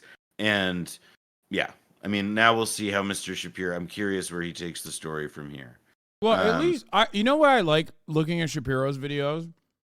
Because he doesn't even, at any step of the way, he doesn't even try to do like any liberal Zionism. Like he just straight up is like the most right-wing guy that to exist at any given moment in Israel is the most righteous guy. Yeah, and like, or the most violent, and you know, Ariel Sharon is the name to remember because he was the defense minister who fell on his sword for Sabra and Shatila. Yeah, and also the guy who oversaw the Kibbutz massacre. So, you know, remember that name. Yeah, for those of you who don't know, chat, I've talked about Sabra and Shatila a lot, but basically they deploy the Phalangist militias into these are psychopathic Christian fascist terrorists that are purposely deployed into these neighborhoods, and they did so many atrocious acts. The only IDF presence at that point are on the outskirts of these refugee camps, these Lebanese neighborhoods, where they're waiting, and if any to make sure that no one can escape. So in the cover of the night, they go in and they mercilessly slaughter all of these civilians, women, children. The story that you've heard commonly about the pregnant woman who has her child cut out of her while she's alive, that's from Sabra and Shatila. Also, the movie Waltz with Bashir it's an Israeli movie. It tells the Israeli story, or an Israeli story. It's animated.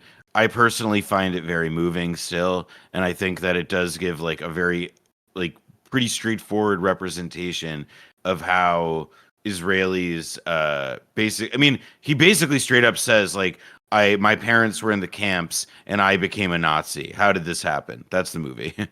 Yeah. Growing under international pressure in what is considered sort of a disastrous war for the state of Israel. As always, whenever Israel withdraws from a territory, terrorist groups take over and then threaten Israel. This is the constant pattern. No matter the only time this has not happened is with regard to withdrawal from the Sinai Desert. 1987, the Intifada. Yeah, there it is. He's just saying, like, Israel should permanently occupy Lebanon, Jordan, Egypt, well, maybe not Egypt, all the time. Also, like, by the way, you know what happened here? Hold on, I want to see. Oh, what's this? The year after Israel invades Lebanon, what happens? Hezbollah killed 241 U.S. military personnel at a Marine Corps barracks in Beirut. Oh, yeah. True. So it's not like also. So he's like, yeah, the terrorist attack stopped maybe against some Israelis, but who did get attacked? Fucking American soldiers. So this is also where it's like, yeah, he's just leaving out a lot of inconvenient facts. Intifada breaks out. This is the Palestinians in the Judea and Samaria region. The reason that... Oh, God. Okay, you tell me. Maybe I'm wrong. Is he purposely saying Judea and Samaria as like a smug remark to be no, like, it's a religious. I mean, it's a religious thing. It's I hate to say it because it sounds like I don't. I genuinely like there are many people in my life whom I love who are very observant Jews. And when I say religious people or I talk about observant Jews, I really do not mean like everybody or anything, but like religious Zionists, which is a specific kind of designation. It's people who often they wear, men wear kippah day in, day out. They don't go out on Fridays and so on. They're basically, they hold all the right-wing positions of the ultra-Orthodox in Israel, except like they could hold a job in like the normal world. And I think that it's when you say Judea and Samaria, it goes back to that map that I showed you on the last stream of just like the Bible and all the different little spots that, where he says, like he literally pulls it up, like that is what he means. Like Judea and Samaria, like, I'm sure you've heard of the phrase like a good Samaritan, like that refers to a fable from the Bible of somebody going, in Samaria. Samaria it's just, oh yeah, that's what they called it in the Bible. And I'm a religious Jew, so I should call it that. And so he's dressing up what is just a really hyper nationalist claim about, how he still views this land that is occupied by millions of Arabs as being a biblical land that, is, I mean, it's like by itself, is it that upsetting or whatever? Like, no, except for the fact that the only people who say it are, people like him, which kind of tells you. I only hear from settlers. Or if you say West Bank, I say Judea and Samaria. In Israeli, they don't say like in the common phrase that I hear, like, and that I use, and that most people I know use. You say like I'm talking to a quote unquote normal Israeli, but like in the shtachim, which means the territories. Because there's not that's how people actually have a relationship with it. They're occupied territories and they are part of the occupying country. It's only if you have this like religious Yahoo buy-in that maybe you conceive of it as that. I feel like talking about Istanbul and calling it Constantinople or something, or, that's the way I see it. Like a Greek person being like, exactly. Constantinople. True. Well, but another thing the reason why I get triggered by that is because I always hear, like, there's three things. One, calling Hamas, and the more you put the the more you're like, pro-Israel. The more, like, there's videos, people sent me videos of like Bernie Sanders in the past calling Hamas, and like now he's hitting the I don't know why, but his perspective. Because in Hebrew, that's how you say it in Hebrew. Like that's the letter. I know, but it's just like, it's so fucking annoying though, because it's such a tell of just like, yeah, you don't talk to Arabs, you don't talk to Palestinians. Yeah. One just like, you just only hear is Hebrew, you just hear Hebrew and you say the Hamas. Yeah, exactly. And then the other one is never saying Palestine or Palestinian, like saying that Palestinians are not people. Yeah. And then the other thing is like saying Judea and Samaria over and over again. Those are like in a lot of circumstances, like those are some of the telltale signs of the other one in Hebrew. The way you say Gaza is Aza, but it's because like there's like an ah sound in Hebrew. That's the like version of like the Hebrew version of the Arabic ra. So yeah, that's the other one. Aza is Hebrew. So if you hear somebody say Aza Hamas, then contact your local Mossad and let them know somebody's gone missing. I use the terms Judea and Samaria as they are more historically accurate. People call it the West Bank. Why? Because Jordan occupied it, and this is the West Bank of the Jordan River. So the only reason that it's referred to as the West Bank, which is really historically anomalous, right? It's on the east side of Israel, but it's on the West Bank of the Jordan. That's a holdover from the time when the Jordanians occupied this entire area. Again, no one cares that Jordan occupied quote-unquote Palestinian land or that Egypt occupied quote-unquote Palestinian land. They only care when Jews occupy historically Jewish land. That's when things start to get really hot. Because you make sure that they don't have freedom of movement or anything like that under Jewish occupation, blah, blah, blah. You don't especially have to like stop with it. Egypt. This is just so obvious. With Egypt, like even Egypt at least gave them like some semblance of autonomy. You know what I mean? Like there was. Of course and the reason that they didn't give them any more than that was because the assumption from Palestinians and the Arabs as well was that they would be getting back all of the land, or at least have some negotiated solution whereby there would be equal right. Like there's just a Nobody thought Israel could be so brutal for so long. Exactly. Like exactly. Oh. Yeah. And also, finally, really funny when he says that, because I think he's saying it specifically to be like, all Arabs are the same. Like, oh, Palestinians don't care.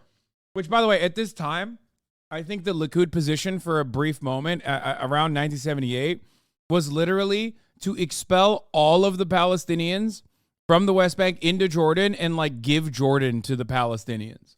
Like make Jordan the Palestinian state. Yes. I mean, essentially they also were they had this idea of I mean, really like there is this belief that Israel has the right to everything from the Jordan to the Mediterranean. And that's in the Likud. That was in the Likud charter. And there's, they've always, how they're going to accomplish that, even if they're not vocalizing it so much as Likud these days, and that's a demand associated more vocally with the further right. It's, like what you could see is that desire expressed pretty consistently through policy over many, many, many years, and how the policy instrument or what the demands are, change over time. For example, like the West Bank settlement explosion does not happen until the 1990s in Oslo, in a different environment, In 1977, there were, I think, 7,000 settlers in the West Bank total. Exactly. It was not like, so it's really, and in the 90s, it was a matter of like, it's really like, if you like, it's a, you could just, the chart is just breathtaking, but the thing that happens in the 80s is the entrenched occupation, and then there's the first meaningful, and this is what he gets to. The first is what Ben's getting to now, like the 87, the first Intifada, which was, by the way, not just in addition to being massive resistance and guerrilla operations against IDF forces in the West Bank and Gaza, also included exactly, like general strikes and the withholding of labor in ways that later triggered the Israeli elite to start thinking about how they might reorient, the labor supply of their country. Which explains why there's so many Thai and Filipino workers in Israel. Oh, yes, 100%. This is also part of the reason why Noam Chomsky says that Israel is worse than an apartheid state in comparison to the South African apartheid, because the South African apartheid relied on a black labor in the country. They comprise 90% of the entire population, and the white, white owning class at that point still needed a group of black people that they could subjugate and use as cheap labor. Israel decided maybe not Arabs. Let's go with somebody else. Well, I guess I would say South Africa tried that too. No. To some degree. Well, I mean, they did. I think that it's with Israel, though, like in South Africa, just the numbers, the ratios were way different in terms of population. The Bantu stuff, like what apartheid was just helpful in sort of like demarcating is like, one, there's a race, like there is a like a racialized hierarchy that, in the case of Palestine, is drawn from an ethnic association, Arab. But it is an ethnic association that also is ridiculous because there's a shit ton of Arab Jews. Exactly. That's I mean, the it most is frustrating part about this conversation. Well, like, I mean, it is like it's Arab Jews are also though like it's a they I think that it would like I would have to like Arab Jews are to many people like it's a I think a lot of the people who would identify as such in Israel, for example, they would be really offended at the thought that they would have something in common with Palestinians, which is like that's race, like that right there, that's your problem, that's race. That's right there. Exactly. Like, how does it not factor in? There's so many dumbasses looking at it from the outside that there is a massive population of Arabs that are Jewish that call themselves Jewish as a separate designation from the way Israel claims Palestinian citizens of Israel and also are if you watch like Fauda, the Netflix show about like the Israeli operators, like it literally begins with them like doing like brown face to go undercover. And these are people who it's like, my mother is from Tunisia, that's why I speak Arabic so good. And it's like and it's like, and it's like a really caricature, like, it's like any Arab person that's ever watched that show is like fucking like amazed that so many white people like take it so seriously, because the portrayal of Palestinian life and the portrayal of Arabs and how they talk in Arabic is just so beyond to put it mildly. And I think that it's a real like it drives me fucking crazy. It's just that's why they can't make these fake fucking PIJ Hamas phone interception conversations stick. Because they, at best, get a guy with like a thick Egyptian accent. Well, and like the generations of people for whom it was actually like who could do that are dead, and they've been dead for decades. In fact, the most famous Israeli spy was a guy named Eli Cohen, and the Syrians hung him in the 50s.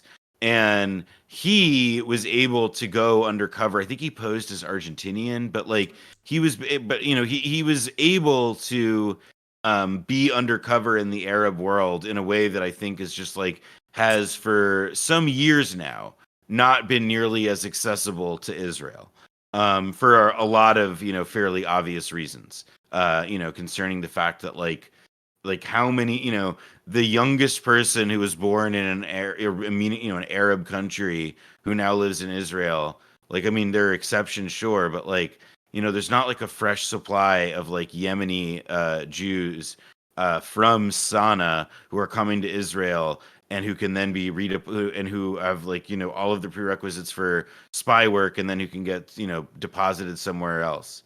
It's a very like it's their fucking insane racism that stopped them from being good spies in the Arab world. They were like personally so offended at like any kind of Arab culture that they can't even make good spies anymore in the Arab countries. No, that's why they do like a lot of their advantage is like surveillance, and they're really good at listening to Arabic. And I'm sure that like when they are able to listen in, that they get accurate intel and so forth. Just like the Americans. That doesn't mean that they don't, of course, lie about it and so forth. If anything, it means that when they try to reproduce it, they fall prey to a lot of the same, if they're not able to like, arrange for somebody's mistress to get killed, then like they just rely on posting like, Fox News headlines or whatever. It's the same as Americans, I'm sure. Yeah. Bothered. Okay, so anyway, the Intifada breaks out in 1987. You get fuck. I just unpaused, but I'm going to pause again. Sorry. The first Intifada broke out in 1987 because of first of all, there's freedom of movement at this point between Palestine and Israel, right? Like there are some There's restrictions. no wall. There's no wall. There's no wall. Like, there's a freedom of movement. You have Palestinians living in Gaza that are freely able to go to West Bank and vice versa, and even go into Israel as well and go to the Israeli schools. And Israelis can go to Palestinian schools if they choose to do so in the West Bank. And that's why this strike is so significant, because like Palestinians are still a functioning part of the Israeli labor force. So that's why they do this general strike. So, you know, they're fighting with rocks, stone throwing. It becomes this symbolic representation of resisting against the Israeli occupation, which started originally when, what was it? It was an Israeli truck that killed 4 Palestinians, right? And then there were no legal repercussions for it. Correct. And there was a massive, you had then also like, I mean, it was a snowball thing. I believe I got to look up where because there was like, if there was a follow-on protest in a different city or a follow-on riot in a different city that then, like in Bethlehem or something, that like is, you know, part of what makes, like, has things quote unquote explode or whatever. Yeah, in Jabalia, after the IDF truck collided with a civilian car, killing 4 Palestinian workers, 3 of whom were from the Jabalia refugee camp, and then they thought it was a deliberate response for the killing of an Israeli in Gaza days earlier. Israel denied the crash, which came at times at a heightened tension. And then they deployed 80,000 soldiers, opening up live rounds on people who were throwing rocks and shit. But you mean like there was a second? You're saying like immediately after the well, there was essentially that like part of what made it, you know, what made the Intifada, like, you know, beyond that one incident. Emerge and like sort of escalates it is this like sort of these coordination networks that grow up in different Palestinian cities.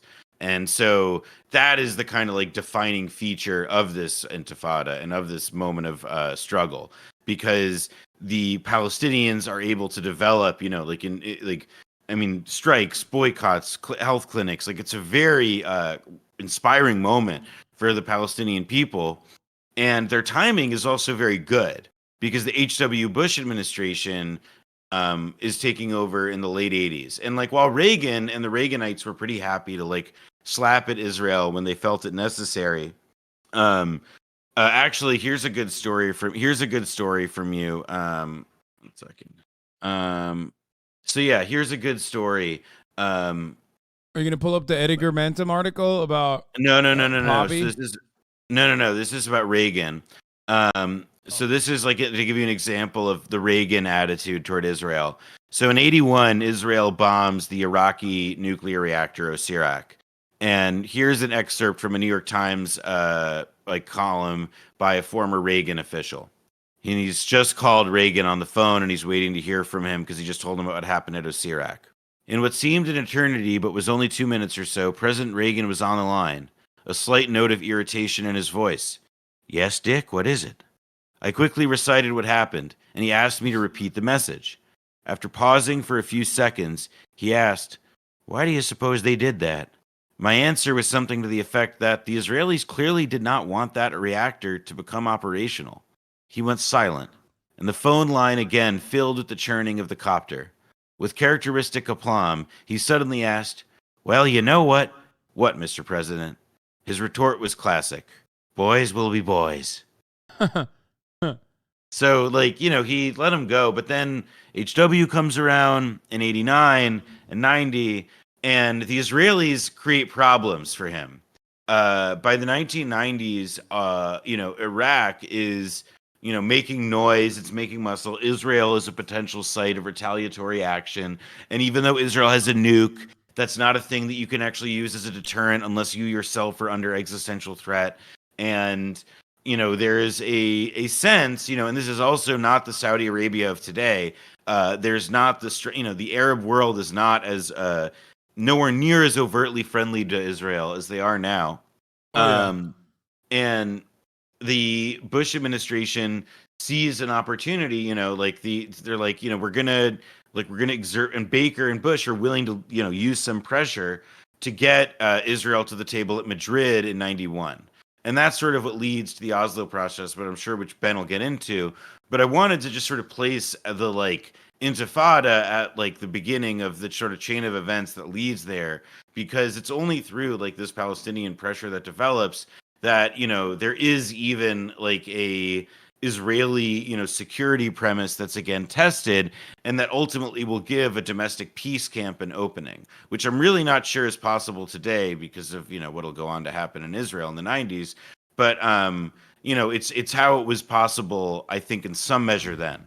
There are a couple lessons to be learned here that Israel will never ever give an inch of territory without violence. And I think this is something that Palestinians learn throughout this history, both in Lebanon and time again with other regional actors. And even with even with security concerns creating that one brief moment, even though it's not like a real legitimate agreement, in my opinion, but with Yitzhak Rabin, their understanding turns into, oh shit, like we have to fight back.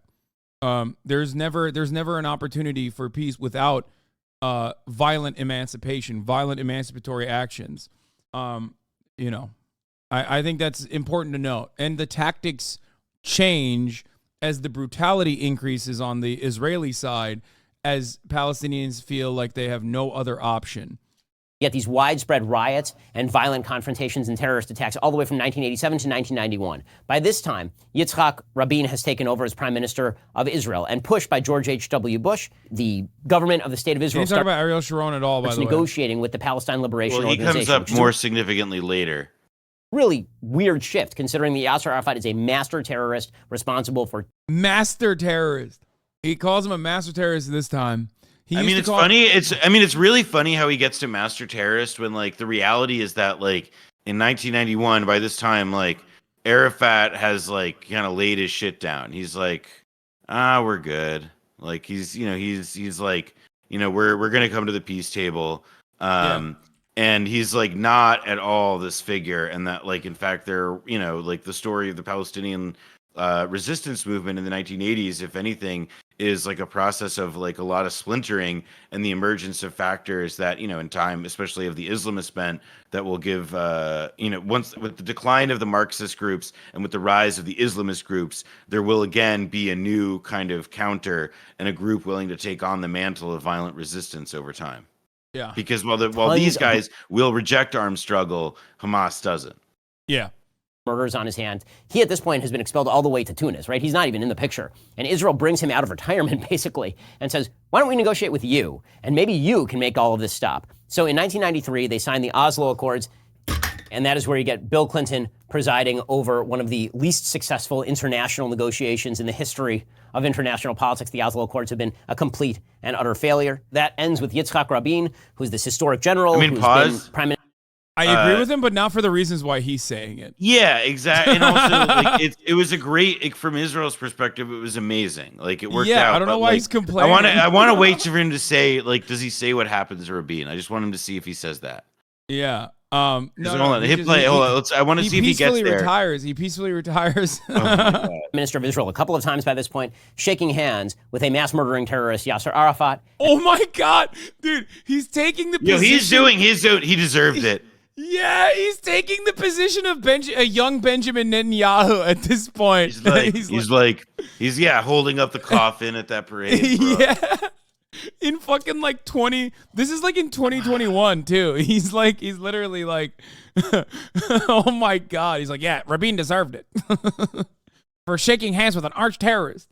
And this was going to initiate a new period of health and accord, and there was going to be peace. All that the PLO had to do was acknowledge that Israel existed and had a right to exist, stop educating their children in terrorism, and cease the violence. They couldn't do anything. That's not what, I'm going to be honest, chat. That's not really what the Oslo Accord stipulated. That's not what was it. It's not.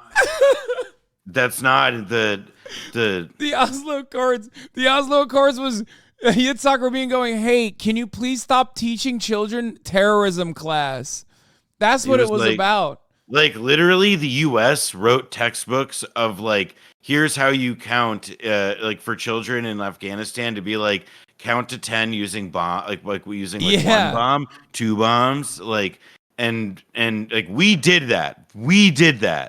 And Israelis probably did that to some extent for Hamas, too, for sure. But, like, bro, oh God, no, Oslo was about, like, this process of a continuing series of negotiations that ultimately, he eventually, I'm sure he'll say something about this in 2000. Like they culminate in 2000 when Ehud Barak, after Bibi has his stint as prime minister in the late 90s, it goes bad. Then Ehud Barak, he is a labor figure, but he is not Rabin. He is not Rabin.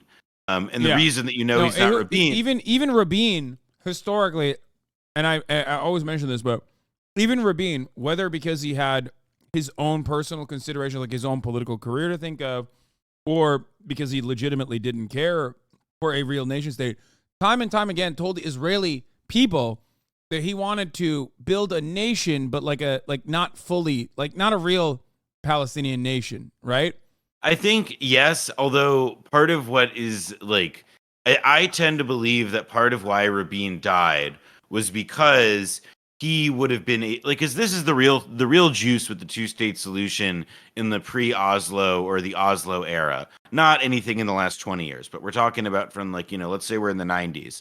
Like the thing that was I think a realistic possibility then, if Rabin wasn't dead by 95, the end of 95, is that they are able to build a Palestinian polity that has international recognition and thus the ability to level international grievances. And once that gets established, all of a sudden, is that how it is permanently? Does that not lead over some time to a binational state? There was if Oslo had been a process, I don't, to me, it's not about wish casting that this is what would have happened, obviously. It's that I do think that Rabin was killed because he was enough of he had enough authority as a Zionist forefather, and also a real, animosity for what the Israeli right was becoming, that I think it was, it's a recipe, I would argue, if anybody could have been an Israeli Lincoln, it could have been him, it's I accept that. There's a movie called Incitement about his killer, who was a fascist, who was later allowed to, I believe, have children via test tube or whatever, or maybe not, maybe it was conjugal, with a woman who fell in love with him over TV. A Yigal Amir, he's a total freak. But yeah, I do think that there was Yitzhak Rabin, the Roadmap for Peace. There was a, it wasn't it was doomed, and history has revealed it to have been yet another catastrophe for the Palestinians. But what? Yeah, I mean, I don't know. I feel like it was a sad event also because there were, the largest protest that Israel ever had for something resembling peace. 100,000 people, right? That's what I've heard. Yeah, exactly. Yeah, that's what it's the night of the 100,000. Yeah. But it's liberal Zionists love to point to it as exculpatory when the only real moral way to remember it is, of course, as fucking insane tragedy. Yeah. He gets assassinated. Have you ever heard Benjamin Netanyahu talk about it, by the way? Because he gives an interview after his assassination where he says one of the most fucking Ivan Drago. If he dies, he dies. Yeah, one of the most cold-blooded, worst piece of shit fucking things you could ever say, where he's like, yeah, I could have defeated him, but unfortunately he had to be martyred. And it's dude, that's insane to say. You're an insane person. After calling for his death, too, at your fucking, at your rallies. So, real villain shit. And he wasn't wrong, by the way. The reality is, as far as I understand it, he could have defeated him.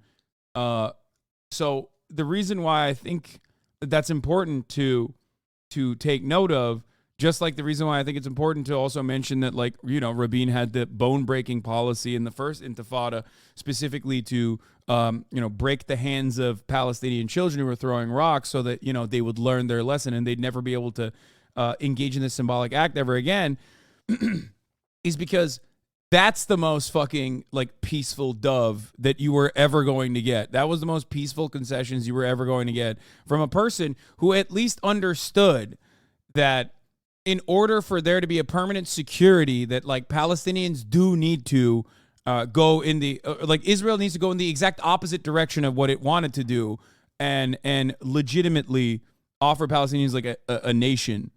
rather than continuing to oppress them. But he was right. That's why October 7th happened. It's a culmination of all these factors. Exactly. It's precisely. Yeah. Anyway, and that's why the top of the hour ad break comes at the top of every hour. Sorry, I'm going to run that right now while we continue with this video. Okay.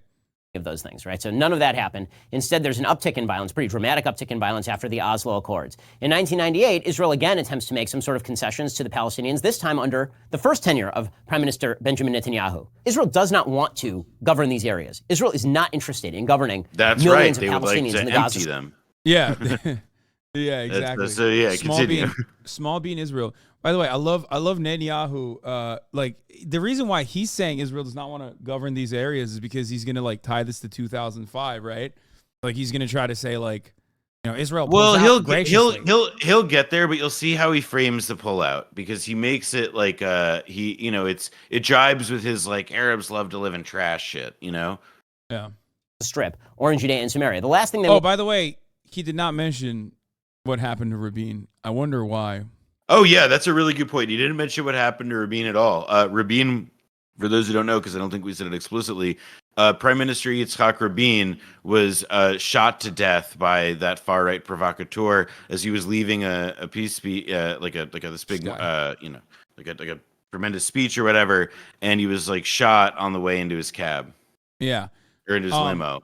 And never forget, and Israelis voted for the guys who called for his assassination in almost every single election ever since.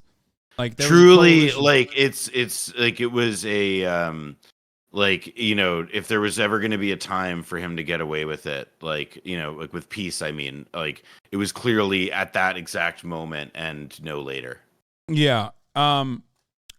So there was another thing. Oh, he also doesn't mention, conveniently, like Baruch Goldstein, which is like a very important. Like he just kind of says there's an uptick in violence. Like I wonder how there was an uptick in violence. Like how did that happen?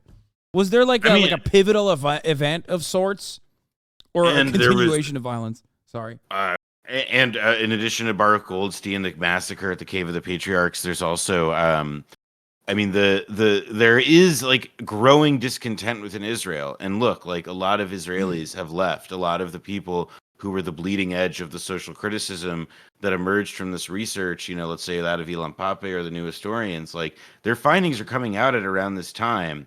And the backlash pushes them out of Israeli society. Yeah. And so this is also like part of what we're seeing is that like the killing of Rabin augurs like a sense that like, for Israel to have existed in the liberal democratic order, it had to have a, patina of a civil society that would function and was capable of some sort of open discourse. But the intensification of occupation in the countries just turned to the right from, I guess, the late 90s onward has just sort of meant a kind of permanent, is what has felt like a fucking like permanent enclosure of what politics can happen with Israel. And it's I think it's that, like, for what it's worth, I think that constriction is a lot of what people find similar to like Nazi stuff or other like one party state comparisons, just because like Israel, for all of the fractiousness of its politics, like the consensus of politics within that country is just so narrow. Yeah.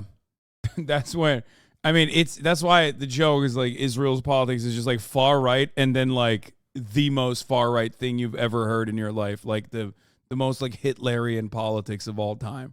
Instead, there's an uptick in violence, pretty dramatic uptick in violence after the Oslo Accords. In 1998, Israel again attempts to make some sort of concessions to the Palestinians, this time under the first tenure of Prime Minister Benjamin Netanyahu. Israel does not want to govern these areas. Israel is not interested in governing millions of Palestinians in the Gaza Strip or in Judea and Samaria. The last thing they want to do. Okay, this is also like very, like, the way he's talking about this is like, Israel doesn't want to fucking these unwashed, dirty Arabs. Like, he's just like, when it's just like not like it's like he's just like it's like, well, then why are they then?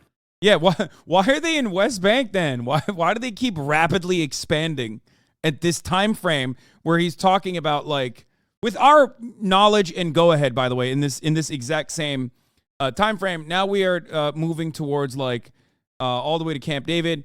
we're moving towards the supposed two-state solution, right? Where Palestinians are recognized as at least like somewhat of a legal entity, or and there's an inception of like the development of a nation state. Obviously, they have no standing army, and the only security forces they have are like oftentimes operating at the behest of Israel. And in that entire time frame, like the right to return is never even it's never even seriously looked at by the Israeli authorities. There's like not a single. Would you say it's unfair to say that like there's not a single fucking Israeli negotiations process that looks at right to return as like a legitimate demand? No, there's never been one, and they've and this is the thing, is that the right of return, I think that like there have always been Israeli diplomats who have, I think, been like you hear there are people who have like worked on the Israeli side, like Daniel Levy, I know, who's sort of well known in these. He's a British guy who was on one of the negotiating teams in the past, and is now he's a very, very fierce critic of the Israeli government, sort of period, and Israeli policy. And he's a smart guy. He's very plugged in.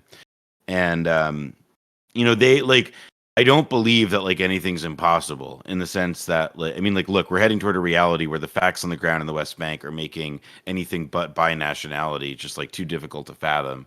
Yeah.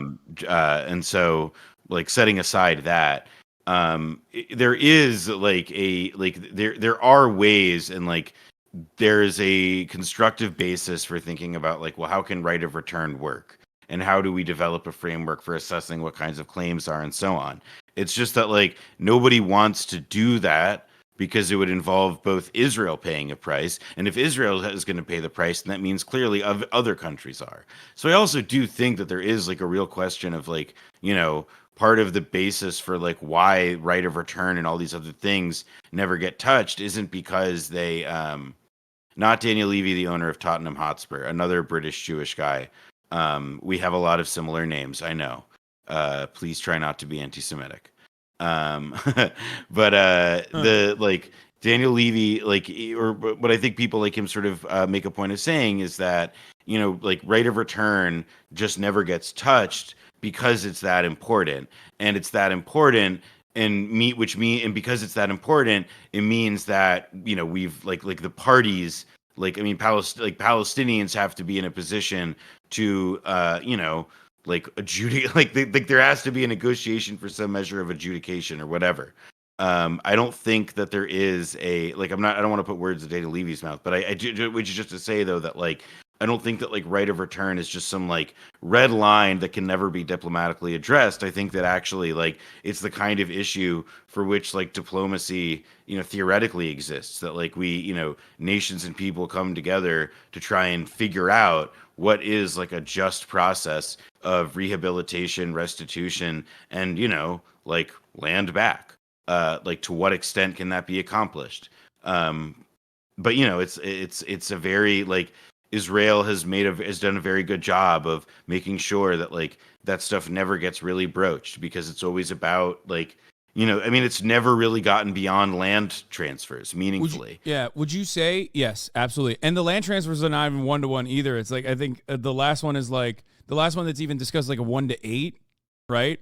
But would you say that it is it's fair to say that the two-state process and all of these peace negotiations are simply just like biding time and continuously expanding into the West Bank and partitioning off occupied Palestinian territory illegally, according to international law, at a rapid clip, while simultaneously like dangling a potential negotiation against a completely neutered, powerless Arafat and a Palestinian Authority that is like, at this point, a collaborative mechanism of the Israeli security apparatus, oftentimes working against the more violent militant factions that are being born out of this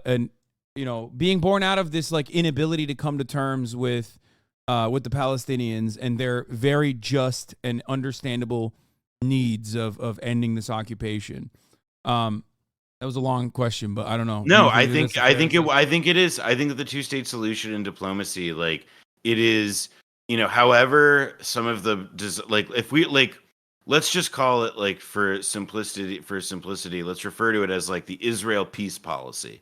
Like whoever the Israel peace policy architects, whatever they thought, whatever they had hoped for, whatever they thought the aspirations, could ultimately be, what the policy revealed itself as over the course of, let's say, like 15 years, from like 93 to 08, I would say up until like 09, like when Netanyahu comes into office for the second time.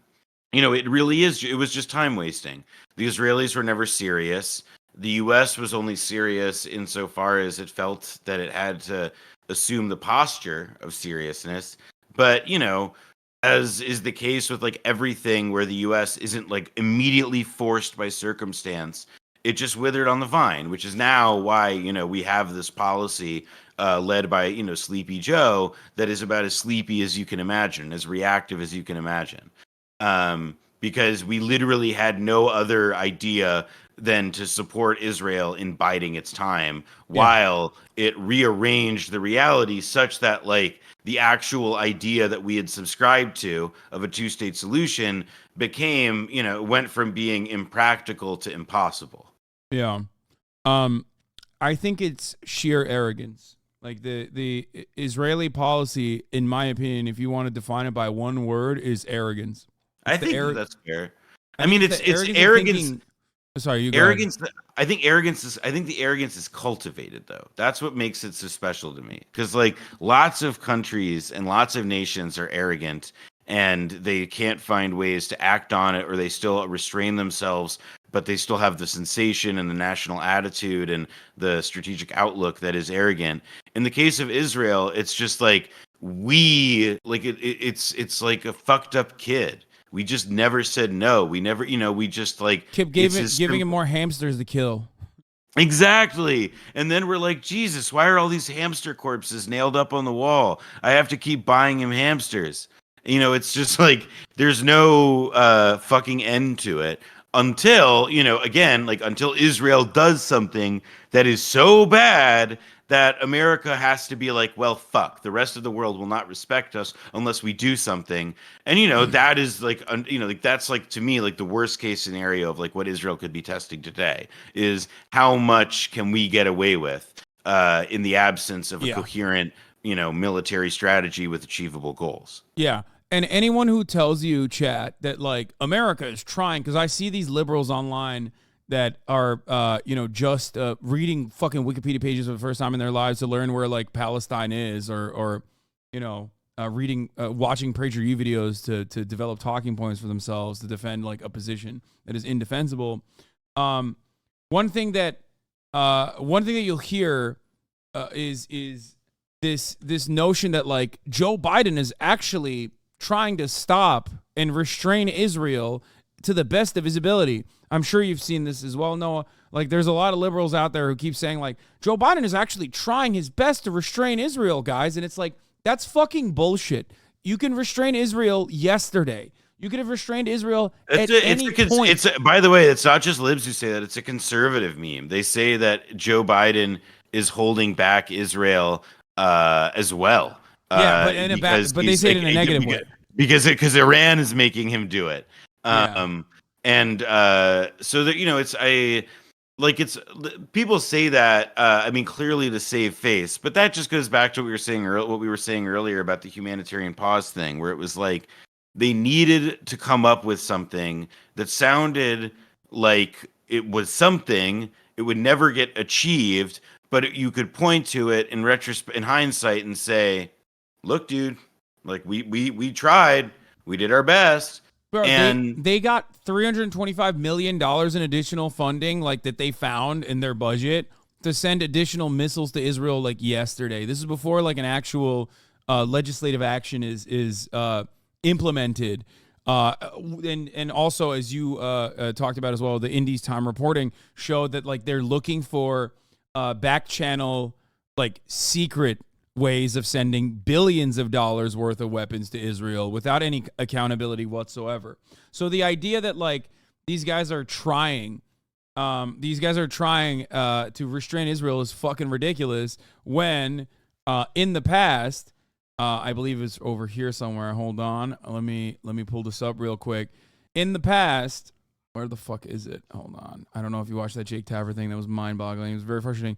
In his book, The Last Politician, Franklin Foer shows when Biden finally demanded Netanyahu stop the bombing of Gaza in 2021. Hey, man, we're out of runway here, the president replied. It's over.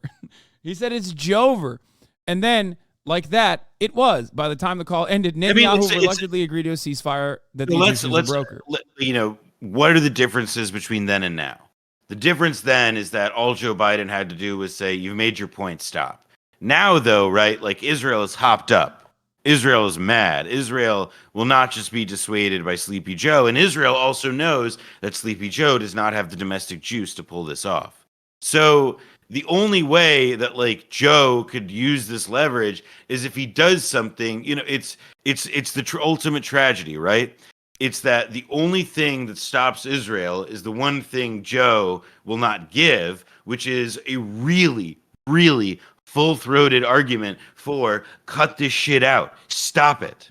And that is where it's a real, like, I mean, when you get to the level of what is, you know, what's missing from this equation, what is Biden doing or not doing, it really just comes down to the fact that, like, you know, if we know that in the past he can do it with a phone call when the flames are lower, now that the flames are really fucking high as they've ever been, higher than they are in most, you know, situations of total war between two developed nations, then, you know, you would need to see something that rises to that level, that matches that urgency. People aren't crazy for expecting that. The exact opposite of this, okay? Like, it's so fucking cowardly, in my opinion, that you have Biden administration officials like quietly going to the Washington Post, quietly going to the media to be like, hey guys, these guys don't know what the fuck they're doing. It's actually pretty fucked up. I wash my hands of this ethnic cleansing campaign, whether because they have no other options and like no one is responding to them in high enough positions of power within the administration, or because like they also want to say like this is out of our hands a little bit, even though everybody knows that is not the case. They're doing this also. Like I mentioned, the $320 million transfer of precision bombs for Israel, a major weapons deal that comes amid heightened concerns. Like, you can't do that. You can't have it both ways. You can't like have put out feelers saying like Israel has no plan, and then turn around and fucking give them more weapons to engage in ethnic cleansing. It's completely unacceptable. Sorry. All right, let's continue. Do is have their soldiers wandering around these dangerous areas or to preside over these areas. All they want, and all Israel has ever wanted, is to separate off from these particular areas and say, listen, you guys rule yourselves. Like, just stop. Like, come on, dude. Is that why 500,000, like 700,000 total fucking settlers live in East Jerusalem and also the West Bank? Like, in this time frame that he's referencing, the number goes from like 10,000 settlers to fucking 400,000 in the West Bank. Because they just hate living alongside Palestinians. They just want to leave them alone. Really? Bothering us, please. Okay, and you will see that this is the continued pattern. 2000, Israel engages in the Camp David negotiations. Bill Clinton is still president at this point, and the prime minister of Israel is now a guy named Ehud Barak. And Ehud Barak is a real dove. Ehud Barak wants to make as many concessions as humanly possible. Ehud Barak is himself a former military leader. Benjamin Netanyahu made him a defense minister in a Netanyahu government. And he's, in addition to being a Jeffrey Epstein pal and military entrepreneur, he was also a member of Sayeret Matkal, the Israeli Special Forces unit in which Bibi himself served. Ehud Barak is many things. He is not a dove. The idea of claiming that Ehud Barak is a dove is psychotic. Especially when very publicly he mentions on no uncertain terms, time and time again, that he is not interested in like real negotiations at all.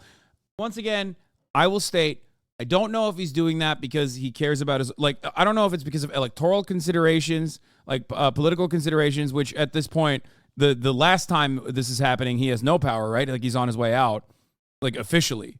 I believe. So it doesn't even fucking matter at that point because and the final offer is like was so pathetic so as to not be serious. Like the amount of land that was offered, the status of Jerusalem, like the right of like there was no the Israelis had never yielded, and the Palestinians had compromised immensely. And so there was just no, like the thing that Israeli defenders will say, maybe Ben will say this, was the Israelis made their offer, and the Palestinians didn't even make a counteroffer, and they just went home and said, fuck you.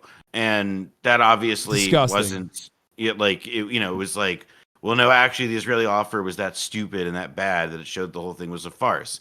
Which then leads to what I'm sure Ben has been championing at the bit. But there's to talk more. about. But there's more. There's more. There's, as you also pointed out, there's other, like Bill Clinton fucking lied, which shocking. I know. How could a man with such moral clarity, who does not have a track record of lying about everything, both of them are Jeffrey Epstein pals, by the way. Both of the motherfuckers on here, big pals of Jeffrey Epstein. Just want to point that out.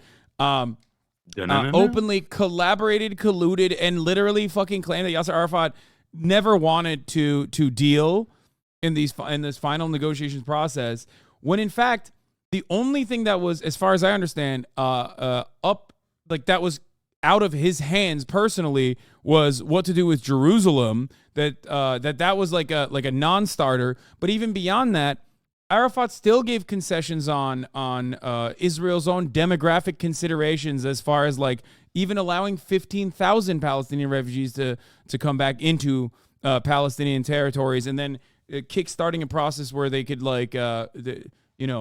do some semblance of a right to return that would, like I said, factor in Israel's demographic concerns. So, it's so ruthless. Like, I'm not a Arafat fan by any means. I don't think that he was like... No, but it was just like, it was the 2000, it just revealed the whole thing was a farce. And then what Israel did next, only made it even more so.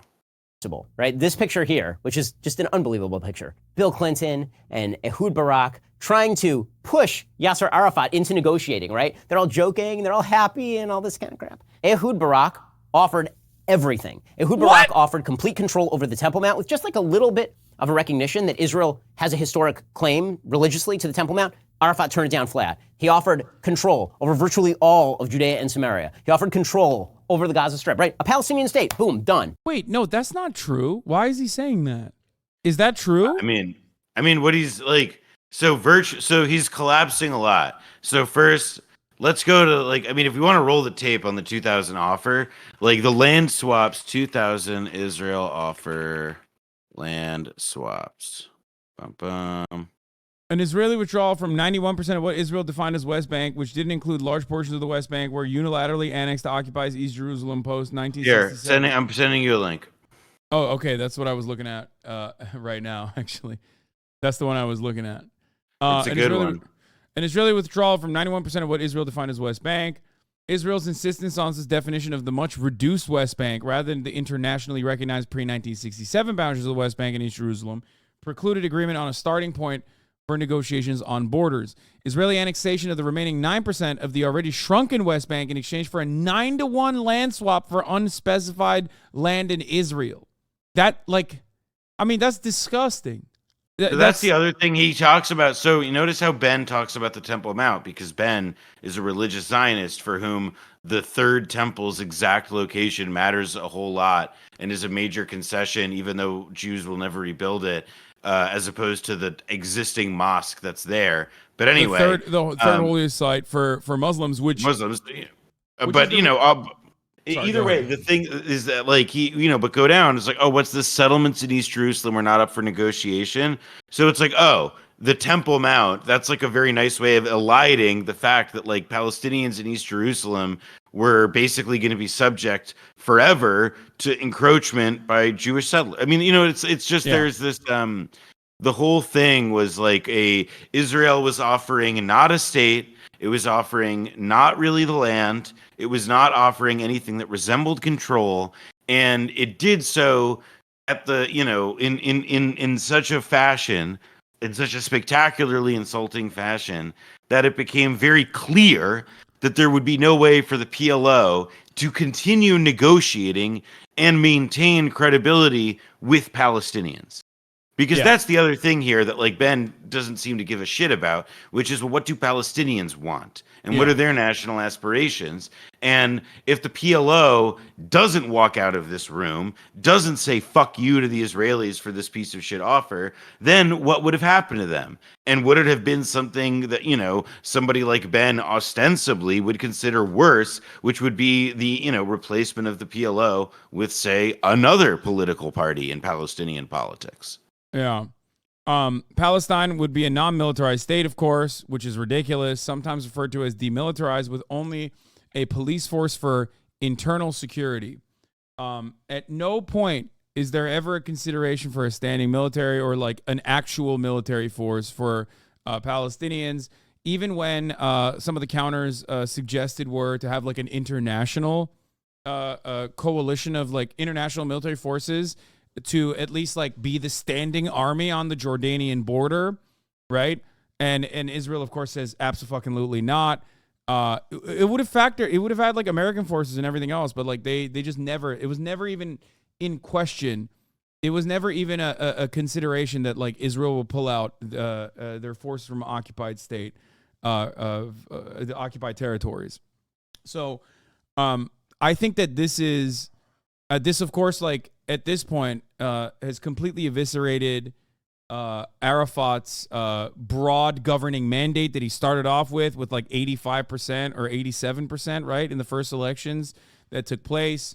At this point, Palestinians completely recognize that like Arafat has sold out himself to in a not dissimilar way to the Palestinian Authority and the way that people view Abbas and the Palestinian Authority in general. That like this, alongside a bunch of other actions that they took against Hamas at the behest of Israel, made them deeply unpopular, and in my opinion, pushed Palestinians more and more towards recognizing that they had no options and like that Israel was not trying to negotiate with them at all. Pushed them further and further into the hands of more violent factions. No matter what they're... And by extension, that the Americans couldn't be trusted either. You know, because this is the other thing. We're the ones who this whole time are administering this process, and all of the credibility that Palestinians may have with us to operate, you know, is squandered. So now, when we're in the middle of this crisis in 2023, we are basically influencing everything entirely through intermediaries.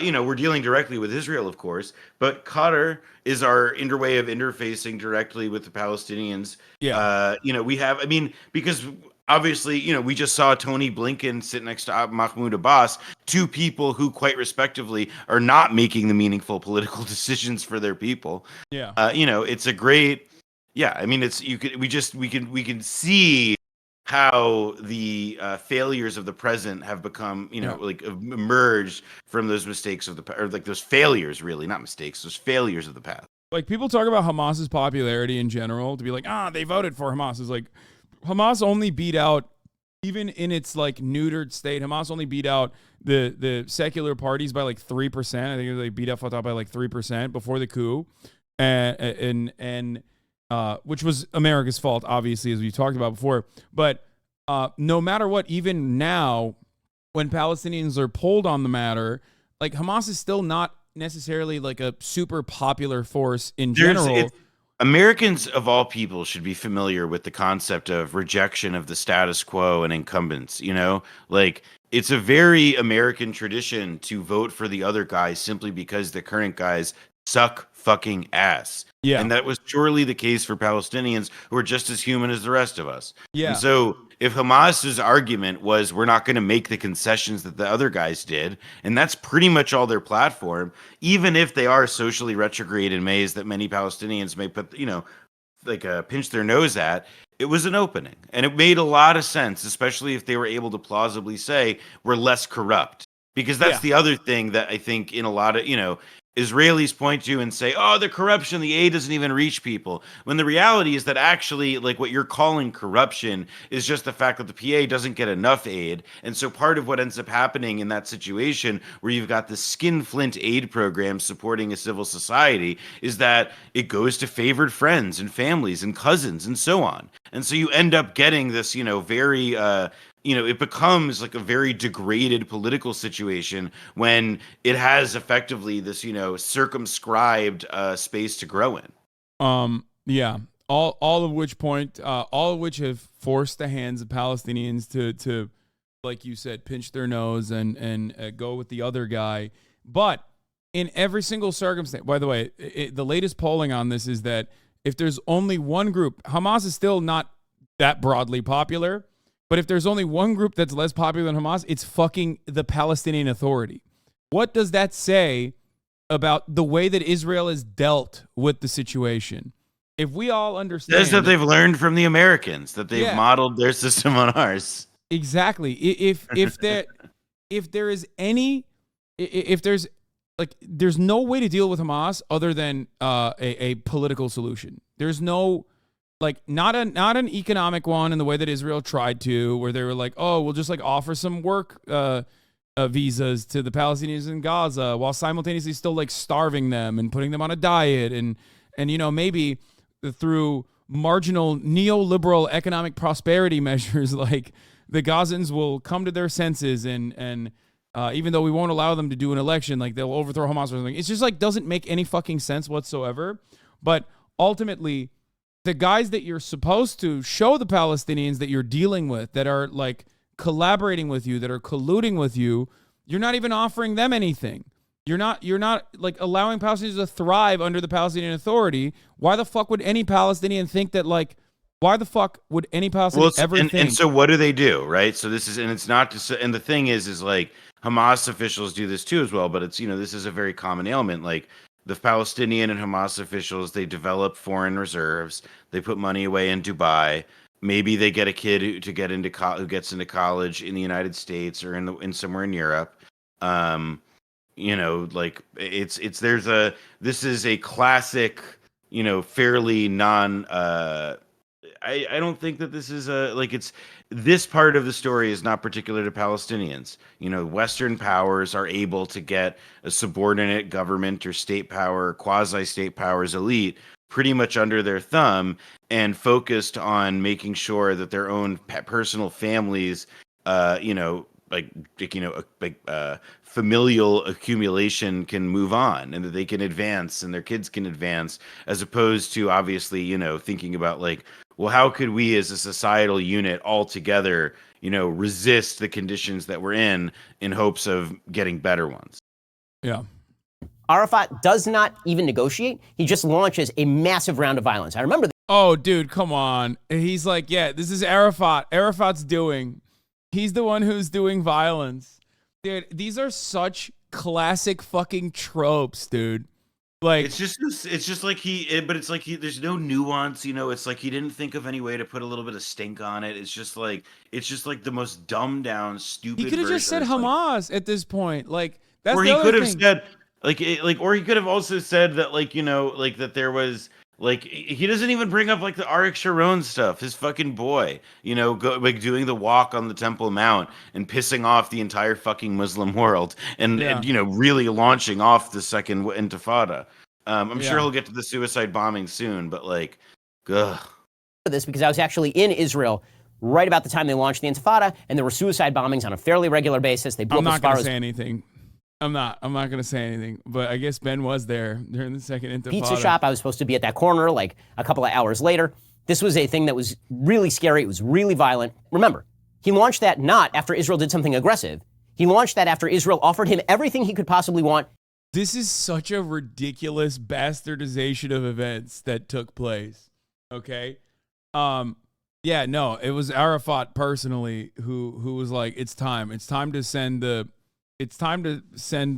rounds of terror.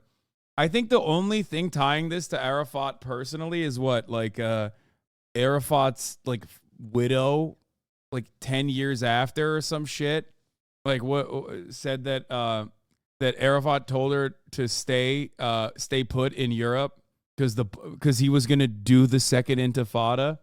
It's just it's such a. Yeah, no, he's trying to not make it seem like Israel had poked the bear that was millions of Palestinians living in deprivation and being told that there would be no political way out, and then getting their faces rubbed in it by a fat fucking genocide air, waddling across their holy site. Like, No, he said, it's just. No, it was Arafat. Arafat said it's time to do a global jihad. Everybody, he was like, the intercepted communications show Yasser Arafat talking to Hamas officials at the time, saying, I hate how moral the Israeli army is. It's time to do the global day of jihad. Yeah, they found it. They found intercepted messages. Yeah. Fatwa Fridays. Yeah, exactly. Oh my God.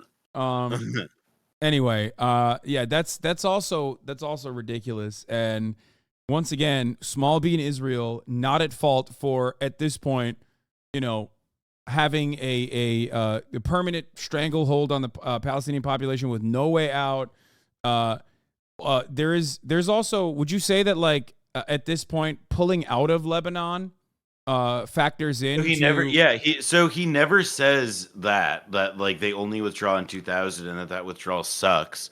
I mean, he'll get to talking about the 06 Lebanon war, I'm sure, but what that does is, so basically one of the other things that's going on is that Lebanon is like from Israel's perspective, like the way Israel conceives of it geostrategically is that they got their Jordanian border, which they sign a permanent agreement with in the 90s with King Hussein, but it had been pretty quiet for some years.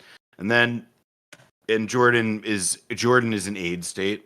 It doesn't have a functioning purpose as a nation other than like it's just as a polity, it doesn't work unless other countries pump it full of money, and that's just the way it is. Mm-hmm. And then Egypt, we know about Egypt. We talked about that and how Sadat sort of realigned it so that it was aligned with the U.S. and that border with Israel would be really permanently secure. So that takes two. So what does that leave you with? Lebanon and Syria. Lebanese politics were infamously sort of dominated by the heavy hand of Syrian politics at this time.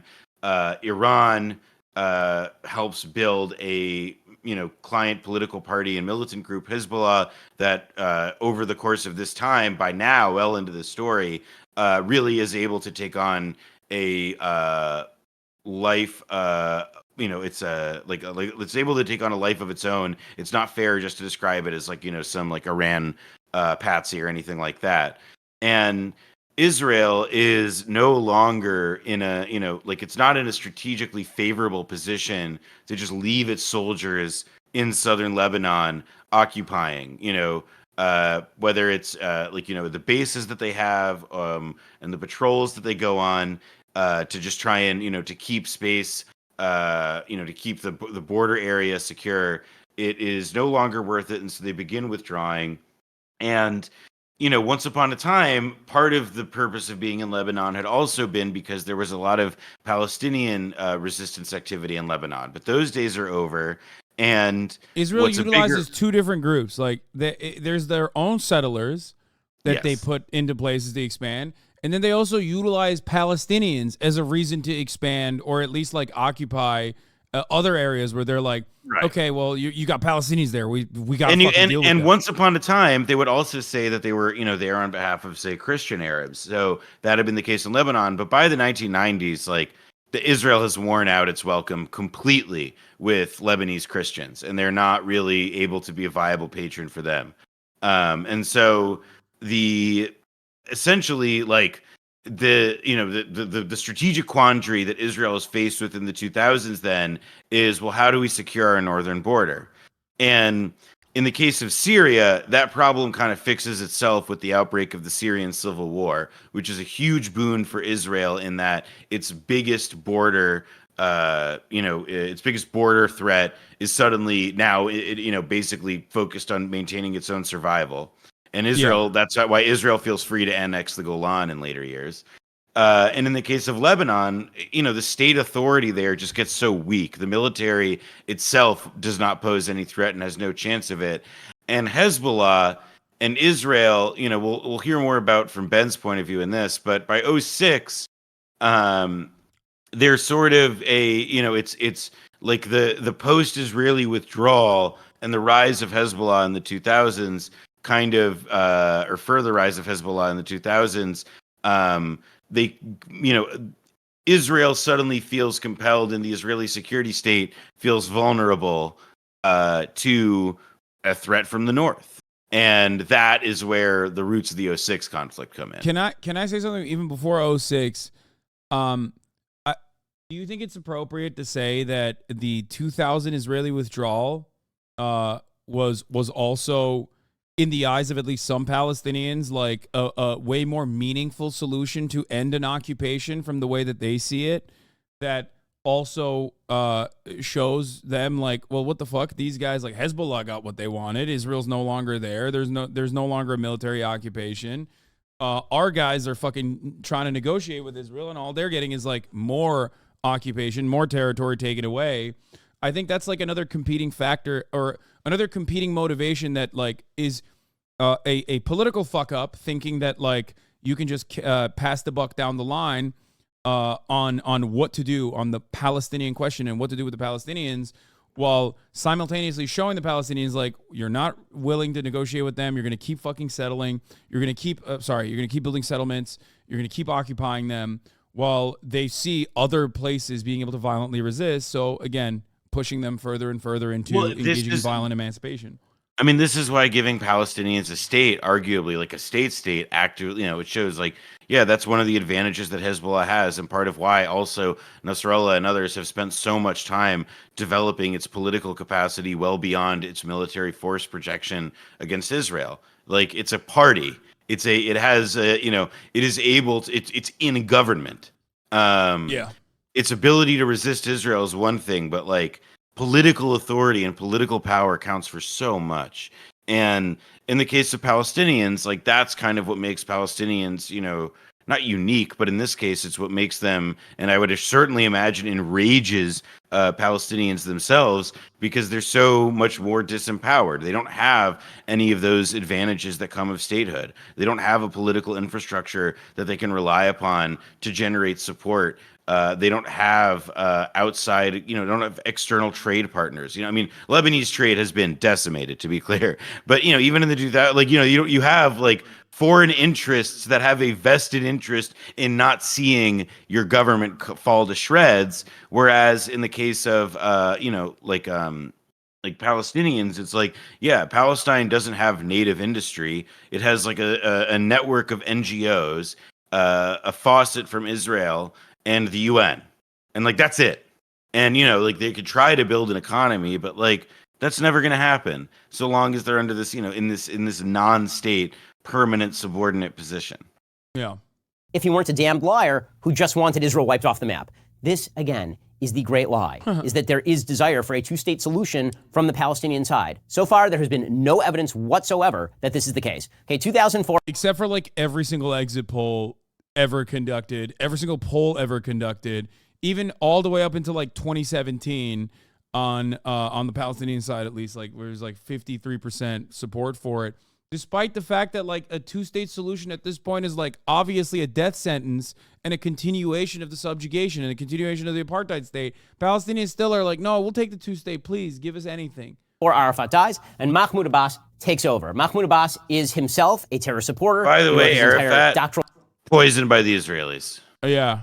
And Arafat and Abbas, although Ben Shapiro is going to talk about how he's a Holocaust denier and all this other shit, Abbas is the Israelis' boy. Abbas is the Israeli dream. He is non-threatening. No one particularly likes him. And he is willing to do whatever it takes to make sure that his position within the PA domestically is not threatened. That's what I mean. Like, that's the craziest part about this, is that like Abbas, or the Palestinian Authority at this point, is the only entity that is less popular than Hamas in the eyes of Palestinians. Like, they are so, like, they're basically down there with like Israel in the eyes of Palestinians. It's like a continuation of Israel. It's an expression of Israel. Dissertation. So ridiculous. Even he's saying like this guy's a terrorist supporter too. Like, he sucks as well. On Holocaust denial and why it's correct. Israel, in 2005, under the auspices of Ariel Sharon, who's one of the great hawks in Israeli history, right? He was the general in the 1973 war who ended up pushing all the way down close to Cairo. He was called the bulldozer. He's this famous general. He unilaterally withdraws from the Gaza Strip. There are a bunch of Jewish areas right in the northern tip of the Gaza Strip. Jewish soldiers went in and removed Jewish settlements. Racism moves on. Fuck you, Ben. Yeah, no, great guy, bulldozer. Very cool guy. Yeah, and then they pulled out of. I mean, at least he's not like. I mean, so the disengagement was like basically, you know, I'm not sure, and I don't think it's especially clear that there was there was no peace plan that Sharon was moving toward. He just realized that like this was not worth fighting, like to preserve these limited settlements. And after Sharon dies, because he was a fat ass in bad shape and old, he ends up like it ends up being like this perfect setup to divide and conquer the Palestinians and to create what is the status quo of today: Hamas in Gaza, PLO in the West Bank. Yeah. Also continued vociferously by Benjamin Netanyahu, or unless you were talking about Benjamin Netanyahu already. No. I mean, that was what Sharon did, and then there was an interim leader, Olmert, who was a centrist and who like wasn't really in a position to do anything because he was fighting for political survival the whole time. But once he was out of office and after he'd served his time in jail, he made a really big point of saying that like, you know, a two-state, like, I wish if I have regrets, and my biggest one is that like I didn't pursue diplomacy more seriously. And I kind of believe him, even if he is like a crook and a dumbass. But still, when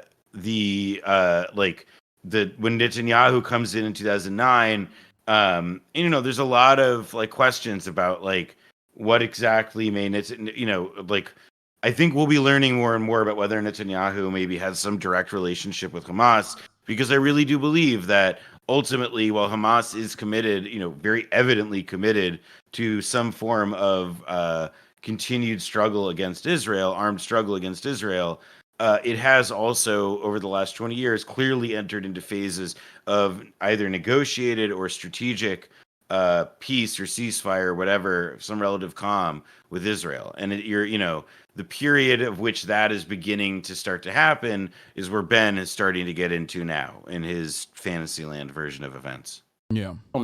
In the Gaza Strip, these are places people have lived for decades. They removed them and they just turned them over to. He's mad.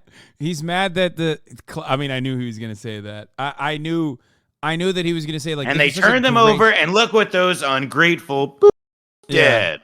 Yeah. They ruined the green. They ruined the greenhouses, or the fucking they killed the greenhouses. They hate it because they love bombing shit. The Palestinians, Hamas, a terrorist group, immediately rushed in and burned everything. They burned the greenhouses. There you go. First of all, half of the greenhouses were literally destroyed by the settlers when they were leaving, and the rest of the greenhouses and everything else that was left behind in a period of chaos when there was not enough like genuine security on the Palestinian side because the Israelis like pulled out violently with no like assurances whatsoever, was of course seized by whoever the fuck could get in there. They burned all the Jewish houses. They knocked down all the good infrastructure, and then they just took over the place. This is when you start to see a difference. They knocked down all the good infrastructure. Yeah. Anyway, sorry. Emerging among the Palestinians in terms of governance. You've got Judea and Samaria, the West Bank here. You've got the Gaza Strip here. In 2005, Abbas wins the Palestinian elections, but only because Hamas and Islamic Jihad boycott the elections. Okay, in 2006, after Israel withdraws from Gaza, remember, Israel's not in control of anything here now. Hamas wins an election. So the first move is not, oh, look, Israel wants to make concessions and make peace with us. The first move is, why don't we elect a terrorist group to actually... It's great. I love this shit because it's like, it's always like, it's so juvenile. Like you have like a child brain when you. It's just like, oh well, we left and they chose those guys. Yeah, and they Palestinians are bad, so they chose the bad guy party who was saying like we're gonna do bad things because we're the bad guys. There you go. Like, this is my analysis. This is where it begins and ends. Like it's like where to begin of like, well, I mean, for one thing, Israel was pretty jazzed that Hamas won because it meant that the PLO was weak. And is, like intelligence cables, all the WikiLeaks cables from the time basically say that Israel was really happy that they won. I don't, I just don't. I mean, and time again, this attitude was reinforced and openly stated. And that's why I always bring this up. Like Benjamin Netanyahu openly was like, no, it's great. Everybody thinks these guys are terrorists. Everybody calls them terrorists. They're Islamist fundamentalists too. So it's like perfectly aligned with the war on terror. So like absolutely zero people are ever going to take their demands seriously, and they're never going to be an entity that could be a player in the international arena. So yeah, no, that's the beacon of Palestinian emancipation now. Hamas, bad guy terrorists, right? Openly stating in 2019 that if you want to thwart any nation state attempt of Palestinians, you have to fucking deal with Hamas. Just completely sidestep any other institution, any other organization that might be interested in being a voice for Palestinians. So it's great. Also, obviously, we talked about it, but for the sake of this video, it's important to note Hamas comes into power as the anti-corruption party. If you look at the exit polling from the time, at this point, they are definitely a violent emancipatory group, but their goals... By the way, what does George W. Bush say when they get elected? He doesn't say, ooh, scary Muslims, ooh. He says, well, they rejected corruption. That is how George W. Bush fucking framed it. Well, George W. Bush also had some other interests behind the scenes, it seems, at the time for what he personally wanted to do with Palestinians, because like he didn't want Hamas to win. He has his own guys, obviously, within Fatah, and those very same guys tell him, don't do this election. George W. Bush goes, no, we're going forward with it. No, we're doing it. We're doing it, No, brother. we're doing it live. And then, of course, they fucking lose by a slim margin, but still they lose. And George W. Bush, in an expert move, goes, okay, let's just do a coup d'etat. Like, let's just fucking torture a bunch of these guys, a bunch of these Hamas guys who recently won an election. I'm sure it'll go over well. And then I wonder what Ben is going to say about it. Actually, I'm getting ahead of myself here. But like, remember, these guys aren't saying like, oh, we love terror. That's why we're voting for Hamas, because we are Islamists ourselves. Like, we love political Islam. We love Hamas. That's not the reason. They're like, these are the non-Western party. They're not they're the uncompromised party. So Islam only plays a role in that regard, where they're like, yeah, these guys are too fucking these guys are zealots, and they're not corrupted by American influence in the same way that the PA is, is working as a cutout of like Israel's interest in the region.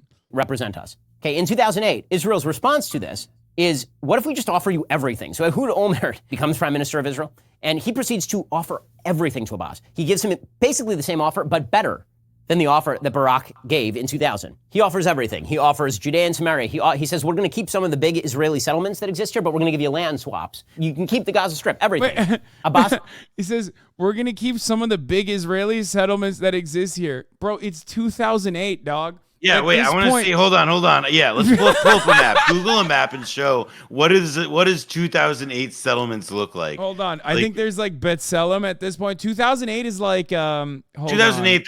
They're definitely I'm sure there's a fucking map. I'm sure it looks No. I mean like B'Tselem has like a long they have like a interactive map that you can look at in how like settlements have grown at this point. In 2008, I'm pretty sure it's like 90% of the West Bank at this point is like the only area, like they have everything. I don't know why I can't get in here. Hold on. Settlement map. Yeah. Here we go. The maps of Israeli settlements that shocked Barack Obama is the one article I found. As of December 2015, there's 6 million Jews combined. Just look at that. Yeah. Guys, you don't understand. You don't understand. He simply said he's giving everything.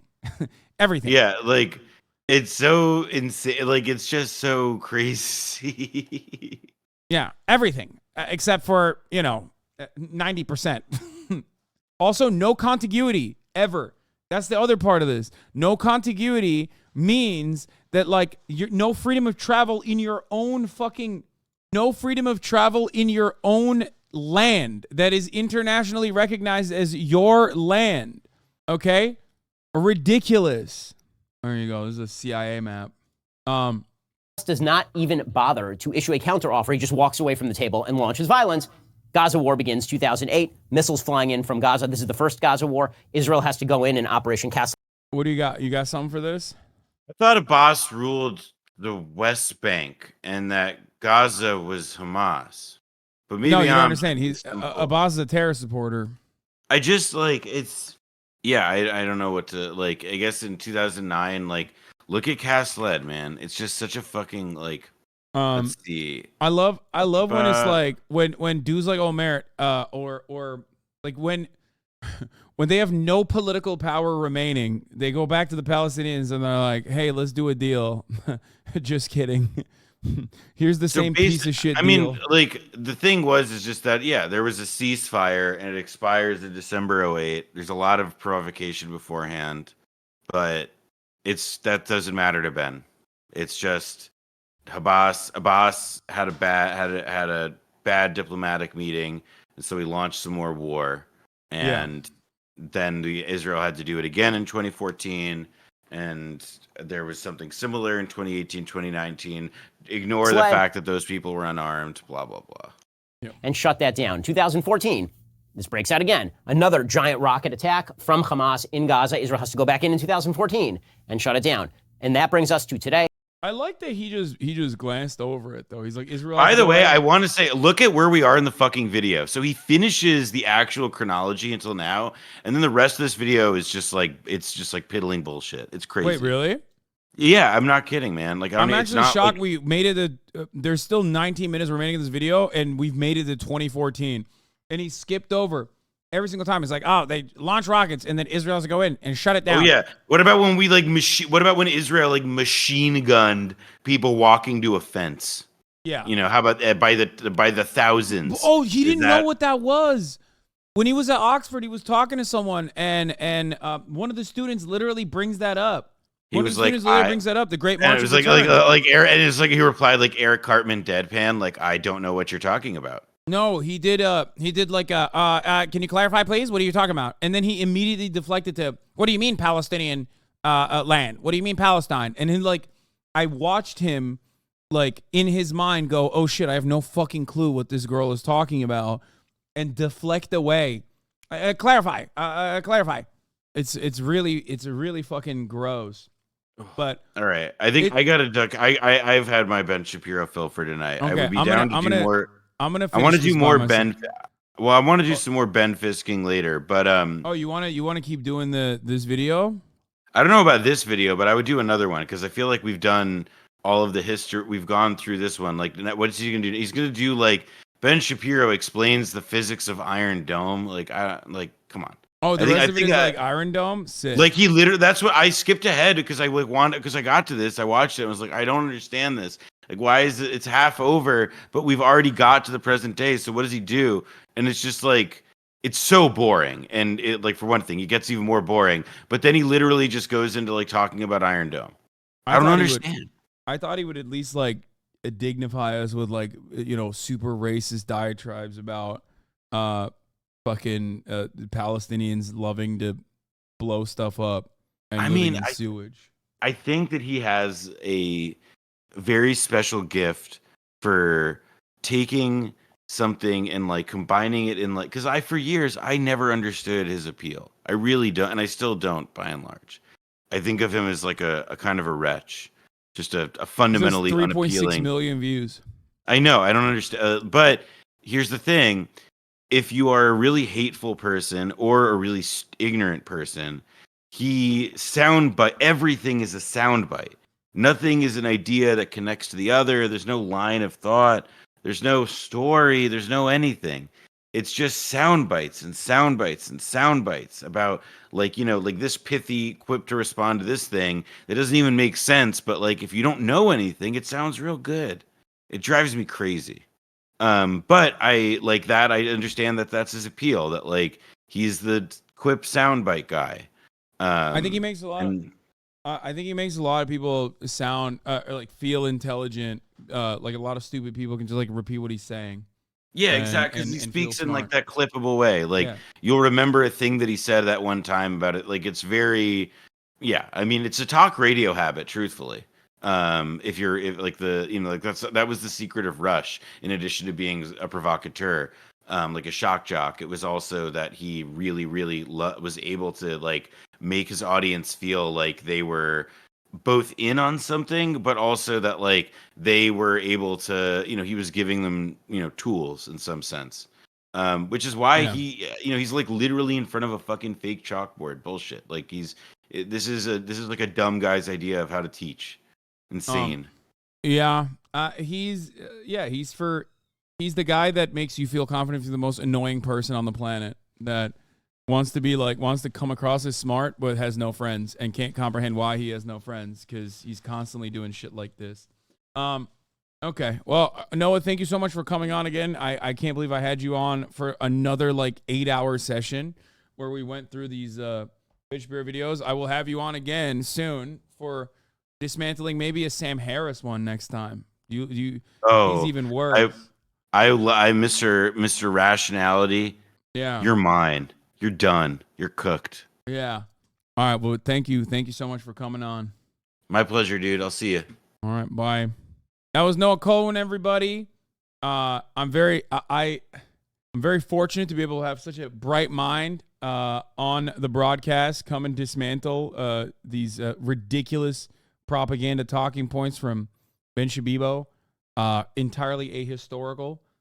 It is pretty funny that we've taken like 2 days to get to 20 minutes of his videos. Noah Cohen has a podcast called Blowback, for those of you who haven't checked it out. Also wonderful. Really cool. Here's the CNN election coverage link. We'll get to that in a little bit. The American elections. In right now, right? I do want to play this real quick. Spamming now, and I'm ashamed. Please comment about how this is all Hillary Clinton's fault. I know something happened, but I can't find an article that actually explains anything. Link me or something. Wait, Hillary Clinton? What? 2021, another Gaza war in which Hamas has decided to launch rockets at the state of Israel. The real... I will be posting this reaction on YouTube. We don't mean Hillary Clinton. We mean Bill Clinton that fucked everything up. 46 plus now. All right, let's look at if you're CNN. Democrat incumbent in this climate, you like what you see on the map. Right. And again, early yet, we still have 44% of the vote left to come in. My point is Daniel Cameron is regarded within the GOP, and even I think just within political circles in Kentucky, nonpartisan ones, as something of a superstar. Yeah. Right. He is regarded highly as somebody with a very bright political future. You do not want Matt Bevin to be overperforming you in any way, shape, or form. He was a political dud. Well, he was a dud who also had some institutional Republican state problems because he ran against Mitch McConnell in the Tea Party primary, and then he became governor, but a lot of Republicans still didn't like him. Right. And McConnell didn't like him because he ran against him in a primary. He lost, but then he became governor. So yes, Cameron is much more liked in the party, and you see the numbers. We have to get to the final number, but you're right. He's considered a rising star, right. A rising state star who they like to be a national star for the Republican Party was as one of the Republican attorneys general. That if Andy Beshear can hold on to this, he's not a very flashy guy, right? He's not, a lot of people say, fucking Daniel Cameron is a piece of shit, and Mitch McConnell's very own guy. Right. Daniel Cameron, famously as Attorney General, overwrote a Kentucky ballot measure that protected abortion, and he said he would still criminally prosecute abortions. Real fucking awful scumbag. He's not running up numbers in the rural areas where Trump did so well. Yeah, Again, he's Mitch McConnell's like hand-picked you go back to guy. The presidential race right there. Trump's at 77. Right. It just shows you that Andy Beshear is competitive with Republican voters. Joe Biden's getting 22% Andy Beshear, in of this course, county. according to Dave Wasserman, defeated Daniel 40%. Cameron. So again, and that's 80% of the vote that's in like that one 30 minutes Ohio ago. county. So Andy Beshear is proving that people who voted for Donald Trump for president are voting for Democrat Andy Beshear for governor. It's plain and simple. Show me some of the other Democratic candidates. Andy Beshear is also proving that at the top of the hour, if you no longer want to see those ads, all you need to do is subscribe. Here's a 3-minute ad break. Remember, we were doing the presidential race, and we had such a small percentage of the votes in Philadelphia, and Joe Biden had 80%. Well, you only have 30%, and he's getting 70%. Now, again, It's disproportionately early voting. They're Democratic, so watch if it stays. But if he got 67% in Jefferson County, it's 17% of the state population. He got 67% 4 years ago. If he's at 70%, he's going to win the election. If he stays at 70% or near 70% just because of the population. And so he's above his metric there now. You move over here to Fayette County, again, they're up. So there's two ways to look at this. He's getting 72% of the vote, which is 3 or 4 points higher than he did 4 years ago. You're almost done. So there's not a lot more math coming in there, but that's more than what your metric was. If you were using Matt Bevin as your metric, he's ahead of that. And again, up here in 2 counties, Donald Trump won both of these counties against Joe Biden. Andy Beshear, it's 10 points. It's 10 points, but it's 10 points in a place Donald Trump won under the presidential race, by almost 20. Right. By almost 20. So you have Andy Beshear proving in places. I mean, I'm going to do this again. This is Andy Beshear. All those blue counties right now, he's leading. We're not done. We have to still count votes. That's Andy Beshear's ability in red state Kentucky. That's Joe Biden's. 2. It's a red state. It's a conservative state. Joe Biden was never going to have a chance here. But this is the state that early in 2016, when the results started to come in Kentucky, this was our first clue that we knew Donald Trump was going to win in 2016, but the turnout. He was outperforming Romney, outperforming Bush. People were coming out of the woodwork to vote for Donald Trump. So Kentucky does give you clues about enthusiasm. And at the moment in 2023, in this national climate, for Andy Beshear, at the moment, again, to be fighting this off with a 44,000 vote lead is quite impressive. One other quick point, if I can, I just wanted to come to Ohio. On the constitutional right to abortion, it's leading quite comfortably right now, including Donald Trump won Lake County. We used to go out all the time when Ohio was competitive. People would go out to Stark County as a swing county in Ohio. It's where Canton, Ohio is. People would go out there and say, this is your bellwether county in America. Donald Trump won it quite handily. It's not a bellwether county anymore. It's a Republican county. And yet, 64% at the moment, 20% of the vote in Stark County, 20% of the vote in statewide in a state Donald Trump carried handily. A lot of this up here was red for Trump. It's green for yes on abortion rights. Go back to Kentucky for 1 second, then I'm going to throw it to Dana. Just the one other thing, just when it comes to bellwethers, and we don't know how this night is going to end for either Mr. Cameron or Mr. Beshear, but the last 5 governor's races in Kentucky were bellwethers for how the country was going to vote for president the next year. The last time Beshear won, a Democrat, Beshear won, a Democrat took the White House, and all the times before that. How Kentucky goes in a governor's race for the last 5 cycles, the White House followed their lead. We'll see what happens next time, and we'll see how it goes tonight. Dana Bash. Thanks. Very, very interesting. And just on that note about Kentucky, how the voters are going to go is what we're watching. But also the 2 candidates, the characters who are watching in Kentucky are each very, very interesting because they're both young and they're both unique. Obviously, Daniel Cameron is an African-American running as a Republican in Kentucky. And then Andy Beshear, if he wins, will be a second-term Democrat. Yeah. Andy Beshear, the GOAT. About 1/5 of the vote is in Ohio.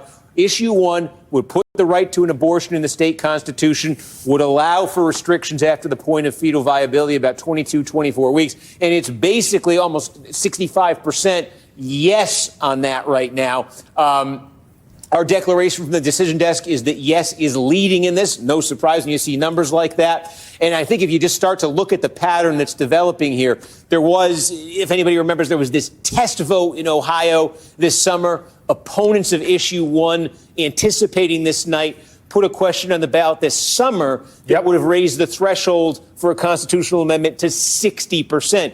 And that went down in flames. And what we're basically seeing in the county so far are results that are very consistent with what we saw over the summer. One that's notable that stands right out here. This is Delaware County. This is directly north of Franklin County, where Columbus is. Delaware County is sort of a suburban bedroom county. It's a Republican county. Trump won this county by 7 points. But over the summer, this county voted pretty strongly against changing that threshold. And look at this, 68.8% in the initial batch of votes in Delaware voting yes on issue 1. Now, keep in mind, keep it in your pants. In Ohio, our mail votes, their early votes, they're going to be as good as it gets for issue 1. But still, that is a heck of a starting point for issue 1. in a Republican county, Ohio a chatters population think dense they can Republican county. And again, live down the the returns shame that of we are being seeing from right there. now look pretty consistent with what we saw over the summer. Steve, this is fascinating to me, particularly that the idea that summer vote was a proxy vote. You know, it's funny, you could try to trick voters, but they tend to sniff it out, right? Like, there was this whole thing like, oh, we're just doing the threshold. But what happened was everybody kind of understood by the time Election Day rolled around, even though it was August, even though it was a very weird time to be having an election, that this was a kind of proxy vote for this abortion vote that was going to happen. It wouldn't be surprising, I think, right, if we saw similar numbers between those two votes when all is said and done. And it was the margin. The only thing that gets Americans out to the polls is like defensive posture to not have all of their civil liberties get eroded. It's like they recognize that the Supreme Court is going to fuck them. So they're like, if there's a ballot measure, I'm there. I'll be there no matter From what you're looking at right now, that's certainly not out of the question. All right, Steve Kornacki, it's great to have you back at the big board. Thank you very much. We're going to check in with you a little bit. Claire McCaskill, former Democratic senator of Missouri, and she joins me now. Let's start on Kentucky. Yeah. Why? Chris! Why? Why do you have this potato on? In the ballpark. The margins were very similar for Trump in Missouri. A very impressive showing. Yeah. And, by a Democratic governor in that state. And here's what's really important about Kentucky. We've had these initiatives on the ballot, but it has been the issue of abortion that people have been voting on, not candidates. Right. And what Beshear did is he made... She won one race, dude. One time. One fucking race. And that's it. She gets brought up as like the fucking Republican whisperer all the goddamn time. Is that this issue, the extreme position they have taken on this issue in my state and many other places in the Republican Party, including the new Speaker of the House, by the way, right, who is very extreme on this issue. Like, Democrats win against like one fucking guy. Actually, I guess Doug Jones never got this level of play. Like I was going to say, she literally won one fucking time, man. One time. And they have to permanently solidify her legacy as like the guy, not the guy who lost to fucking Josh Hawley, but the guy who defeated a Republican by applying the Pied Piper strategy. It's so fucking annoying. Knock his head off on this. Exactly. And we have now seen this over and over again. We saw it in races in Michigan. Thank you. The guy she beat said that there are legitimate rapes, dude. Like, this was the one very successful incident. The one very successful instance where, like, in the primaries, they beefed up the one guy who was, like, bad. So bad. That like, even fucking people in Missouri were like, nope, not doing it. Voting for her instead. And she was the worst, most Republican Democrat you could have, who like sided with Trump regularly, wanted to build a wall, and was a fucking absolute sociopath, just an awful politician, lost, and yet she is MSNBC's favored son, favored daughter. Every time they want to talk about like a Democrat doing well in a red state, they have to bring this potato back. He was the ultimate party crasher in the state of Kentucky, Tea Party guy, totally at loggerheads. This guy, Daniel Cameron, is Mitch McConnell's dude. He is. He is knighted by Mitch McConnell. And he just got his butt kicked tonight. Well, it looks like he's certainly going to get his butt kicked tonight in a state that Mitch McConnell likes to proudly say that he still has his fingers on all the levers of power. So it is a wake-up call, I think, for the Republican Party, but it needs to be a wake-up call for the Democratic Party. Kentucky's too racist to vote for a black guy. Year. The fundamentals in this country are on the Democratic side, on Joe Biden's side. They thought he was a we have the Democrat. ability to take the election next year like we haven't taken an election in a long time. So I'm glad you brought that up because you've been in elections where you can feel the environment. You can feel if you're in a reactionary mood. You can feel a dyspeptic and disgruntled electorate. If everything was going as poorly as people say things are going, particularly economically, I don't think what you would predict is that the incumbent Democratic governor of the state of Kentucky would get reelected. Who's running as the incumbent, right? Like, you don't like the high prices, is going to win this race. Like, there is a little bit of a mismatch between that what people tell pollsters about right track, wrong track, and all this stuff, and a Democratic governor in Kentucky widening his margin from an election in 29 in 2023 when you got a Democrat in the White House. Yeah, I mean, it's simple, man. It's simple, okay? Red states vote for blue governors all the time, and vice versa. The gubernatorial race is the one race that is not directly tied to party politics. That's it. There's no reason to like engage with this in a way that is like totally unique or some shit. Like this happens all the time. It's a constant factor. And I think they'll be very effective, especially in suburban America. Yeah, Clara McCaskill, great to have you here. Thanks. On this night. Okay, lots going on tonight. We're going to keep checking in on the latest results. We don't have a call there in Kentucky. I didn't want to get ahead of anything. We have too close to call at Bashir. Why is it like that? I don't fucking know. I mean, I do know. It's because they care about like what the governors do. Governors are not super married to national politics. Democrats are not super married to national politics in general. Or governors are not super married to national politics in general, like the party politics. Obviously, there's exceptions to that, like stronghold states like California, Florida now, I would even say. But even Florida, like Ron DeSantis won by very slim margin the first time around. New York. California has had a Republican governor, same for New York. Yeah, California used to be, when it had Republican governors, it was also way more Republican. California's demographic shift is partially responsible for it becoming like a blue safe haven. Like, I guess Arnold Schwarzenegger is like a better example, not like fucking Ronald Reagan. But my point is, most of these guys don't win on party lines usually in states like that. They usually win on their personal charisma or their own policies. Kentucky in here, sports betting was just legalized here in the opening month. People spent $275 million on sports betting. That was something Bashir was a big proponent of, and that went a long way towards his popularity. Oh my God, really? Massachusetts Democratic governor, when the Republican governor we worship decides they're bored and wants to do something else. Oh, you mean like fucking Mitt Romney? The greatest Republican governor of Massachusetts of all time. My man literally implemented socialized, like not socialized healthcare, but a form of Obamacare before Obamacare. It was called Romney Care. Isn't sports betting already legal in Kentucky? I was at a racetrack betting on horse in Kentucky 3 weeks ago. Maybe online. I don't know.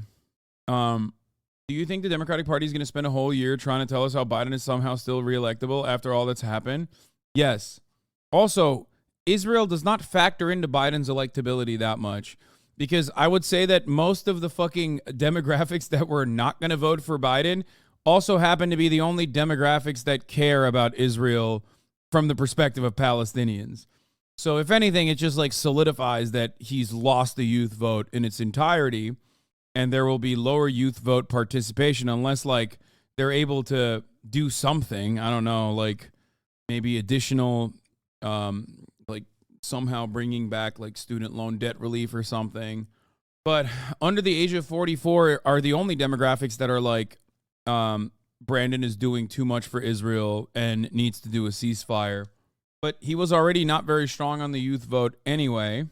As far as like Palestine goes, I don't think that like I don't think that Brandon's handling of Palestine spells legitimate political trouble for him, with the exception of like enclaves where there are a lot of Muslim voters. Obviously, Michigan being an important state, he will lose out on older Michigan voters that would have voted for the like Arab Michigan voters that would have voted for Joe Biden. There's also another thing that I've talked about. There's also something that I've talked about a lot that people have said, Hassan, you're wrong for saying this, but the black vote has not only in recent years, the black vote has diminished as far as like people have moved away from voting and became non-voters in higher percentages in comparison to like black voter participation from previous years in comparison to other demographics in the country. Obviously, like this last election was defined, in my opinion, by mail-in ballots. So obviously there was a massive boost to participation in general. But comparatively to other demographics, it had lowered over time. And there is one unique thing that has happened this time around, which is that black voters, specifically black men, are not only not voting, they're actually now moving to vote for potentially Trump. That's a huge deal. This has always been the most reliable demographic, not black men. Black women have been the most reliable demographic for the Democratic Party, but black voters in general have been one of the most reliable voting blocs for the Democratic Party. So there's like an attitude readjustment, I guess, like the classic out of the remaining groups that do vote.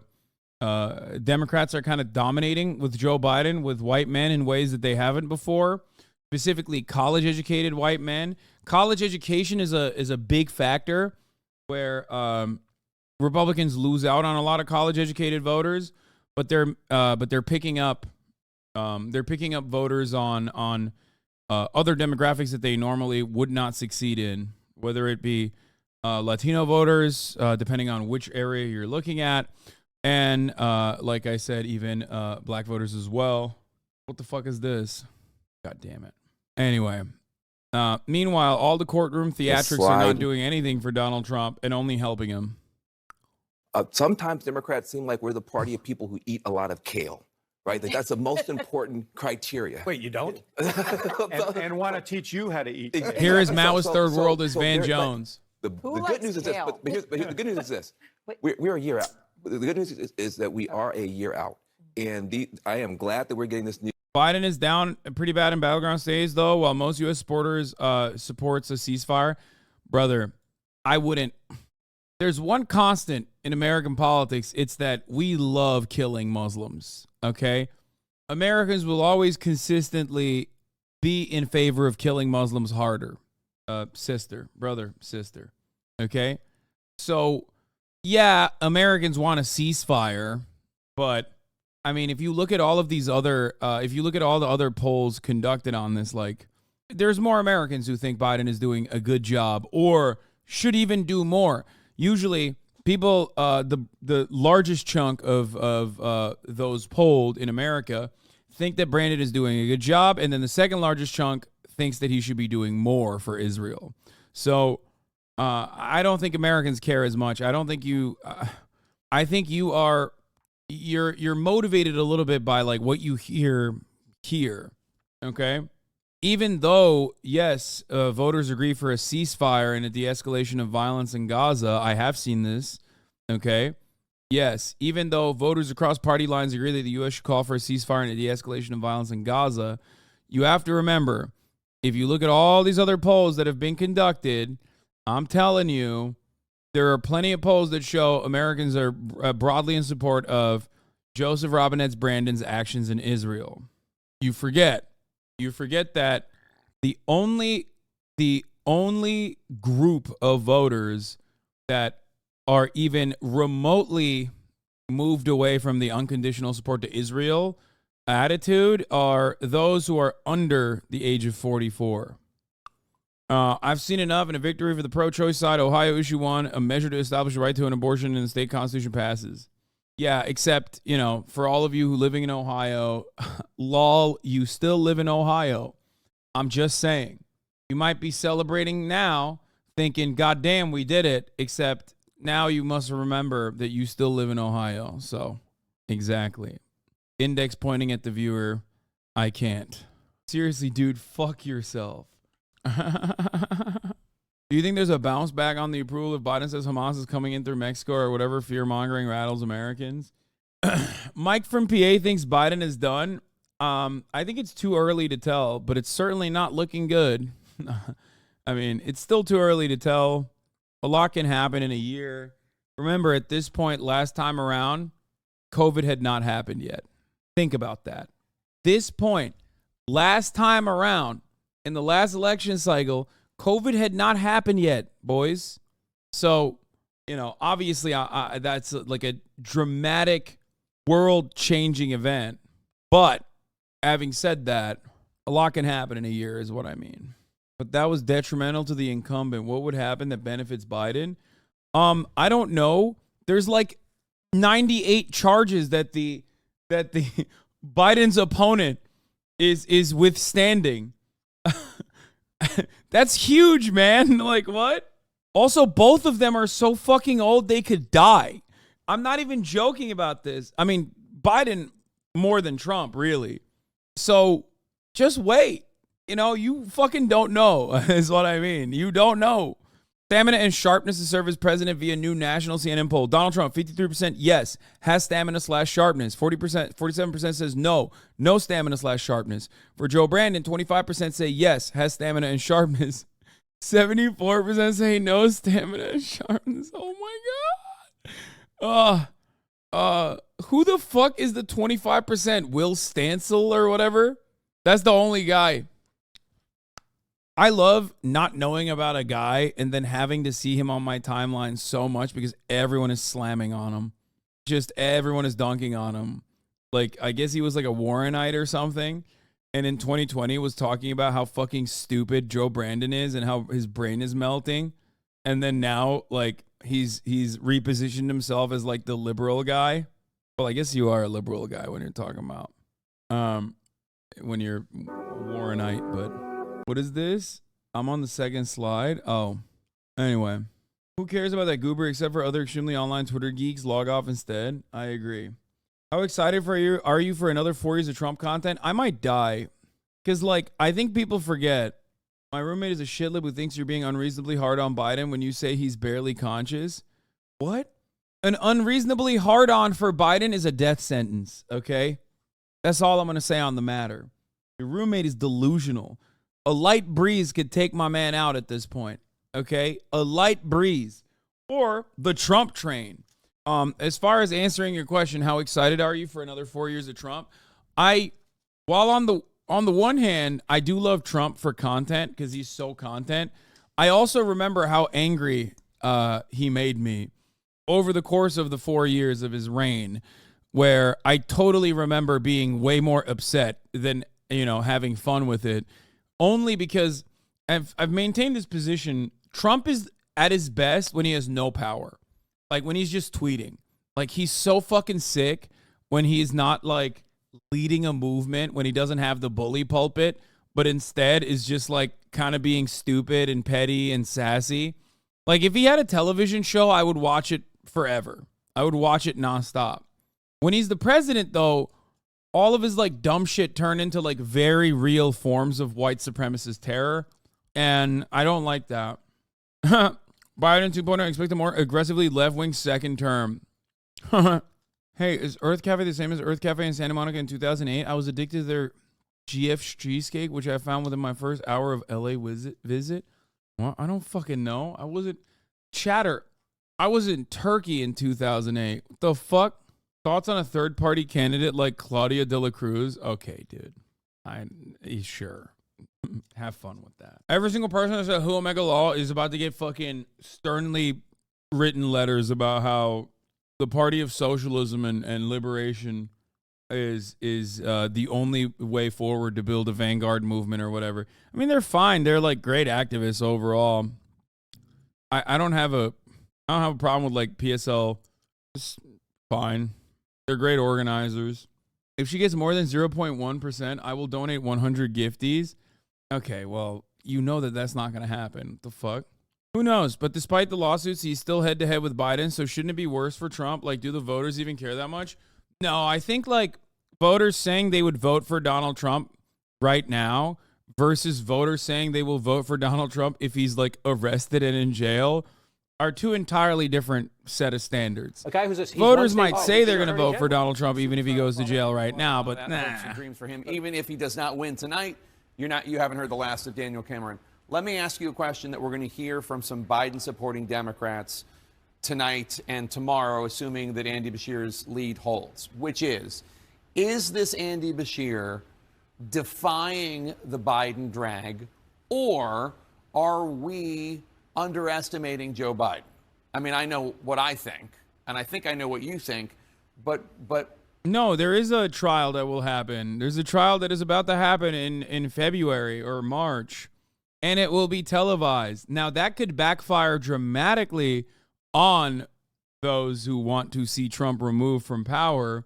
And what do I mean by this? Like, that could literally fucking destroy, because Trump would be a ratings killer, okay? Because he just pops off in court. It's going to get moved. They always get moved. We'll see. We'll see. It'd be pretty sick. That I am excited about. That's my Super Bowl times a million, you know? Biden brand is not strong right now. But the issue template might be strong. On the issue template, maybe. Yes, maybe. Especially, again, okay. Joe Biden's, we come to the initiative in Ohio. I'm not going to posit tonight that Joe Biden is going to be competitive in Ohio. That's not a criticism of Joe Biden. Donald Trump won Ohio by 8 points. It's been trending Republican for a long time. However, right now, with about a quarter of the vote in, the constitutional right to abortion, right? Donald Trump won Lake County. Donald Trump won Stark County. Donald Trump won a lot of these green counties that are voting in favor of abortion rights. That issue is working for progressives, abortion right forces, Democrats, call them what you will, but the issue is working for them. The issue clearly worked for Andy Beshear, who, it's interesting. We don't have exit polling in Kentucky. It would be fascinating to Red Lion politics. after this. How much of it is the Beshear brand, which in Kentucky is a lot stronger than the Biden brand, right? It's a family name. It's a legendary family. Dude, what will it take for these fucking donkeys to realize that their politics are not popular, and the only way that they actually win is not by like popular support, but because they've completely fucked the entire system, and that they don't necessarily need popular support because they've gerrymandered everything into fucking oblivion. They've dismantled the legislative body, and they've stacked the courts with like some of the most psychotic, pedophilic, vampire, right-wing Federalist Society psychos, and completely completely dictate what happens in American governance through state legislatures. Like, it's a sham. These fucking idiots literally think that they mistake getting their political aspirations across with actual popularity.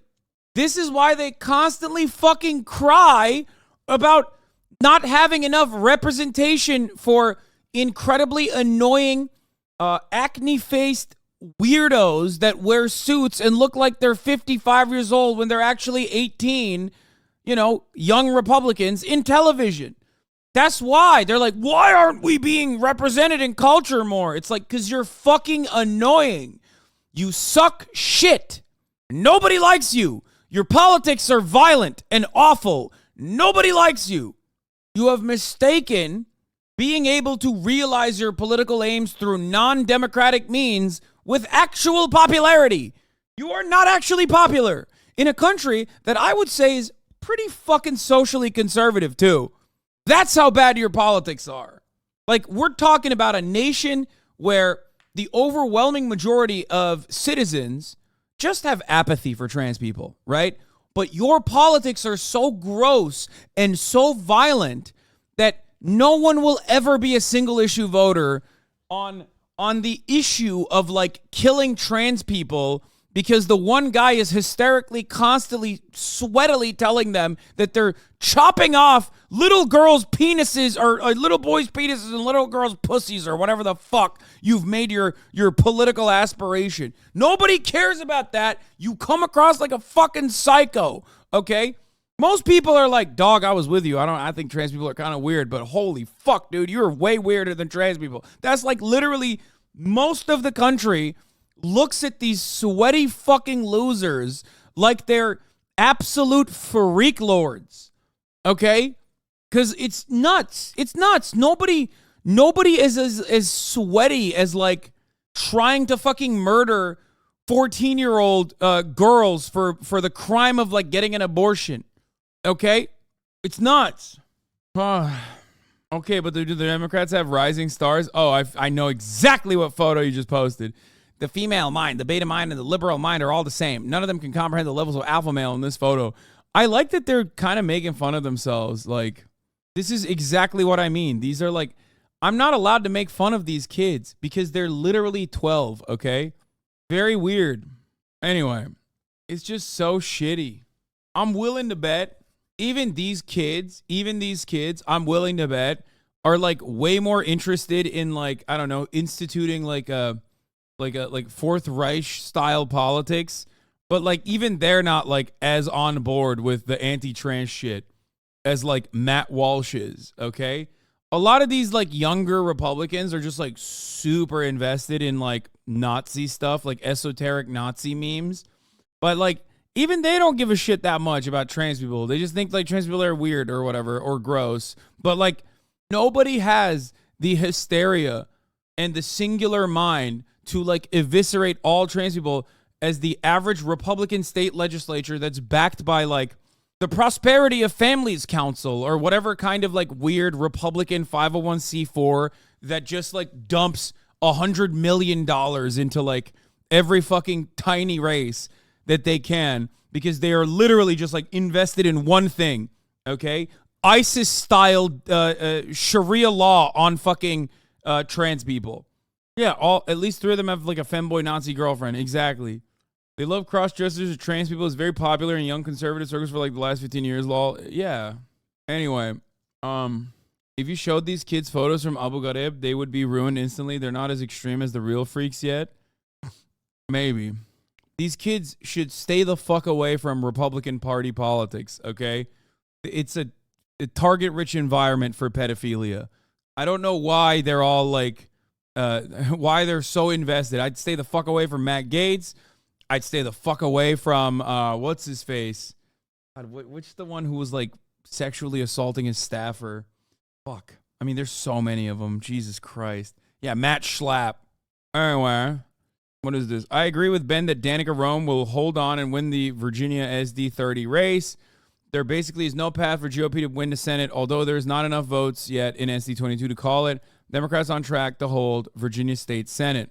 8:32 p.m. projection. Danica Rome defeats Bill Wolf in the Senate District 30. Current Senate is 14 GOP, 19 Dem, and 7 undecided. Anyway, I haven't covered the death of the Alabama mayor, and I don't want to cover it. I will cry if I cover that story. I almost cried when I read it when I first found out about it.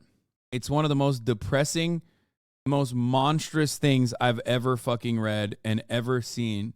For those of you who don't know, there's a pastor in Alabama, and it's just so sad. Take it down. Trigger warning, suicide, trigger warning, transphobia. It's a really, really sad story. Look, yeah, let's not do this. Like, I don't want to do it. I'm sorry. It's just so sad. It's so fucking sad. Because, like, anyway, let's just get back to the election. I don't want to cover it. I'm sorry. All right, Delegate Don Scott, thanks so much for stopping by. We appreciate it. Jake, we'll send it back to you. Thanks, Jessica. Really appreciate it. I'm back here at the Magic Wall, one of my favorite places to be in the entire world. And we're looking at this map, which has an interestingly placed Hawaii and Alaska, we were just noting. Yes. They haven't moved, right? This is wrong? They have not moved. We often have data here on big, busy election nights. We have 50 states, so they're down there a little bit. Yes, it's... Okay, because I wanted to make sure, because yes. I am making... There are our kids in middle school right now are saying that's not how we teach it in geography. Okay, because I was making Christmas plans and that... Right. Okay. It's a shorter flight. I was going to say, but also probably less warm. So, but these fights, especially in Virginia and especially in Kentucky right now, they're being fought in the suburbs. And tell me about what's going on in the suburbs, especially in Kentucky right now. And so we're going to watch to see if a pattern emerges, right, throughout the night. This is what the Democrats are hoping. Number one, we're up to 74% now. And the governor of the Democratic incumbent has a 51,000 vote lead. So we're still waiting. You see these great counties. We're being cautious here. But that is a governor on the path, not there yet, not to the finish line, but he is on the path to re-election in a very tough climate. A Democrat in a red state, in the middle of this economy, in the middle of the president being underwater. This is a very impressive path. We're not to the finish line yet. So let's show you, Andy Bashir. You see all that blue out there. Let me just bring this up here. Let's just look at suburban counties, okay? And this will pull out of the way in just a second. You can see more of it. But you see in the suburban counties here, especially the bigger ones, around Louisville, around Lexington, around Frankfurt, the Cincinnati suburbs here, Andy Bashir is winning most of the suburban counties. That's how you win competitive elections in tight states. Democrats tend to run it up in the urban areas. Republicans tend to run it up in the rural areas. Ali Alexander. Sorry, Ali Welshi is the fucking counties around Philadelphia. MSNBC that's where guy close who's elections awesome. are won. Democrats have succeeded in the suburbs in recent years. When I started this, that's how George H.W. Bush became Ali president. Alexander. He won around Philadelphia. Yep. He won in a Wait, what the fuck is this? The Israel guys. Let's learn out. Meet the cowboys from Montana and Arkansas who came to help Israel. In their own words, we are able to help Israel in any way we can in their struggle against Hamas. What are they going to do? Suck off Hamas? Like, are they there to just, like, fucking suck them to completion? Like, I don't understand. They look like they literally flew out there to suck the cocks so hard that these guys are like, I'm done with this Allah shit, okay? I'm done. I'm done with, like, destroying the Zionist entity.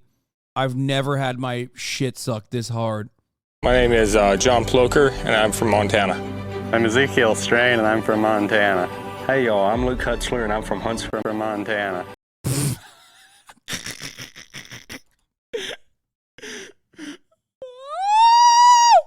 That's sick. Yo, that belt buckle. Yo, that's sick.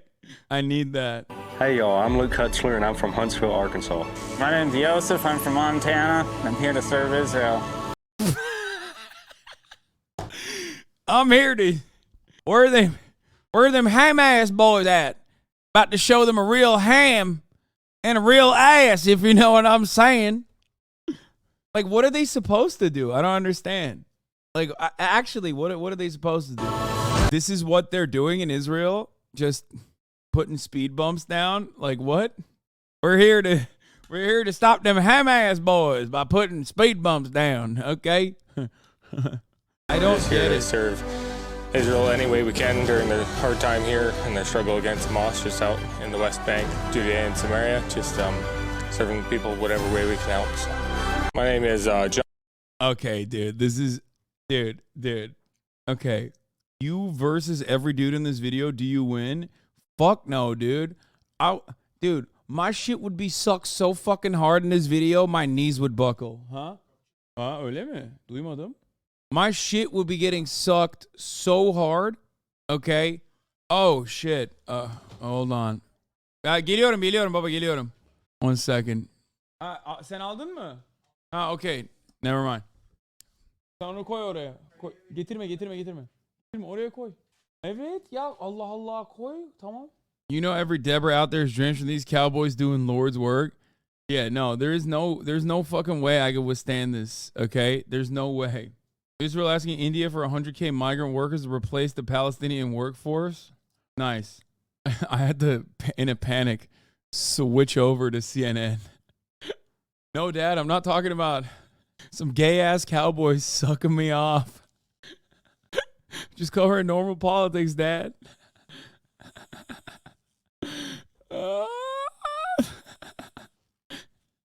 No. Oh, Jesus Christ. What are they doing? Are they there to build, like, settlements? Is that what they're doing? Like, they're like, hey, what's going on? I'm here. I'm from Arkansas. I'm here to fucking build settlements. That's what I'm here to do. I'm going to defend Israel by building settlements. Is that what it is? This is who they're fighting? Speaking of TikToks, what is this? Please watch this Hamas stitch of IDF soldiers. There's no way this is like actually a Hamas stitch, dude. No shot. Probably some fucking Zoomer.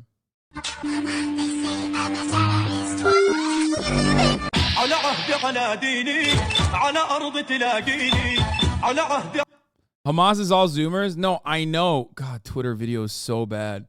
It's the poster who made it. Dude, Twitter video is so bad, dude.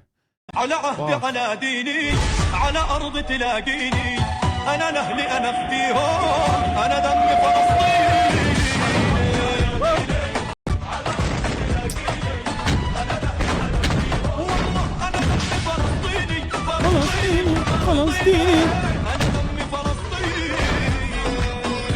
I mean, I doubt this is I thought this was like actually made by. I don't know. Maybe, could be. They're all. Yeah, a lot of Hamas are fucking Zoomers. The poster admitted to making it in the replies. Oh, okay. So I thought it'd be obvious that I made this, but I guess the lie is just way better than the truth.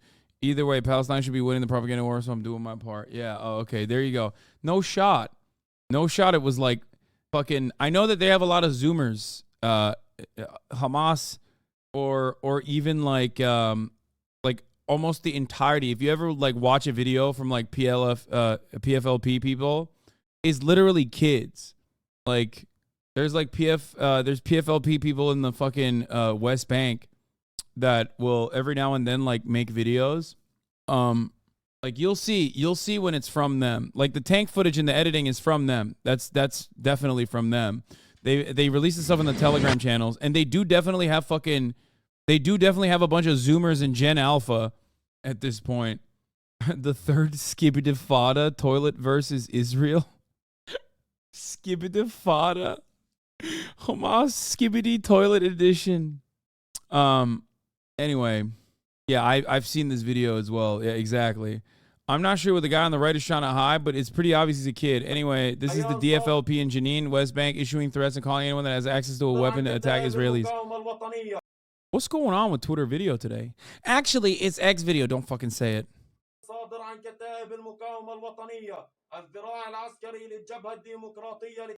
Anyway, I mean, you can tell they're fucking kids. Like, look at this. They're like they're children. Oh, anyway.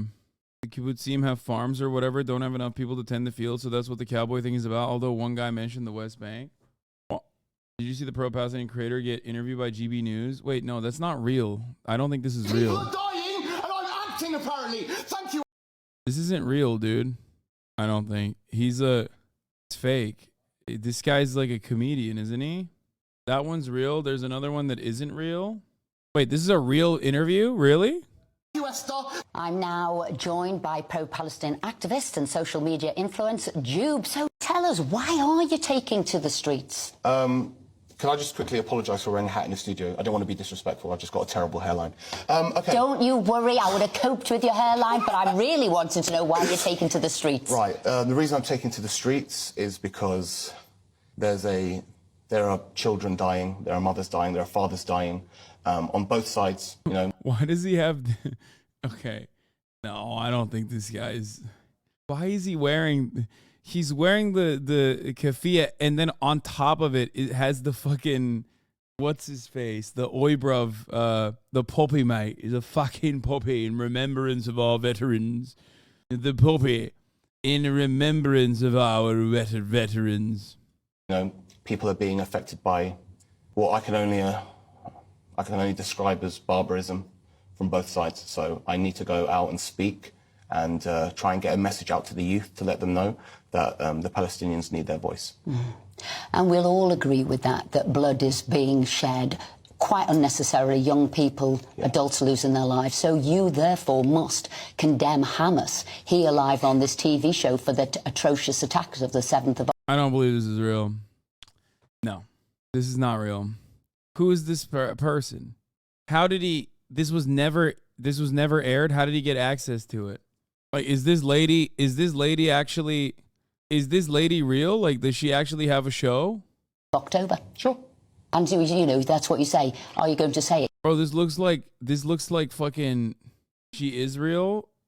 Maybe they like cut her. Yeah, maybe they like cut him into the interview to make it seem like he's actually responding to her or something.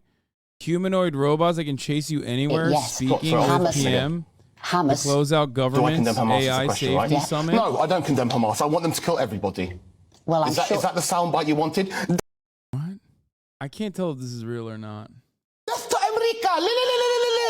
Of course I condemn it. I condemn the violence on both sides. Right. So I can't believe, I've seen this on TikTok. I can't believe you actually started with, do you condemn Hamas? What do you think? Do you think I'm Hamas? Right, look, you're not on TikTok now. I know TikTok. You're obviously, you know. Okay, let me ask you a question. Do you condemn Israel? I'm condemning people who... Do you condemn Israel is the question. Hang on a second. You're here to answer the questions. Yeah, sure, but if you're going to ask silly questions, I can ask them too. And I didn't ask silly questions. I'm glad to hear that you have condemned Hamas. What did you expect me to say? Hamas. Well, of course I condemn the death of innocents. Release the hostages, but also release the Palestinian hostages. 15,000 of them. But actually, sorry, my bad, there's 2 million of them in Gaza and another 3 million in the West Bank, if we want to talk about hostages. How dare you insinuate that I'm a terrorist? Because that's what you're trying to do. I'm not doing anything. What do you mean by... Do you condemn Israel? Do you condemn Hamas? You are talking, you know, come on your own... That is so unfair. No, nothing is unfair. People in my family are dying, and if you are... Both sides they are, and what we need to do, in a sensible way, is so how do we resolve it? How do we resolve this matter? And when you have people like the ex... What is this? Come on, Hamas. Come on, Israel. Let's stop ongoing war. War is totally unacceptable. War is not a solution, because we are peace lovers. We do hope that Israel and Palestinian Hamas groups will stop ongoing war. Come on, Israel and Hamas group. We want peace. We are against a war. What the fuck's going on TikTok, man? Hamas foreign secretary saying we want to annihilate Israel and we want to bring more October the 7th attacks. I think that's How terrible. do we therefore get to peace and a solution? With all due respect, I know it's your show, but I'm not going to let you just gloss over what you just tried to do. I'm not glossing over anything. May I speak without being interrupted, please? Yes, and you have for a while. So what you've just done is start off just like every other racist media publication. This is supposed to be an accredited media source. You're interrupting me again. Can I speak? Please, May I speak? Jube, May I on. speak? Yes, you can. Okay. This is supposed as you are. This is supposed to be an accredited media source, right? It is. Okay, so have you Okay, first of all, no, it's not. What the fuck? I can't tell if this is real. seen how you guys report on the protests? Have you seen it? What you type in? Everyone at home. Type in GB News Palestine. Tell me if it's not the most sensationalistic coverage of the protests that you've ever seen in your life. The only things these guys are doing is trying to get clicks, and they're trying to fool you and hoodwink you into thinking that we're animals and that we're racist and we support terrorist organisations. Look, the only person who wants clicks is you, because you do, as you said. Yeah, I do want clicks. Do you know why? Do you know why? Because there is unfair representation by the British media. Check out GB News Palestine. It's racism at its core. How dare you? There is extremism in some of your groups. Of course, my groups? What do you mean by my groups? Arabs, Muslims, content creators? In the ones that have taken the streets. Listen. Oh my God. 100,000 in the last Of course weekend. there are. There is extremism in every facet of the world. If someone headbutted a police officer at the football, should we ban football for the weekend? Should we call all people that go to the football games violence and thugs? No, we shouldn't. So what you've done is disingenuous. You started with, do you condemn Hamas? For what reason? To frame the conversation in a light that I am sympathetic with terrorists. Did you know that my family are dying in this conflict? Let me ask you a question. Do you condemn Israel? Do you condemn Israel? You asked me if I condemn Palestine, right? Because I'm a terrorist sympathiser. Do you condemn Israel for what they're doing? I believe Israel has the right to defend itself. Do you condemn them? Dude, you can't say. I don't know. I don't know. I don't know if this is real or not. I can't tell. Okay, but do you condemn them for killing innocents? Be fair here. Esther, I've been fair. Be fair. Do you condemn them for killing innocents? I'm saying the only way forward is to make sure we don't have the terrorist attacks that we did. And I'm asking you, because you're taking to the streets, and I'm asking you, the streets of the UK, and I'm asking, how do we then get this peace settlement you want, both sides? How are we going to do it? Give us your answer. The first thing we'll do is we'll have to sack off any media publications that pretend that they're trying to speak the truth. But in actual fact, that what they want to do is divide us. I think you're amazing, Esther. I really do. You're actually one of the best at GB News. I'm sorry if I've seemed aggressive. My family are dying. And when you start off with a question like that, what that does is frame the conversation in a light that I'm a bad person. And you know it. Don't be disingenuous. You're too smart. No, listen, my final question to you. When Hamas did those strikes on the 7th of October, Yeah. Did they know, and they must have realised what the retaliation was going to be by Israel? Do you think I'm Hamas? No, I'm asking about the incident, and you're here to talk about what the connection incident. with Hamas No, do I listen. have? I'm saying they. Why is she asking him if Hamas knew? Like, why would he know that? Like, what? Also, it's just like I still feel like it's a skit, dude. I can't tell. GB News is so low budget that I don't know if it's real or not. It is a skit. I'm here with BG News. Do you condemn No, this is the skit. Hamas? Do you condemn genocide? Do you condemn Hamas? Do you condemn apartheid? Do you condemn Hamas? Do you condemn ethnic cleansing? Do you condemn Hamas? Do you condemn bombing hospitals? Do you condemn Hamas? Do you condemn... Yes, I do. I condemn anything bad that happens to innocent civilians. But do you condemn the other side? Do you condemn Hamas? Do you condemn Israel? This is a sketch. GBN is real, chat. I know they're like low budget Fox News. It's failed, and she is a real presenter, Esther McVeigh. But I don't know how he got her to like participate in this. If it was a sketch, you know what I mean? Must have known that what the retaliation would be. So they have put, Hamas has put both the lives of Israelis and Palestinians at risk. Is that right? It's just so low budget. That's why I think it's maybe a sketch, but also like it's not beyond the pale. I mean, this is almost identical to the conversation I had with Piers Morgan. You know what I mean? So I do think that British people do conduct interviews like this, so maybe, but it seems fake.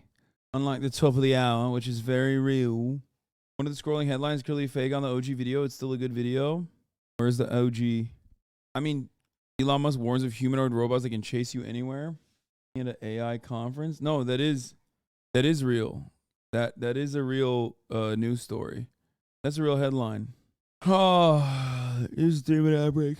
I agree with you. I think they have done that. But would you also agree? See, look how I answer your questions. Now, please offer me the same thing. Just answer the question. What about what Israel are doing? Would you say that they've put the lives of Israelis and Jews all over the world by ethnically cleansing, by kicking people out of their homes, by and you know this is a fact, continuously lying online? Hang on. Please don't put things as fact, continuously lying so online. is it not, is it not a... What they've done is this is so unfair. Themselves. This is so unfair. It is unfair because what you're trying to... It's not unfair, what you're doing... but I want to thank you for coming in. Of course you do. All right, have a nice day, guys. Thank you for letting me come in. I don't get to answer a bloody question. She gets to lambast me with bullshit and paint me as a terrorist. This is absolutely ridiculous. Hang on. Where's the free media? Is this media? You're doing Let me get out. I take the mic off. Have a nice day. Have a nice day. You're doing a wonderful job. I'm acting. People are dying, and I'm acting apparently. Thank you, Esther. Thank you for having me on your show. Barely answering any of my questions. Get this mic off me, bro. This is racism 101. Have a nice day, Esther. You've done... Thank you for coming on the show. It's a pity about his language. It's a pity that he couldn't keep his cool.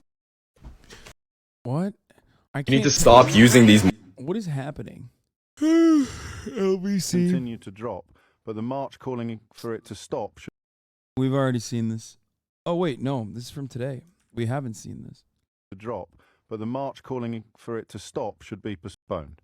Correct. It feels to me like there is a certain element, and I know it's a minority, but there is a certain element that feels to me like it's a very radical element of some of the people that go on these marches that are celebrating dead Jews, dead lives, and not just Jews, but the idea that would be utterly unacceptable, and it would be a crime. So, I don't want to put you on the spot, but out of 70,000 protesters, how many would you realistically malign in that way or describe in that way? I don't know, but I would say because remember the ones that you're not putting in that category would be banned from making their peaceful Well, they wouldn't be banned. It could be postponed, right? So my point is that... No, Saturday's march would be banned. You can't postpone Saturday's march. Okay, it just becomes a march on another day. I do understand your position, but I think you'll probably be surprised to discover that you think it's reasonable to call for a temporary cessation of peaceful protests, but not a temporary cessation of the bombardment of Gaza. Well, I would actually. I would call for temporary cessation of the bombardment. Well, then there's a regardless, march you because can I'm go not- on Saturday. Yeah, it's pretty good. That'll do it. She's like, we have to put a temporary cessation on the protest. That's a good one. Respect to James on that. Okay, LBC, I see you. People thought I was joking when I said, hey, that's just a line from the Zionist playbook.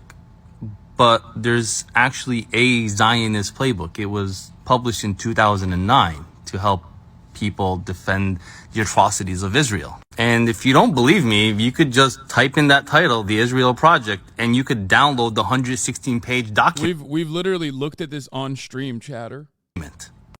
It even has a table of contents, rules for effective communication, glossary of words that work, how to talk about Palestine's self-government and prosperity, isolating Iran-backed Hamas as an obstacle to peace, Israel's right to self-defense and defensible borders. Do you ever wonder why everyone sounds the same when they're talking about Israel? There's no second opinion. It's because it's literally written out for them. This is 18 chapters. So here, this is like chapter 1, the 25 rules for.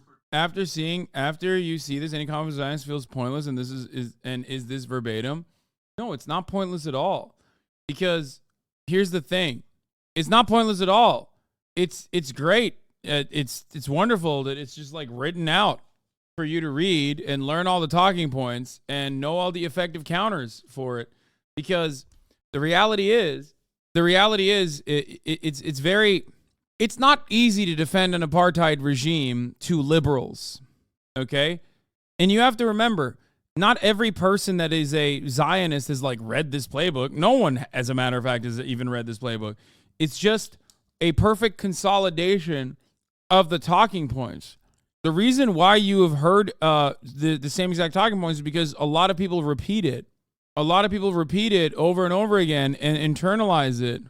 That's what it is. For effective communication. And the first point is, it doesn't matter if you know, you need to show the other side you care. So they're telling people to fake caring. So persuadables. Do we not get the Hamas playbook because it's not translated in English? We do not get the Hamas playbook because there is no Hamas playbook. The fuck do you mean? There's no like multi-million-dollar operation to like make the Hamas position tenable and justifiable to a broader American public. What kind of aid is Hamas getting from the Western world? Won't care how much you know until they know how much you care. Show empathy for both sides. So this is like, yeah, the closest thing to a Hamas playbook is the 2017 revamped charter, basically, which is the fucking last time they were like, hey, let's try this other thing where maybe we can get like international recognition like the PLO, not realizing that like they've been propped up as the terror cell. So specifically so that will never happen. A tactic that they tell people to do. It's weird that they have to write it out. So this was nice too. Things not to say.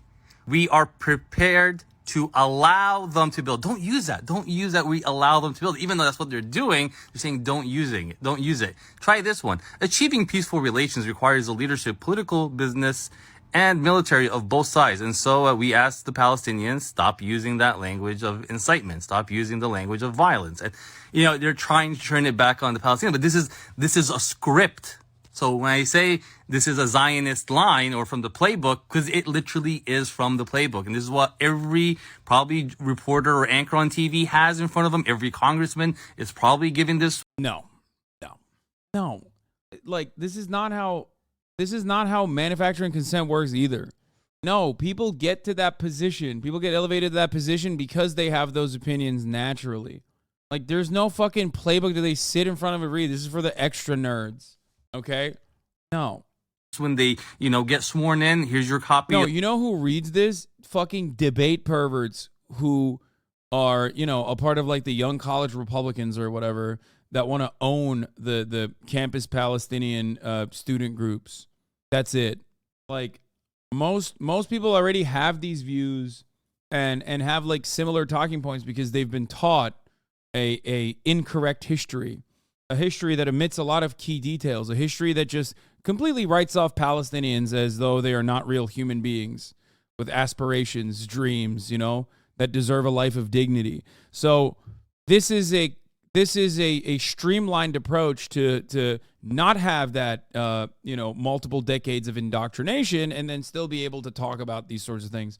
Or maybe to brush up on how you can own people in college campuses or whatever. But it's not necessarily a step-by-step playbook that they give to like Anderson Cooper, okay? Anderson Cooper does not need this. Anderson Cooper is Anderson Cooper because he has already internalized a lot of the information, not on just this playbook in general, but also across the board, like every other aspect that is alongside, capital owners. Yeah, lobbyists will use stuff like this. Of the Israel's Zionist playbook. So this is amazing that this. Simpler batch of questions. Use rhetorical questions. Avoid head-on attacks of your opponents. Use a soft tone. How can the current Palestinian leadership honestly say it will pursue peace when previous leaders rejected an offer to create a Palestinian state just a few short years ago and now refuse to live up to their responsibilities outlined in the roadmap? How can you call it a cycle of violence when in reality, if Israel stopped fighting terror, the violence would not end? If the Palestinians stopped terror, Israel would have no reason to do curfews, fences, checkpoints, and other defensive measures. It's also old.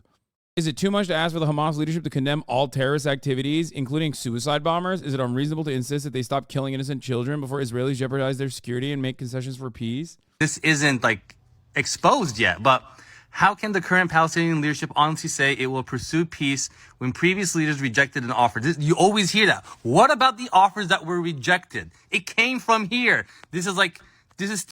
Anyway, I've seen enough. Democrats retain control over the Virginia Senate, blocking a trifecta for Governor Glenn Youngkin.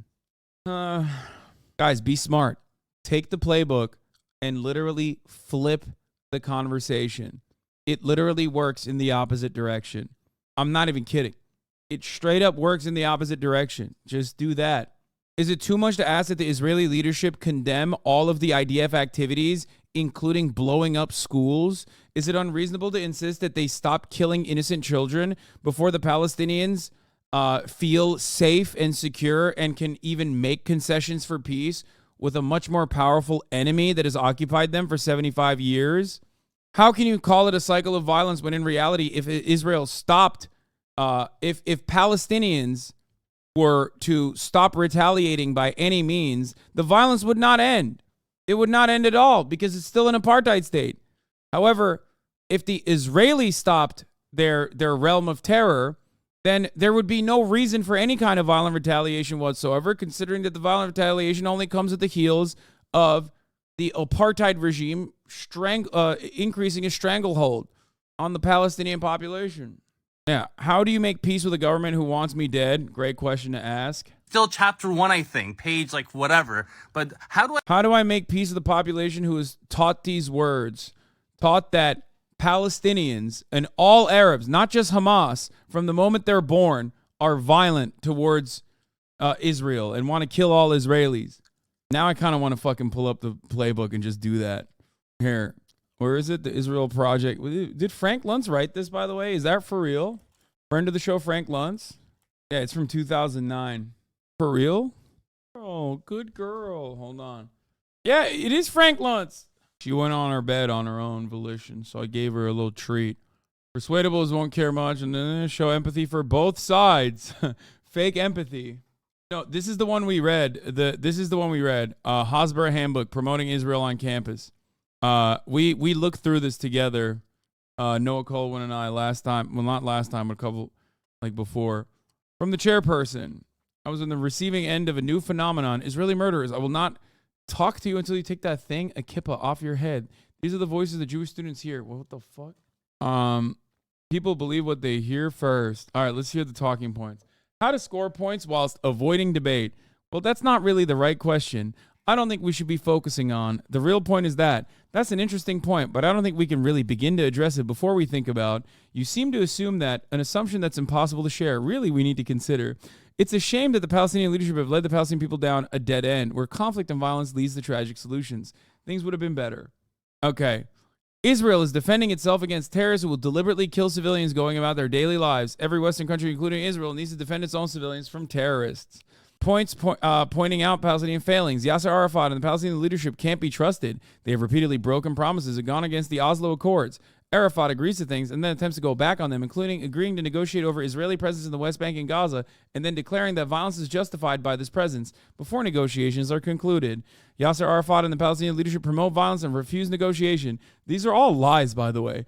If you were to unironically flip the script and be like, every single instance, Israel is... in every single instance, like Israel and the Israeli leadership have promoted violence and refused to negotiate. Netanyahu,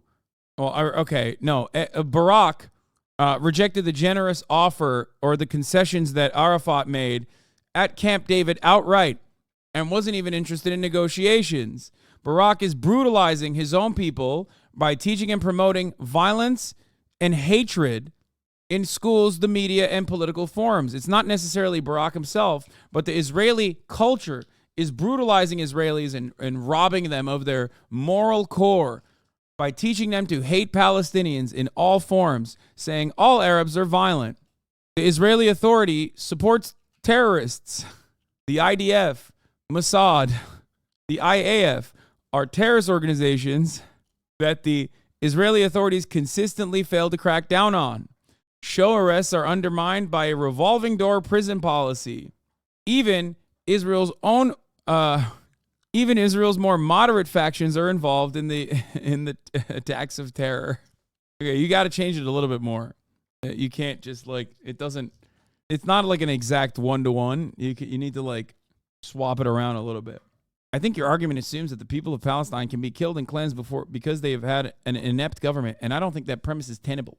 When points can fail to score, not every point made has a desired effect. Point scoring approach in action. Palestinian activists, if Israel wants Arafat to stop terror and crack down on militants, why does she make it so hard for him? What Palestinian would say she when referring to Israel? Why does she make it so hard for him to operate by denouncing him, attacking security services, and forcing infrastructure of the Palestinian Authority to crumble? Wait, that's a really good question from the Palestinian activists. It's a real shame that Israel hasn't been able to have a better relationship with Yasser Arafat recently. This sentence avoids debate, turns the attack on Israel policy towards the Palestinian Authority, and narrows it to focus on Yasser Arafat. If Arafat's Fatah organization stopped its terror attacks on Israel, then perhaps things would be different. Point 1, Arafat's own organization is terrorist. Does the word country is feminine in Hebrew? Yeah, I'm just saying that no Palestinian would ever say she when referring to Israel. Is literally teaching you to be intellectually dishonest? Yes. This is quite literally debate pervertry in action. Genuine debate. Traditional approaches to Israel advocacy have often assumed that all talk about Israel should consist of short sound bites and point scoring. This approach can backfire when used on people who are analyzing arguments and trying to think deeply and who really just want somebody to present arguments rationally to them. It's literally saying, if you have someone who's more knowledgeable on the matter, you might get fucking owned. When to debate? Genuine debate is appropriate in forums where people are really attempting to think about the Middle East situation constructively, to consider the issues, and to communicate in an attempt to understand things better.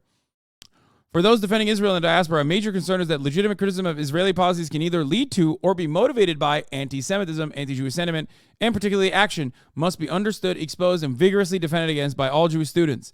Anti-Semitism is an ideology. It's all too well known. Anti-Semitism has tragic effects throughout history since the Holocaust. The nature and extent of anti-Semitism has changed. In the light of serious examinations of their roles in the genocide, many European societies, the Catholic and European churches and academic community, issued declarations, passed laws, and created new norms about the treatment of Jews.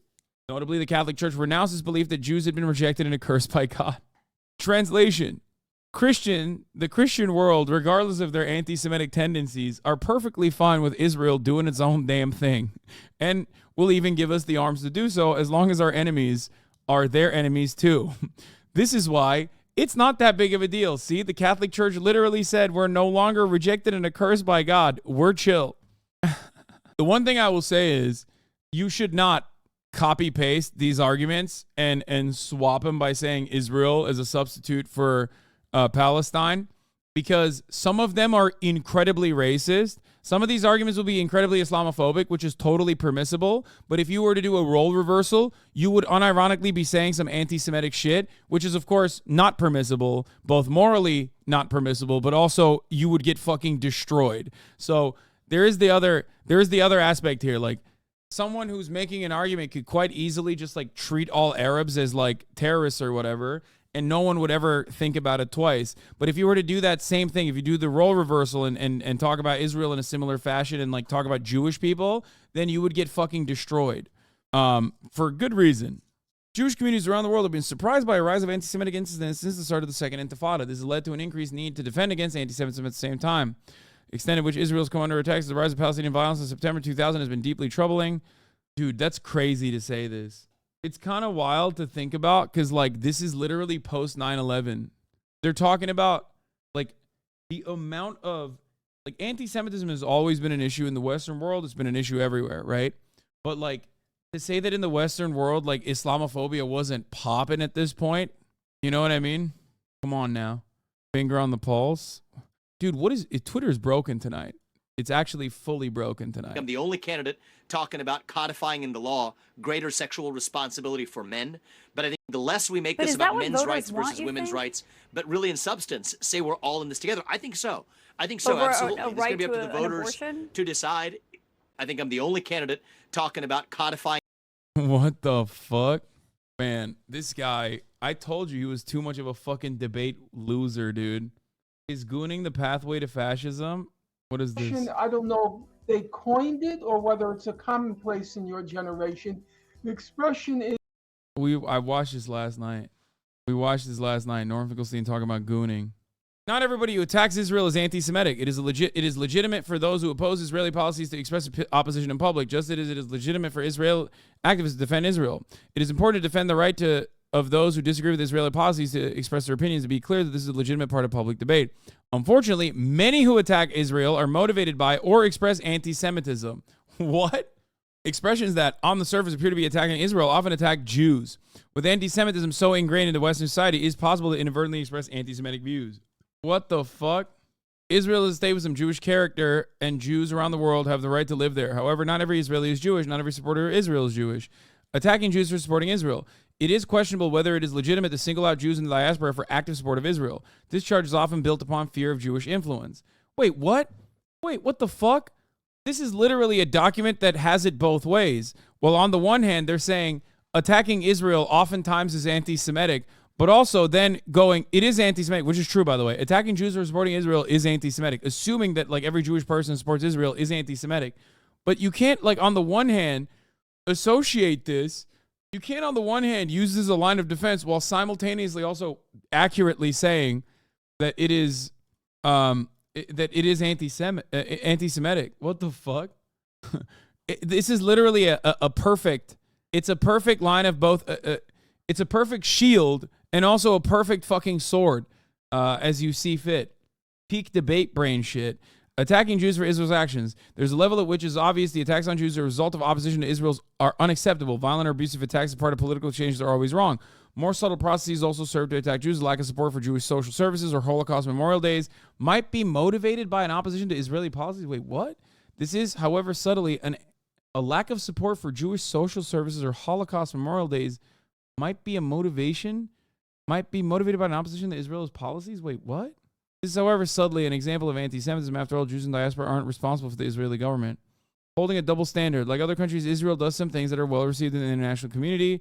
Fighting anti-Semitism, constantly accusing opponents of Israel of anti-Semitism can be counterproductive if this charge is brought lightly. The charge of anti-Semitism is a serious one and should not be used unless there's a good cause. Clear anti-Semitism. Act quickly, strongly, and decisively. Document the charge and argue clearly to support the cause. Never tolerate anti-Semitism. I agree with all this. Where an act might be motivated by anti-Semitism but is unclear is often worth expressing some form of disapproval, but refraining from leveling public charges of anti-Semitism. Depending on the local situation, is often worth expressing personal upset, saying that one was hurt as a Jew by the controversial act. Wrongly accusing people of anti-Semitism can cheapen the charge, as well as being quite unfair. This is actually pretty balanced, I would say. Like, this is overall very, very balanced and correct. This part is. There's some like real nutty parts of this document. We've read it before. I've read this document before. If by balance you mean double dips as often as possible, I mean it's true. This part of the document is correct. Attacking Jews for Israel's actions unconditionally is literally anti-Semitic. This is something I say all the time because it's true. I don't think that a lot of people who want to defend Israel read this part though. they definitely like It doesn't seem like a lot of people who I don't think a lot of people read this document in general, but I'm saying, like, even as a joke, like, there's some people skip that. Confused causality. A good example of confused causality comes from the media reporting of Palestinian suicide attacks. One can read journals reporting the suicide bombing killed innocent civilians, followed by an Israeli attack the same day. Confused causality can work to make certain events seem inevitable, presenting actions that might otherwise be judged negatively as necessary or inevitable. Attempts to shift the blame of those who caused the action. Pictures, whether on TV or newspaper, carry a far stronger impact than words. What's in a word? Wait, give this through. Wait, I want to see if they talk about Pallywood. Oh, they don't talk about Pallywood. Pallywood. That's for when everyone's having fun. Exchange support on key issues. Alienating some students. Speaking in public. Nerves. Body language. Improving. Letter writing. Declare your own credentials. Ask for specific action. Christ. God damn. Israel. What is this? The collapse of the peace process and road back to peace. Oh my God. The Intifada began because Palestinians were frustrated at the lack of progress of the peace talks and Israel's refused to end the occupation. It's true. These are not just accusations. It's the truth. Why are they presenting it as an accusation? Oh my God. What the fuck? The trigger to the Intifada was when Israel displayed its colonial tendencies as Ariel Sharon, the leader of the opposition, went up to the Temple Mount. Yeah. Sharon's visit to the Temple Mount was merely an excuse and not the reason for the start of the violence. Incitement had been going on for a long time before Sharon's visit. Yeah, incitement from the Israeli side was going on for a long time. It's called living in an apartheid state. The major demonstrations did not break out until a full day after the visit. Oh, okay. So I guess they weren't triggered by the actual visit then. It took a full day for people to organize. The Mitchell report stated categorically the Sharon visit did not cause the Intifada. Indeed, the Palestinians themselves have made it clear that the violence had been planned long before Sharon's visit. The violence started in September 2000 and occurred for two major reasons. First, the PA made a strategic choice to pursue violence. Not true. They deliberately initiated and cultivated by the leadership. Official organs of the leadership were involved in the violence. Weapons supplied by the PA under the terms of the Oslo Accords have been used against Israelis. Yo, this is so gross. Oh my God. You guys want to know what the truth about this is?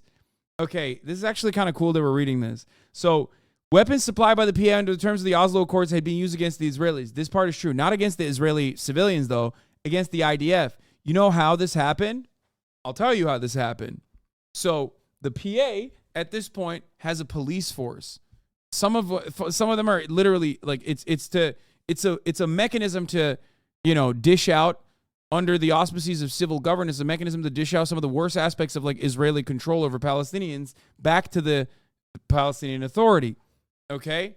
And I'm tackling this because I think it's like a really good way to take something that's like kind of truthful and massage it in a way that favors the Israeli side. So that part is true. There is a police force at this point that have weapons, right? And the Intifada breaks out. The IDF is there, and they start shooting live ammunition at protesters. So the police, up until that point, that have been also violently apprehending protesters, they have their guns and they go, okay, well, what the fuck? If you're shooting at our people, I'm going to shoot back at you. So technically, the police actually in that situation operated at the behest of Palestinians rather than as the normal way that they operate, which is just for Israel and Israel's own security concerns. And that's what they're talking about here. Weapons supplied by the PA under the terms of the Oslo Accord have been used against Israelis. Yeah, cops opened fire in defense of the protesters that were being attacked by the IDF. According to the Palestinian media, Imad al-Faluji, the PA's communication minister, confirmed that Chairman Arafat authorized the preparation for the Intifada immediately after the end of Camp David talks. He added that the Intifada was not started because of Sharon's visit to the Temple Mount. Yeah, okay. Second, throughout the 7 years since the signing of the Oslo Peace Accord, incitement and anti-Israel propaganda had not ceased. Why would it? I love that Israel is the small bean, as always, in this situation where they're like, wow, I can't believe that, like, they're not saying that it's totally fine. And they keep saying that Israel keeps building fucking settlements in the West Bank and not actually offering any reasonable conditions. Yeah. Thanks. Yeah, bro. Thanks for the quasi state. Not even. The Palestinian people were not being prepared for peace with the Israelis with the concessions that they would have had to make. School books and television continue to paint a picture of Israelis as the enemy, both before and since the outbreak. Oh, yeah. School books and television. That's what made the Palestinians angry at Israel. Guys, obviously, like, white supremacy and, like, white-black dynamics are not one-to-one in Israel. But can you point to reactionary framing by giving a contemporary example from American politics here? CRT, it's the television and the education that's teaching black people to hate white people and not necessarily being black under a white supremacist society and experiencing the jackbooted thugs of the militarized state. It must be TV that's teaching the Palestinians to hate the Israelis and not the apartheid state. Notice how the reactionary framing of the domineering force is identical in both of these circumstances. That's right. Diverse opinions. Some people in Israel believe that another trigger was Israel's withdrawal from Lebanon. The Palestinians had seen... this is also true. Under fire from the terrorist group Hezbollah, it is possible that extremist elements reasoned that they could achieve more violence from getting offered negotiations. This is true. Yeah, this is true. Israel kept consistently showing the Palestinians that they were not interested in peace and were using peace negotiations as a stalling tactic to continue building fucking settlements in the West Bank. And yeah, more violent militant elements within the Palestinian liberation groups that were not even as popular and never were all that popular saw that and were like, well, look, they got what they wanted. You got nothing, Arafat. That is Israel's fault. That is bad policy. That's bad politics. That's it. That's arrogance. Yeah. Allah, the Palestinians would be Zionists if not for grunge music. Accusation. The Israelis rejected the peace in February 2001 by electing right-winger Ariel Sharon as prime minister by a massive majority. Sharon, an uncompromising figure with accusations of war crimes hanging over him from the Lebanon war, is disinclined to, what? Make peace? I'm sorry. Accused of war crimes? What are you saying? I wonder why. Hey, guys, don't ask why. Guys, don't ask why Ariel Sharon had to resign as defense minister. Please. Don't ask. Maybe, hold on. Let's see. Why did Ariel Sharon, after initially refusing to resign as defense minister, ended up resigning as defense minister? In its 21st February 1983 issue, Time published an article implying Sharon was directly responsible for the massacres. Sharon sued Time for libel in American and Israeli courts. Although the jury concluded the Time article included false allegations, they found that the magazine had not acted with actual malice, so it was not guilty of libel. On 18th of June 2001, the victims of the Sabra massacre began proceedings in Belgium to have Sharon indicted on alleged war crime charges. It was never going to happen.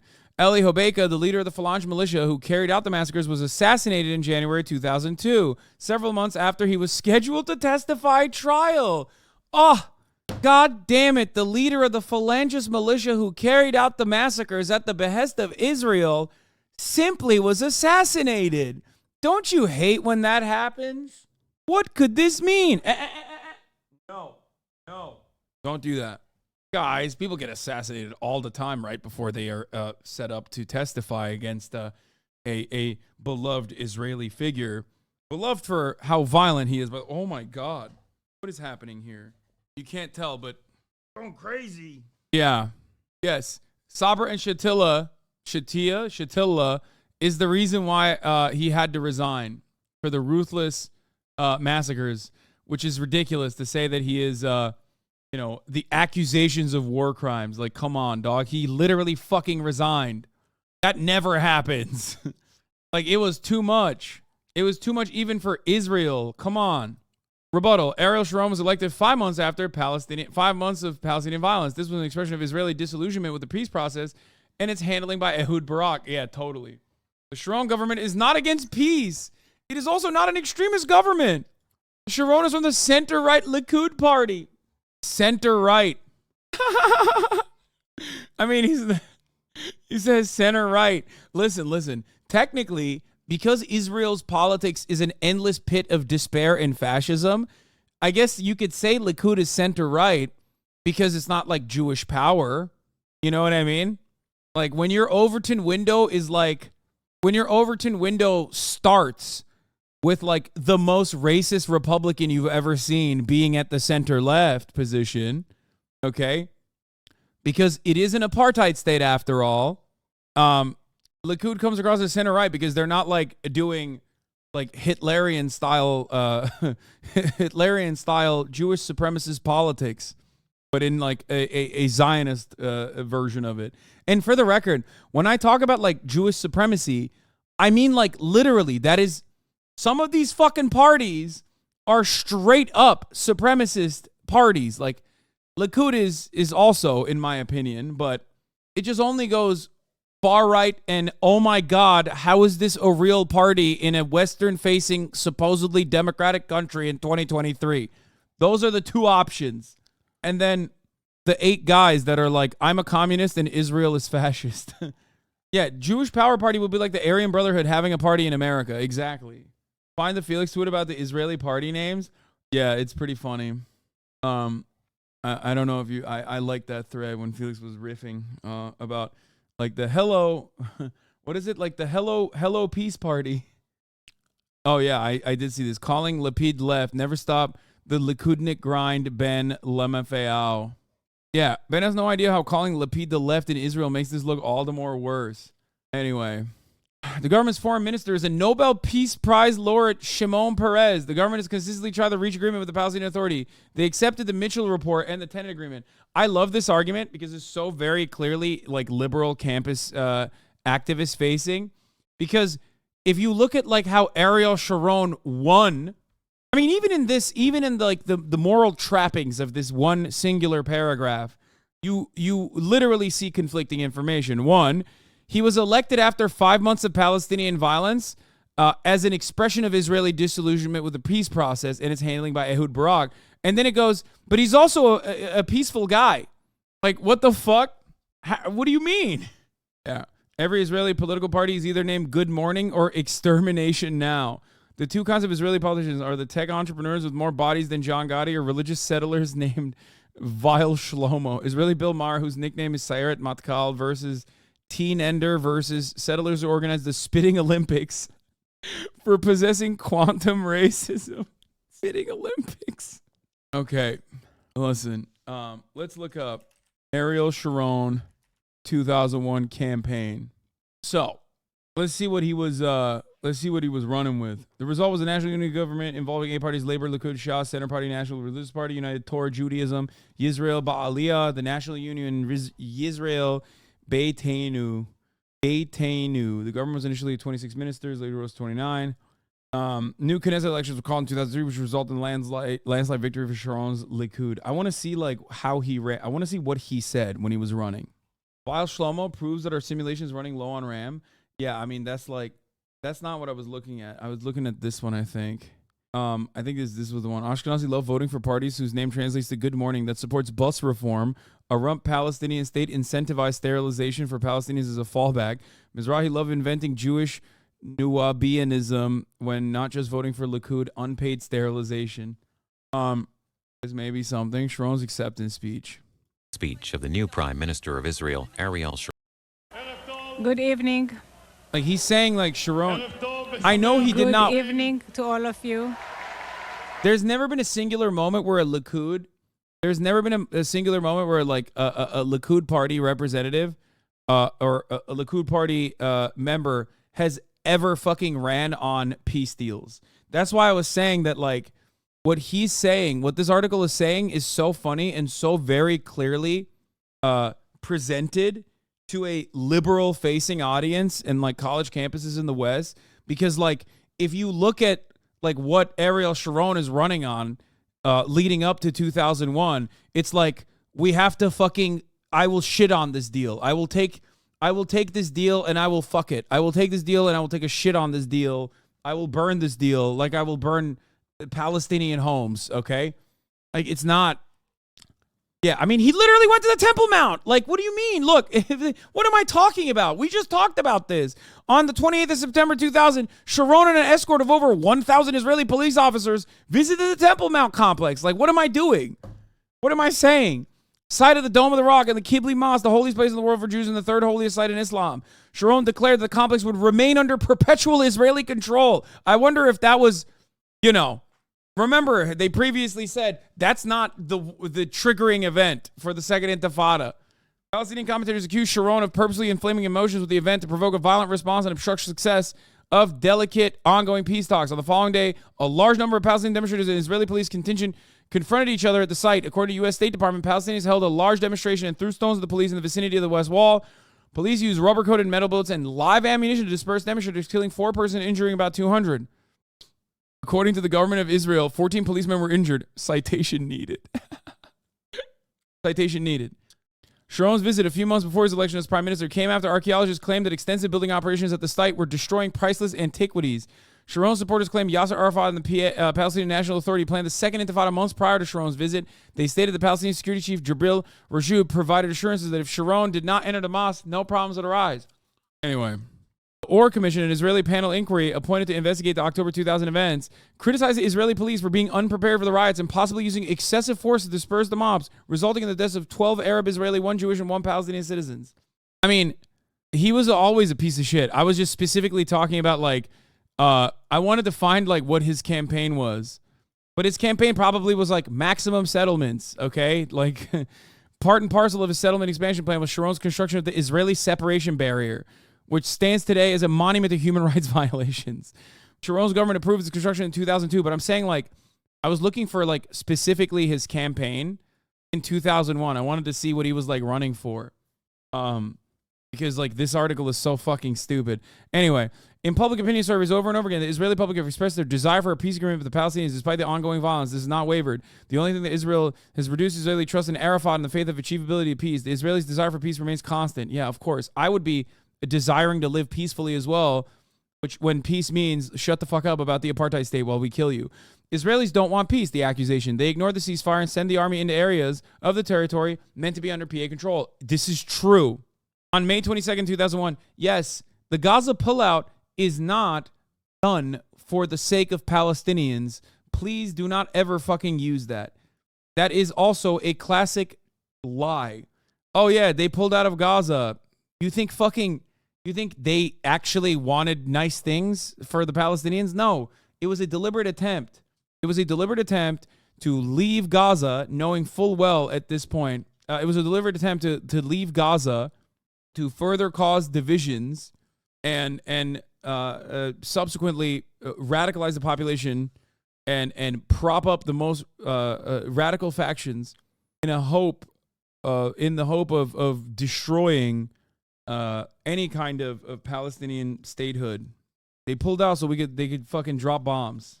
Better to do that than to have 5,000 settlements there or 5,000 settlers there. Anyway, 20 people were killed. Almost all of them were teenagers. Israel is committed to ending the violence, establishing peace. Okay. Palestinian uprising, Oslo Accords, original peace, Mitchell Report. On the 11th of 2000, Palestinian and Israeli negotiators met at Camp David. Okay, accusation. Camp David talks broke down because Prime Minister Barak was not prepared to make enough concessions. Dude, this is a very light way of describing this. Diverse opinions. Some people in Israel believe that Ehud Barak approached the Camp David talks without adequate preparation. They believe that he failed to fully understand the Palestinian position, including the extent to which a long, drawn-out process of negotiation was important to Arafat. Wait, what? There are also those who point out that while generous, the offer Barak made at Camp David was still not fully contiguous land. It's not. Notwithstanding these remarks, however, the Palestinian leadership still had the option of attempting to negotiate or of making counteroffers, and instead they chose to turn to incitement, violence, and terrorism. That's bullshit. Run a poster campaign asking Arafat why he said no. Invite political experts to discuss what happened at Camp David. The Palestinians' use of terror is understandable and legitimate as their only weapon against the oppression of Israeli occupation. There can never be any justification for the deliberate murder of threatening of innocent civilians to exact political concessions. Yeah, except for when Israel does it, and not even for political concessions, just to break the backs and the will of the Palestinian population. There's always an alternative to terrorism. The greatest leaders of the last century who fought for their people against oppression rejected terrorism and attacks on civilians. Martin Luther King, Gandhi, and Nelson Mandela? They should update that. Also, neither Gandhi nor Martin Luther King would have not been able to extract any fucking concessions if it wasn't for more violent components within that same movement. I guess they said Nelson Mandela because it's 2009, 1 year after he had been taken off the terror watch list. There's never been a moment where Nelson Mandela actually fucking renounced the use of violence in any capacity until after the apartheid had been destroyed. All the Palestinians, even less justification for a path of terror, whilst in the middle of a peaceful process that was reaping results. When the PLO signed the Declaration of Principles in 1993, they rejected terrorism. The basis of peace process is that this dispute should be resolved through negotiation. Palestinian terrorism is counterproductive. Rather than bringing more concessions, it makes Israelis less inclined to trust Palestinians. Palestinians' use of violence has caused peace process to collapse. Before the so-called Al-Aqsa Intifada started, the Palestinians were poised to receive almost all they wanted. That's bullshit. That's a lie. Terrorist attacks on America, such as September 11th, are because of America's support for Israel. Wait, what? Is that a thing that people say? I guess maybe like 2009. Palestinians live under Israeli occupation. That's an accusation? Guess who just voted for abortion and legal marijuana, baby? Listen, let me just say something to the Ohio boys, okay? Congratulations to the Ohioans for extracting concessions from your government, okay? Congratulations. Except also a reminder, a somber reminder that you still live in Ohio, okay? Nobody's got swag like Ohio. Anyway, Israel itself is a terrorist force because of its assassinations against Palestinian leaders. This is pretty funny. These are very funny talking points, especially because they will always add, like, at the end of it, diverse opinions. And the diverse opinions, they always say, some people in Israel believe. But it's like, no, that's just, like, you just added factually accurate. You literally keep adding factually accurate information to the bottom of the article, and then you slap on the, what? Rockstar plans to announce much anticipated Grand Theft Auto 6? As early as this week and release a trailer in December, sources tell Bloomberg News. Most anticipated. Shut the fuck up. Like, they can't. I like that they can't even fucking say, here's some other talking points that are true. They're like, it has to still be couched under some people in Israel believe. What about people outside of Israel? They also believe this because it's factually accurate usually. But the policy of assassinating terrorists is misguided. The primary objection to this policy is that it escalates an already bad situation. I wonder why some people would believe that. Assassinations lead to reprisals. Operations that might make sense in strictly military terms don't help the political situation. You can... Whilst the wisdom of the assassination policy is sometimes questioned, it is generally acknowledged that targeting active terrorists is a strategy rightly available to Israel in order to defend innocent civilians. Demonstrations versus riot versus attack. Stone throwing versus rock throwing. Terrorist versus freedom fighter versus militant versus suspected terrorist versus activist. Practical pointers. Hold a vigil for the victims of terror. Fundraise for victims of terror. Run a solidarity trip to Israel. Screen a video or run a poster campaign featuring Palestinian children with guns. Oh my God. What the fuck? What the fuck, dude? Yeah. I mean, this is also so gross because this literally basically is a way they're saying, like, propagandize on campus by cynically talking about victims of terror and hold a vigil for them. Send emails with biographies of terror victims to illustrate the human cost of the tragedy. Lobby politicians that include Hamas, Islamic Jihad, Hezbollah, and their own ilk on lists of terror organizations. Lobby politicians to pressure Iran to stop sponsoring terrorism. I didn't think that they would openly state that. Palestinian leadership. Israeli army is undermining Arafat's ability to act and makes it impossible for him to be an effective leader for his people is true. Arafat and the Palestinian Authority were in trouble long before the Israeli army confined Arafat to his compound in Ramallah. And the Palestinian Authority has never been a particularly effective government for the Palestinian people, even before the current intifada began. Yeah, I wonder why. When the peace process was started, large amounts of money and investment from around the world flowed to the Palestinians. The USA and European Union in particular gave the PA a lot of money to build their infrastructure. Much of this money was never spent on the purpose for which it was intended, a fact that has caused much suffering for the Palestinian people. Even before the breakdown of the peace process, reports were published on the subject of PA corruption by, amongst others, the Palestinian Audit Bureau and the Palestinian Legislative Council. Okay, hurts to admit some of the things in this document are factually accurate when describing the situation for Palestinians. By no means were they angels, okay? Including Arafat himself. Obviously, this is like an exaggeration of sorts, but there is truth to that to a certain degree. Obviously, still, the major factor here that is making Palestinian lives worse is, of course, always the top of the hour ad break, which comes at the top of every hour. You know, here's the 3-minute ad break now. In March 2001, Palestinian Legislative Council member Hussam Khadr published a paper in which he said he knew of the people who are dealing with the millions they rob from the money of the people. They have taken concessions, brokerage fees, easy profits for themselves at the expense of our people and our national economic independence. How many billions of dollars are sitting in these people's bank accounts? I mean, this is part of the reason why Hamas also, like I said, ran as an anti-corruption party and won. That they were very pious, very religious, and anti-corruption. So that part is actually not incorrect. Like, it's not just completely ridiculous, that part. He accused the leadership of persistent corruption and criticized the Legislative Council for failing to create a respectable regime that would be different from the various regimes that do not recognize human rights. Arafat does not need Israel to stop him from being an effective leader. There are those in Israel who do not believe that restricting the movements of Arafat is counterproductive and has exacerbated the situation. However, even if Arafat was able to conduct his business unhindered by the Israelis, there is no evidence that he would act decisively to combat the violence. This is the tail end of the conversation. Those carrying out terrorist atrocities against Israel have nothing to do with Arafat or the official leadership of the PA. Arafat cannot be expected to control grassroots violence. Again, correct. Rebuttal. Unfortunately, Palestinian leadership is heavily involved in the violence and does little to control violence when it can do so. This part is really fucked up because aside from the major concessions that Arafat made time and time again, which made him deeply unpopular, slowly but surely eroded the confidence the Palestinian people had with him and also the peace process in general, the other side of the story is that they also regularly fucking would arrest Palestinians. They would regularly give up, and Fatah still continues this tradition of like arresting leadership, people in rival factions, which is definitely considered unacceptable by a lot of Palestinians and only serves to erode the confidence the Palestinian people have in their own government. Arafat has been very willing to exploit violence for his own advantage wherever possible, regardless of the implications for peace. Much of the Palestinian violence against Israel has been orchestrated and implemented by groups associated with the Palestinian Authority, such as Fatah-affiliated Tanzim militias and Arafat's own 417 security force. On only one occasion did Arafat issue a clear directive to his organization calling for a ceasefire. There's no evidence that the PA have made a sustained effort, a serious effort to end the violence. They literally fucking arrested like Hamas leadership to show the Israeli government that they were interested in following their lead. So that part is incorrect. Further evidence the Palestinian Authority's leadership involved in the current violence came January 3rd, 2002, when the Israeli Navy seized Karina A ship, attempting to smuggle more than 50 tons of weapons to the PA. Colin Powell, the U.S. Secretary of State, was clear about who was behind the operation. The information we're receiving and developing on our own makes it clear that we have the linkage to the Palestinian Authority. Egyptian ones, however, 2000 PA started to introduce their own textbooks. The anti-Semitism and anti-Israel rhetoric of the old books had not been replaced. Yeah, whatever. This book shit is so fucking stupid.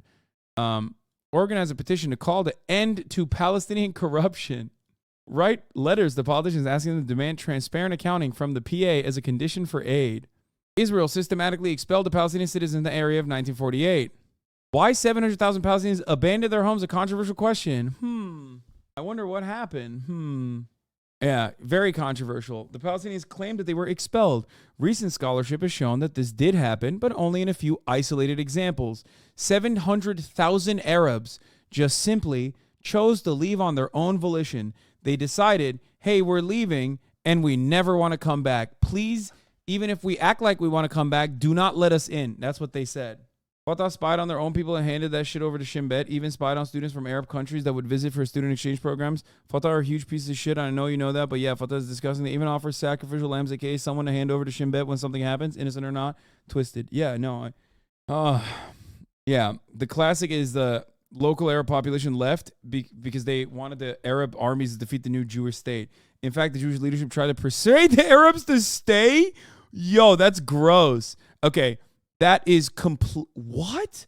The start of the Arab offensive on Haifa, a British police report dated a few days earlier observed every effort being made by the Jews to persuade the. What the fuck? That's crazy. Golda Meir traveled to Haifa to try to convince him to stay. However, the Arab civilians feared being accused of being traitors. By the end of the battle, over 50,000 Arabs had fled.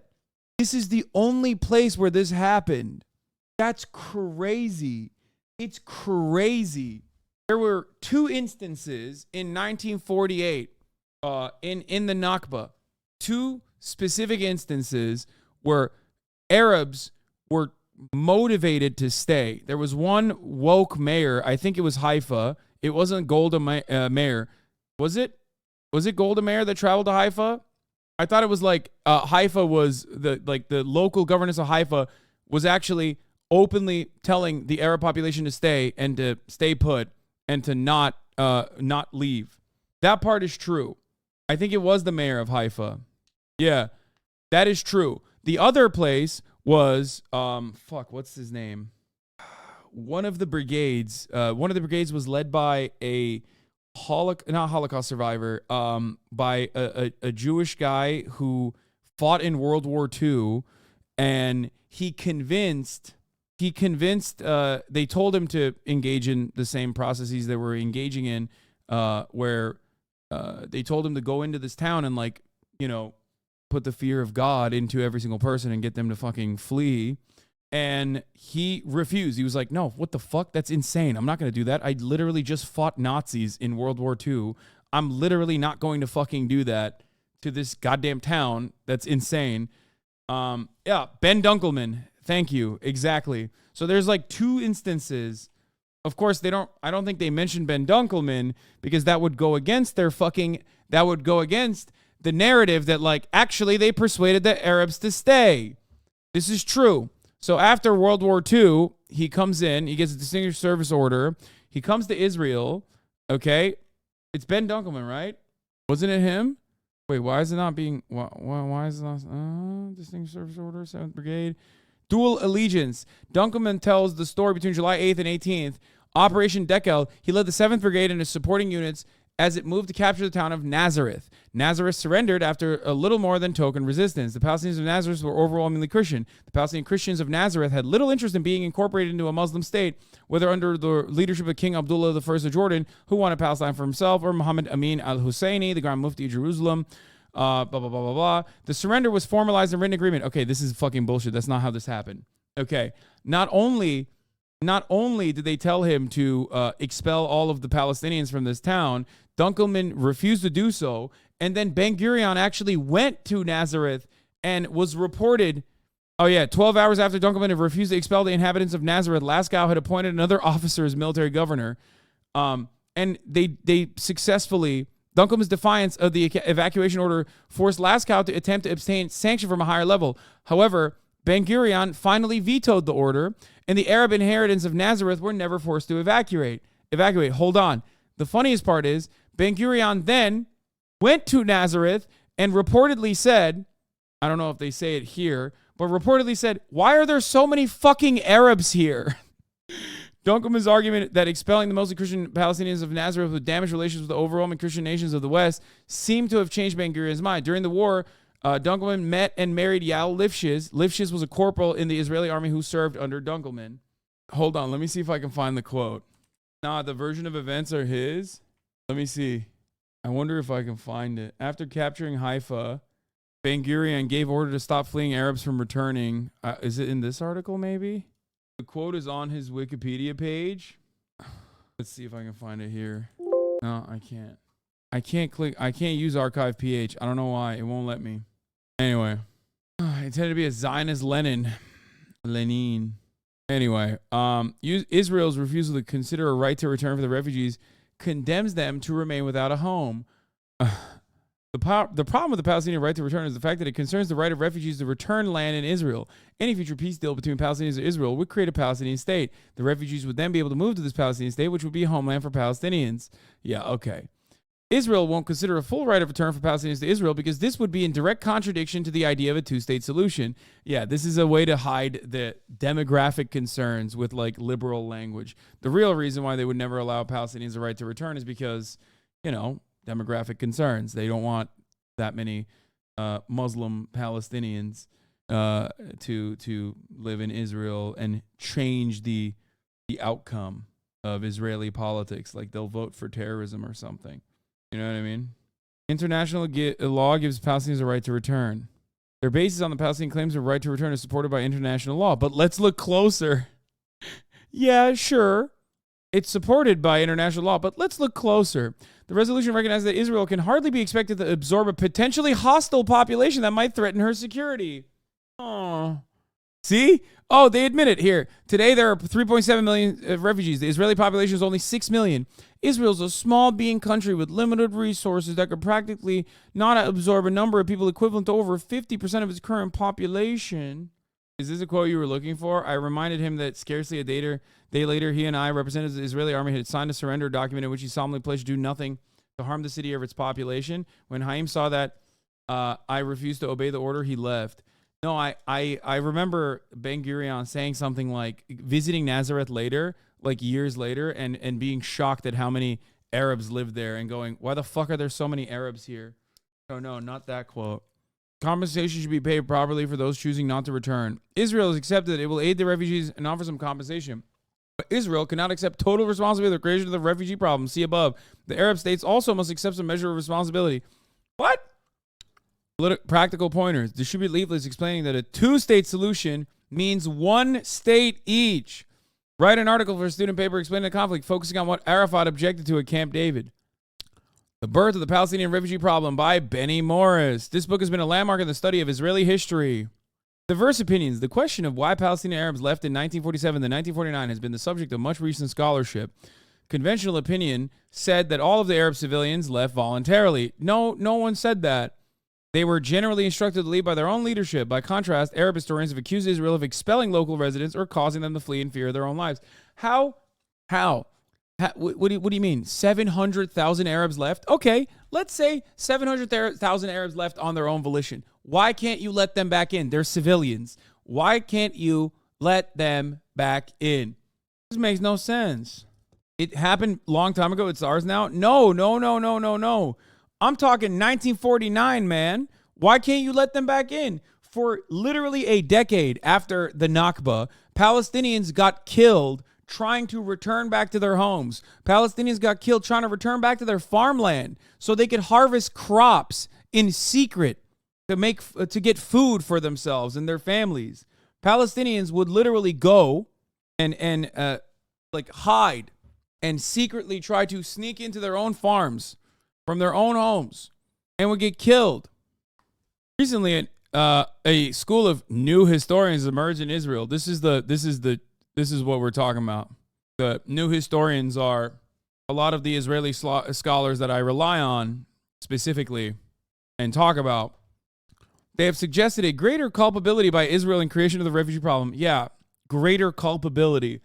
New historians like, new historians that wrote books like The Ethnic Cleansing of Palestine. No, they weren't simply suggesting a greater culpability in Israel in the creation of the refugee problem. They straight up said The Ethnic Cleansing of Palestine. That is the name of the book that Ilan Pappé wrote. The Ethnic Cleansing of Palestine. Even Benny Morris also said it. Oh, here. I found where you heard the Ben Gurion quote. Was the large Christian town of Nazareth. But like most Israeli operations, Dekel also targeted Palestinian villages nearby. Nazareth to a World War II veteran, fight alongside in order to realize that the sacredness of the city to the Christian world. Dunkelman's argument convinced the Israeli leader, David Ben-Gurion, to allow the people of Nazareth to stay. However, Dunkelman was removed from his newly appointed position as military governor of the town. And when Ben-Gurion later visited Nazareth, he looked around in astonishment and asked the Israeli officers, "Why are there so many Arabs? Why didn't you expel them?" Why are there so many Arabs? Why didn't you expel them? Anyway, distribute leaflets to the two states. Oh, let's finish this part. Okay. Recently, a new school of historians, they've suggested greater culpability. The most reasonable conclusion is that there were cases of expulsion as some people fled in fear of their lives. In many cases, the fear was built up by propaganda from the Arab leadership. There's ample evidence that the Arab leadership did encourage and instruct many people to leave, promising them that they would be able to return shortly once the Jews were defeated. It is important to acknowledge that all these opinions exist within Israel. It's such a vile way to lie. I don't know how to describe it. Yeah. Benny Morris is great because he's like, yeah, these things are really fucked up and they happen, but it's actually really cool because the Holocaust happened and that was really bad. So we had to do those things. Like, he's like, yeah, no, I figured out that there was ethnic cleansing that was going on, but also at the same time, it was kind of necessary. Israeli settlements are illegal and in violation of the Oslo peace agreements. Come on, dude. You cannot fucking say that these are... Oh my God, they try to defend the settlements? Okay, that's crazy. Israel has no legitimacy. What competing claims of the West Bank and Gaza Strip? Wait, what? Okay, I kind of want to tackle this more, but I'm fucking tired and kind of bored of reading. I figured they wouldn't mention them like most liberal Zionists. No, you're wrong. Liberal Zionists do mention settlements. As a matter of fact, liberal Zionists mention settlements all the time. Liberal Zionists will regularly say the settlements are bad, but all the other stuff that Israel is doing is a necessity. Especially like the Israeli left or Israeli liberals. Anyway, that'll be all for me for tonight. Those people are stupid and they've been saying this. Anyone supports Palestine, so it's easier not to get offended by it. Hassan, people like, I'm really important to be calling you anti-Semite on Twitter. Like, wild how you keep doing what you're doing with all this hate is insane. I don't give a fuck, dude. Psh, fuck you mean, dude. Who gives a shit? Anyway, hopefully that was fun for you guys and informative. As always, I tried my best. Listen, brother. I hit the wrong thing. We'll see you tomorrow for more fun. I promise it's going to be more fun. We'll talk about the election and all of the things that happened tonight. Okay? Congratulations to Ohio. Except just kidding. You still live in Ohio. All right, peace. Peace in the Middle East, everybody. Sunny Los Angeles, California, says Hassan. Starlock to the topic just begun. There he is again. Hassan is streaming. Hassan is streaming. There he is again. Hassan is streaming.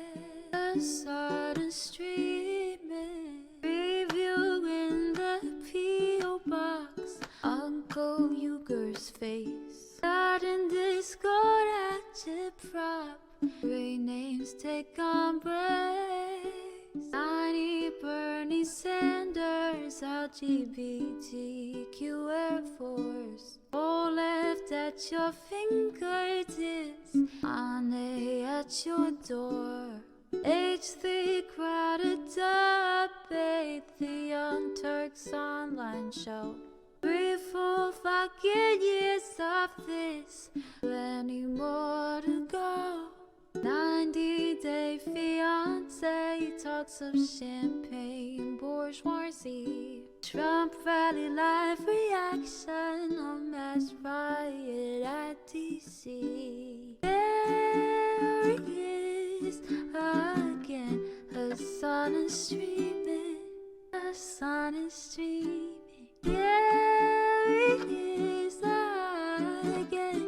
Hassan is streaming. Hassan is streaming.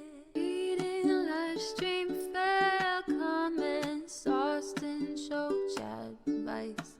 Dog waste the right wing pipeline can suck you in online. JCS react Lord frame gets broken, cover blown.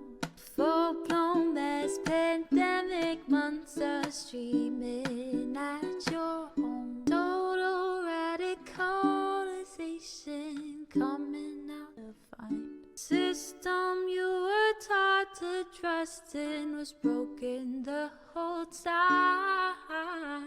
All these daily streams, whether big or whether small, help me and so many find the meaning through it all.